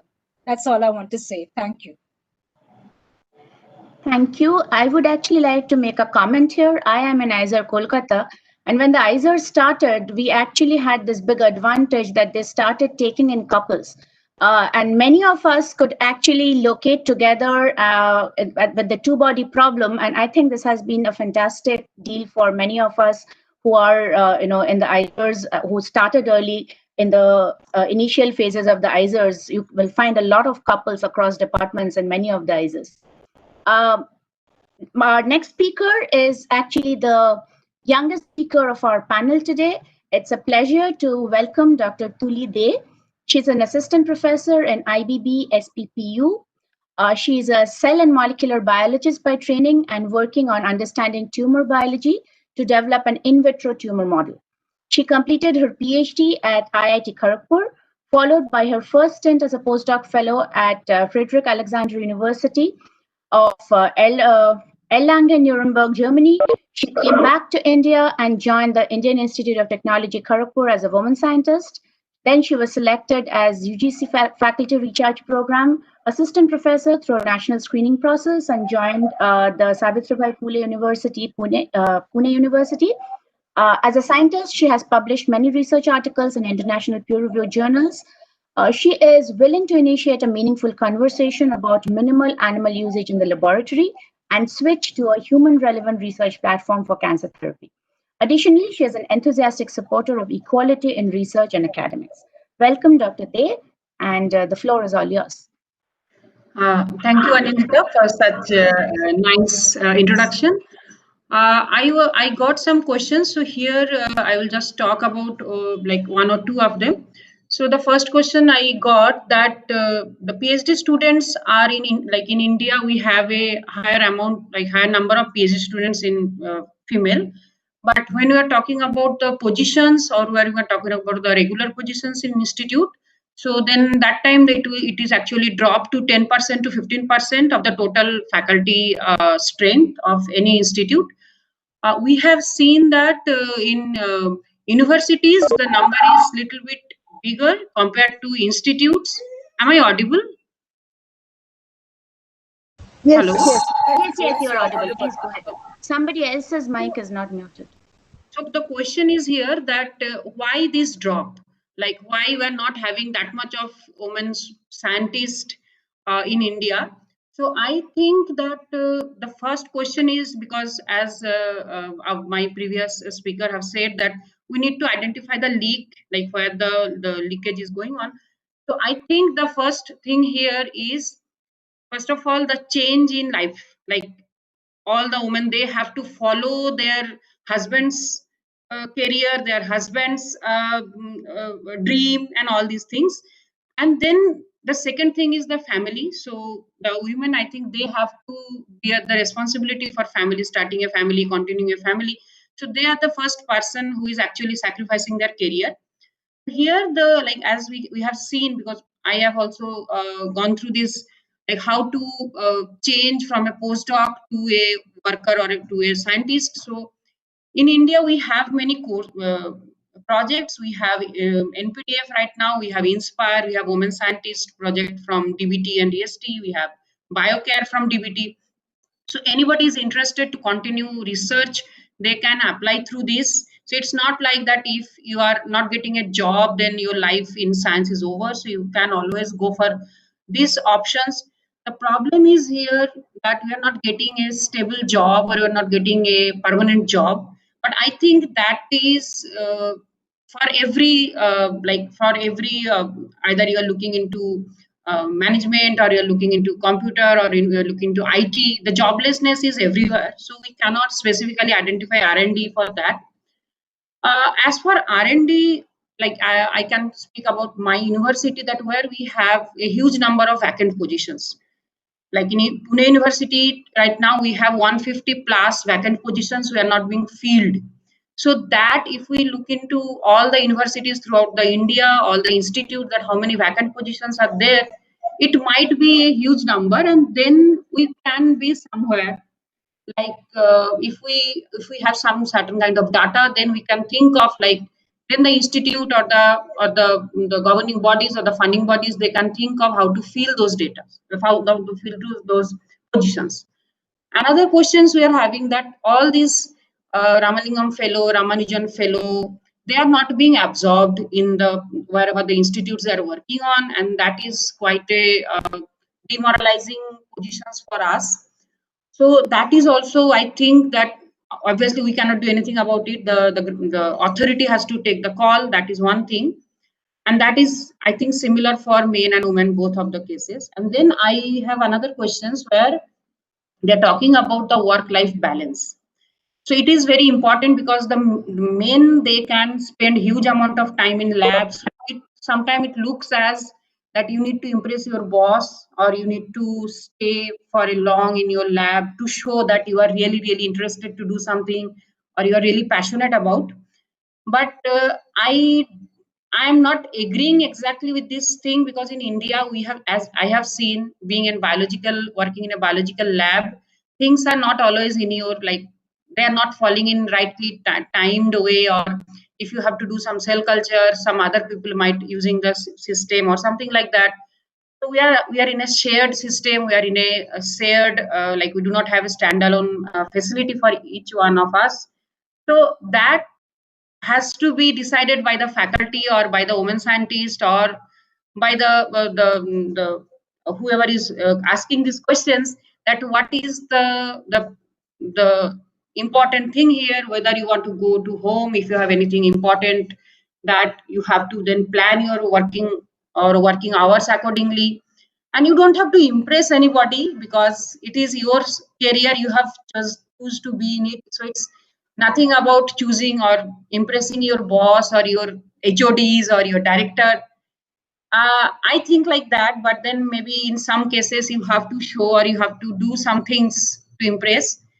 But as long as, I think, as Rohini ma'am said, that as long as you're working and then your work can speak about yourself, you don't have to worry about all these other petty politics. But we cannot get rid of them. They are part and parcel of our life. So I think you will learn, as long as you're in the system, you will learn how to tackle with them.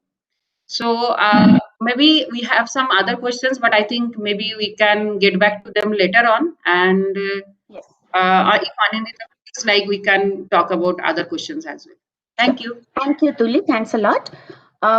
It's my pleasure now to welcome our last panelist, and I have been warned I do not give a long introduction.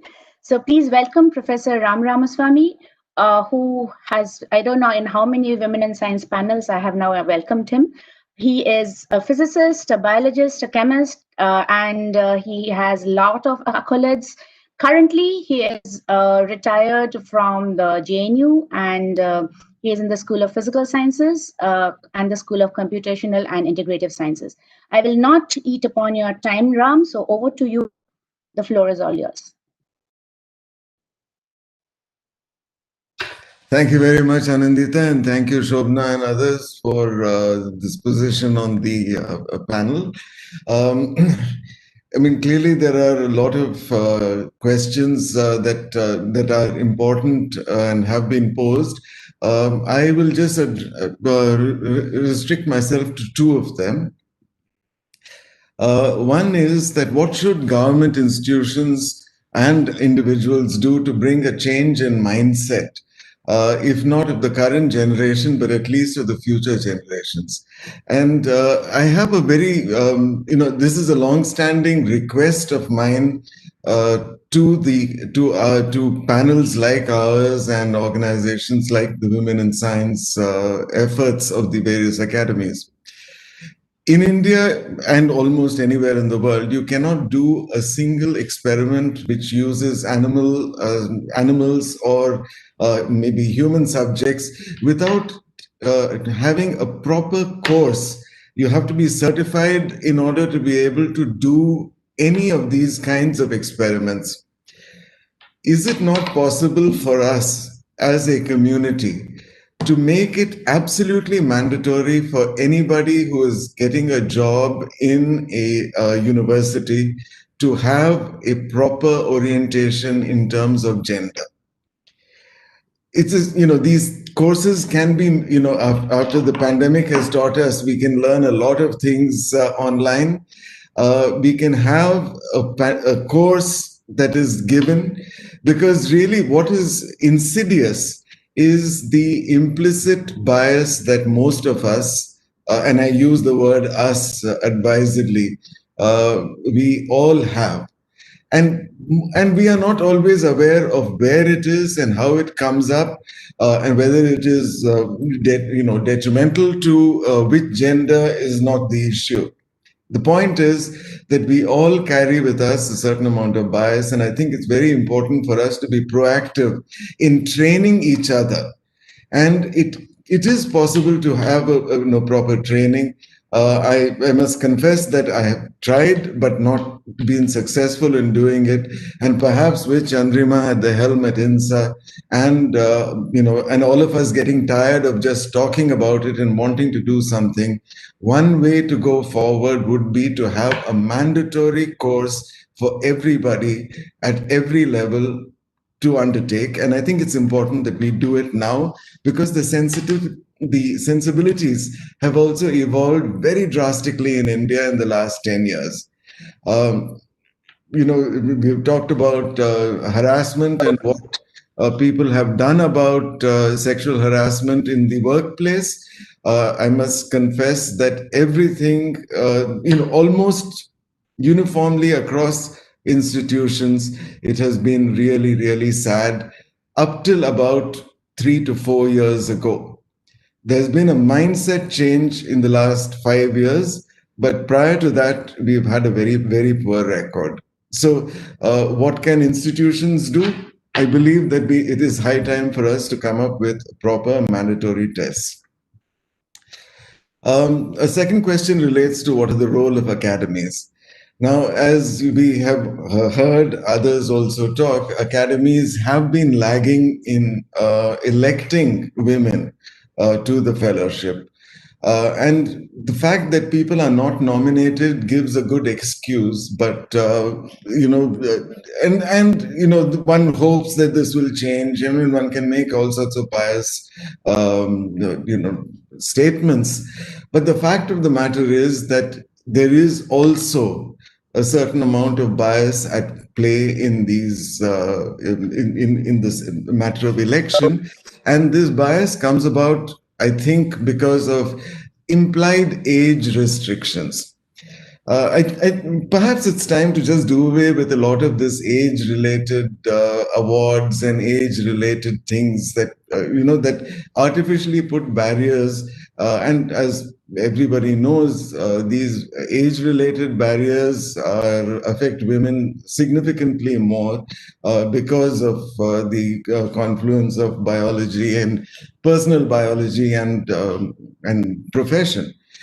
So, maybe I think really what we should be asking for is a removal of, what is so magic about an age of 45 that you have to recognize somebody only up to the age of 45 or 55 or 60 or whatever it is.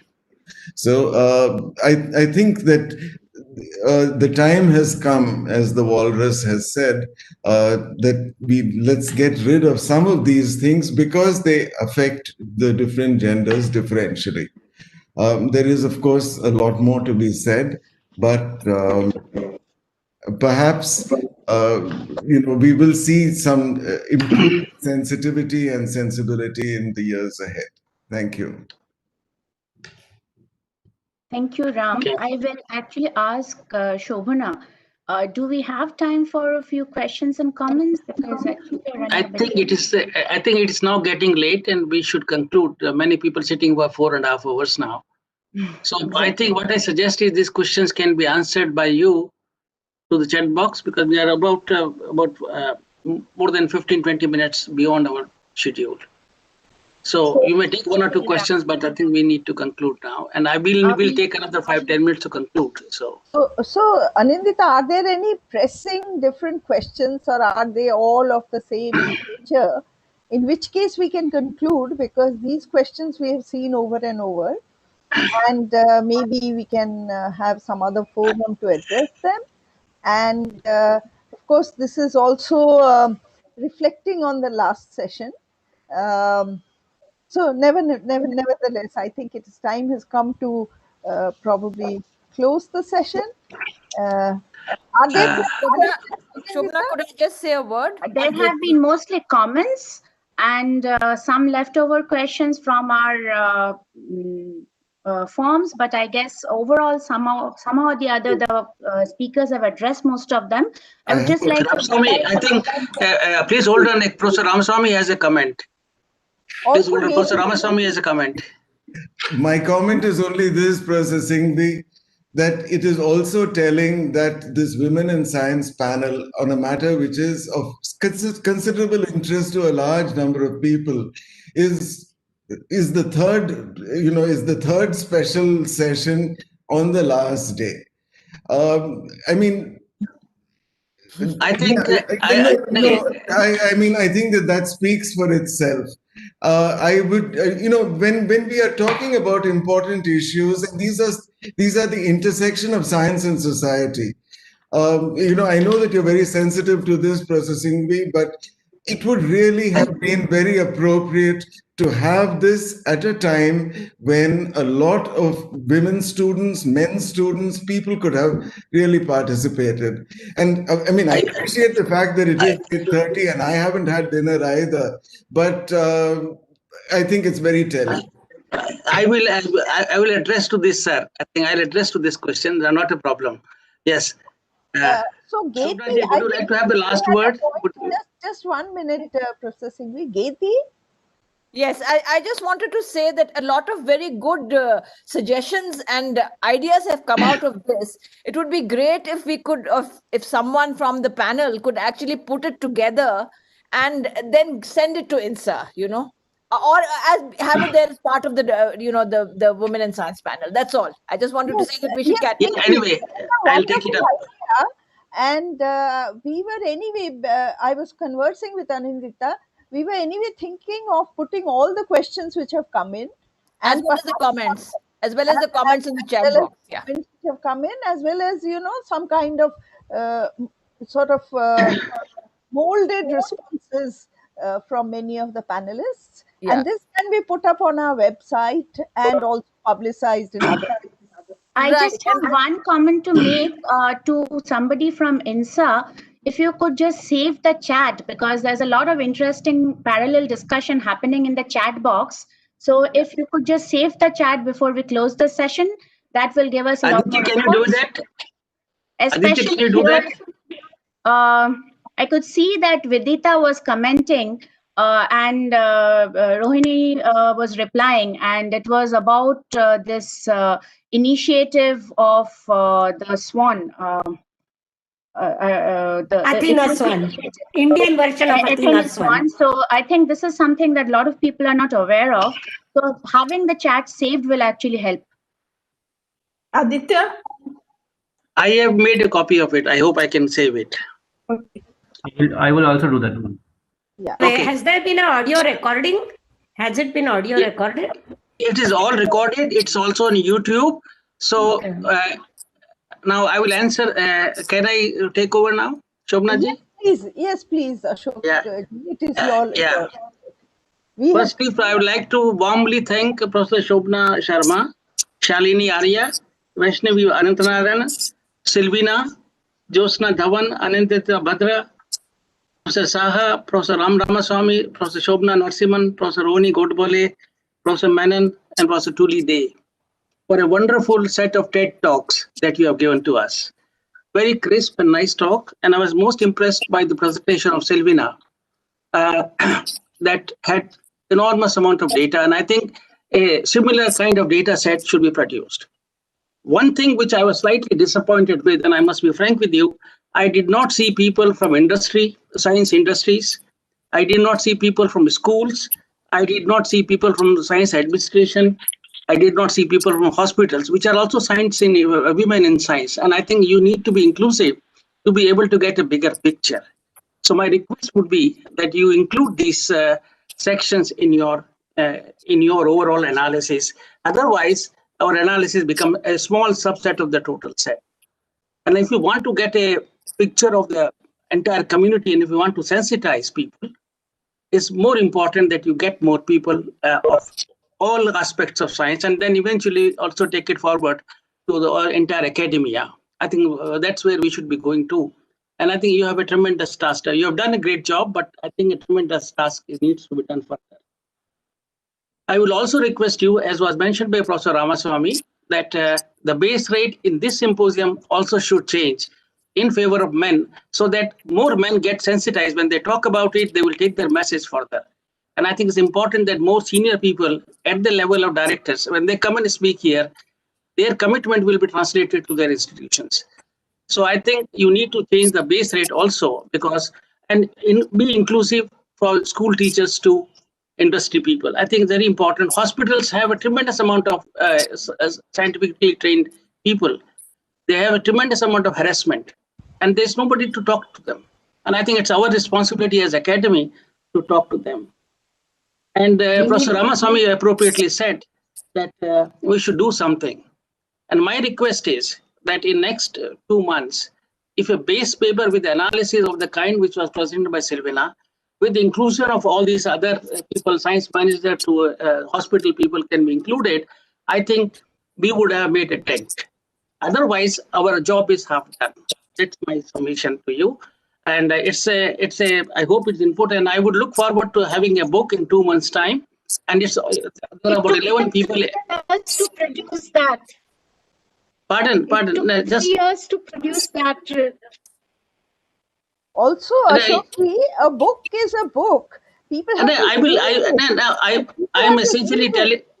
No, I'm not saying, madam. I'm saying kind of a recommendations that every institution can take. And if we have to do it, it need not be the last word, but let's begin it, and we keep on updating it every 6 months. Again, I'm sorry to these recommendations have been produced and they exist. I don't, 2 things. The surveys like what Dr. Sylvia has presented take a lot of time.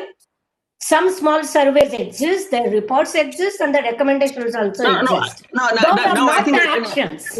One of the actions, for example, please let me complete now. Actually, Rohini ji, it is now conclusion. I am only making my submission to you. You take it the way you like it. It's my submission to you that you may be more inclusive and may have more people into it. It's my submission. You can take it or reject it.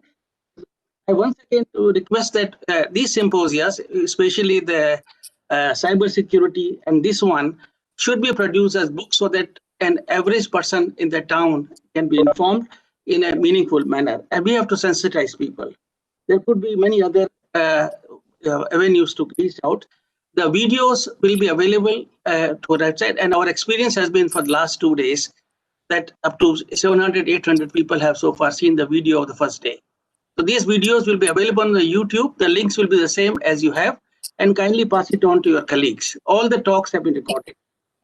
Okay, I take the opportunity to thank the speakers in session of all the 3 conveners, Dr. Partha Majumdar, Professor Agarwal, and Professor Shobna Sharma, for their hard work, and it's our deepest appreciation.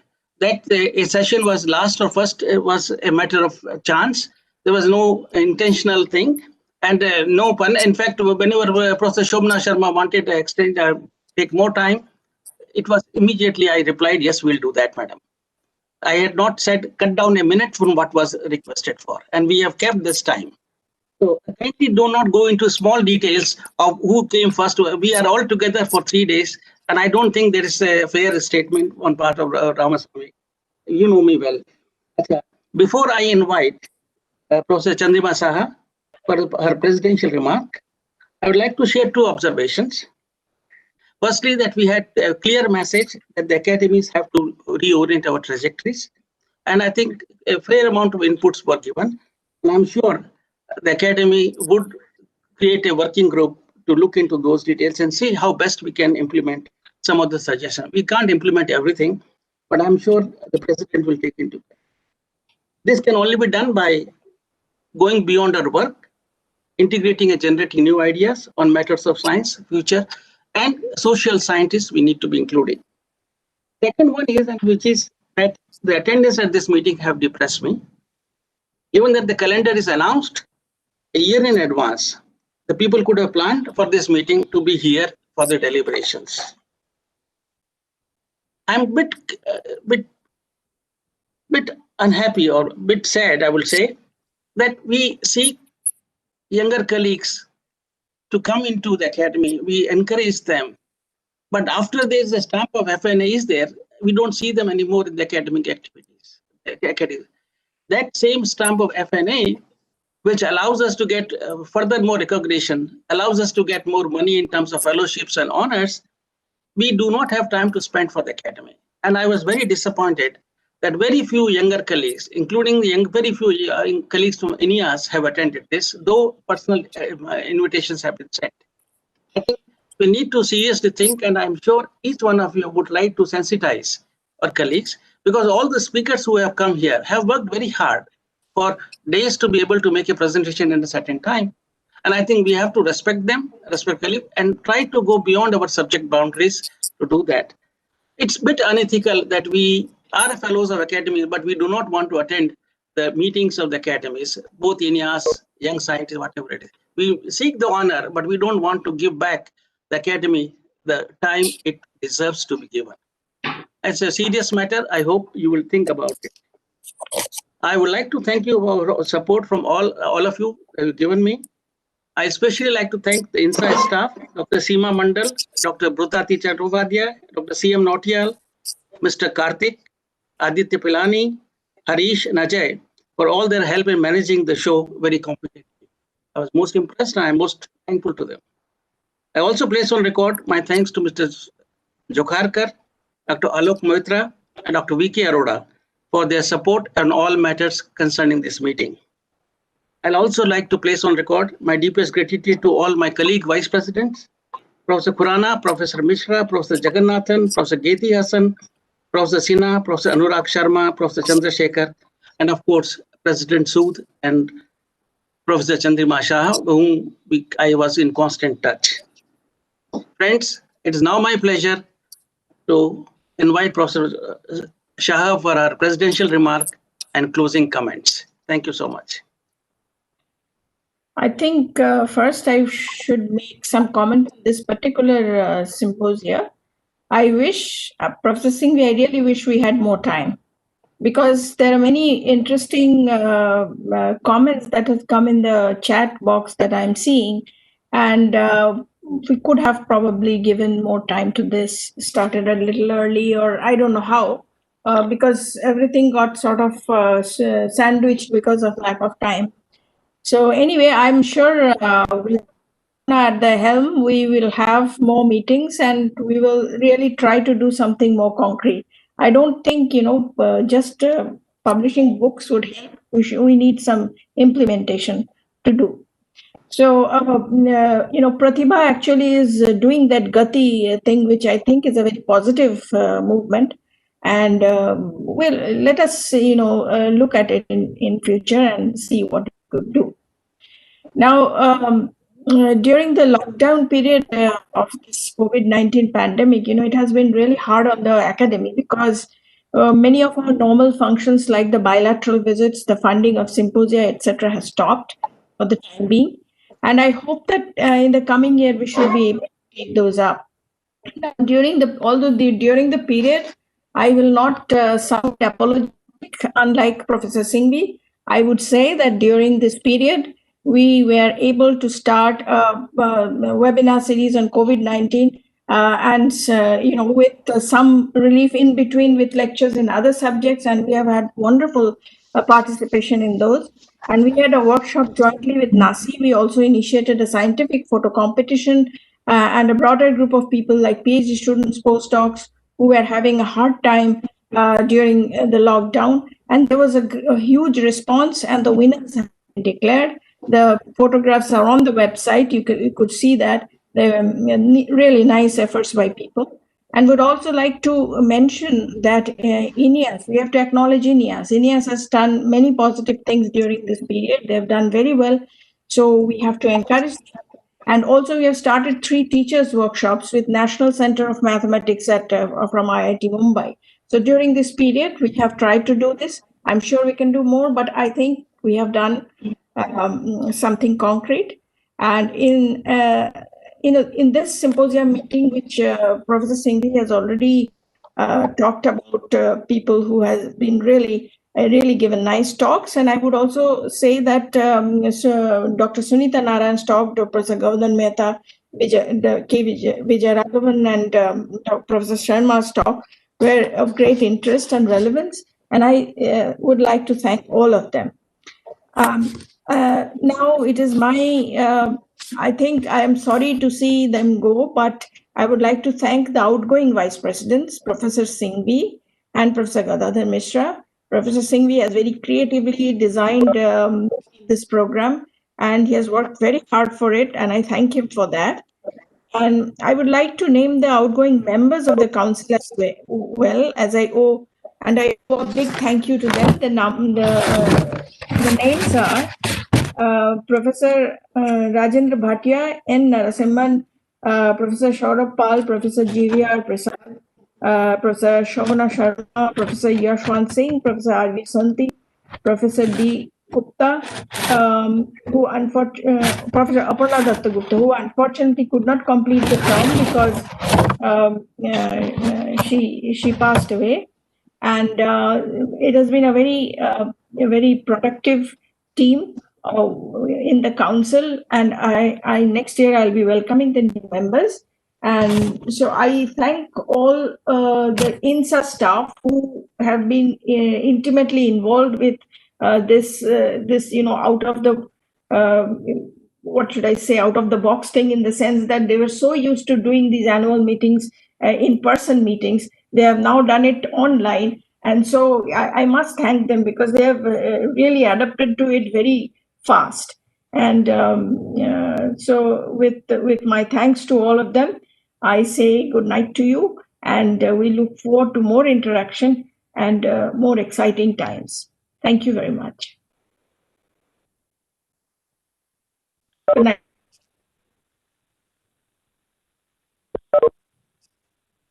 Good night. Thank you. Good night and bye-bye, everybody. Thank you. Thank you. Bye-bye, everyone. Thank you. Thanks, everyone.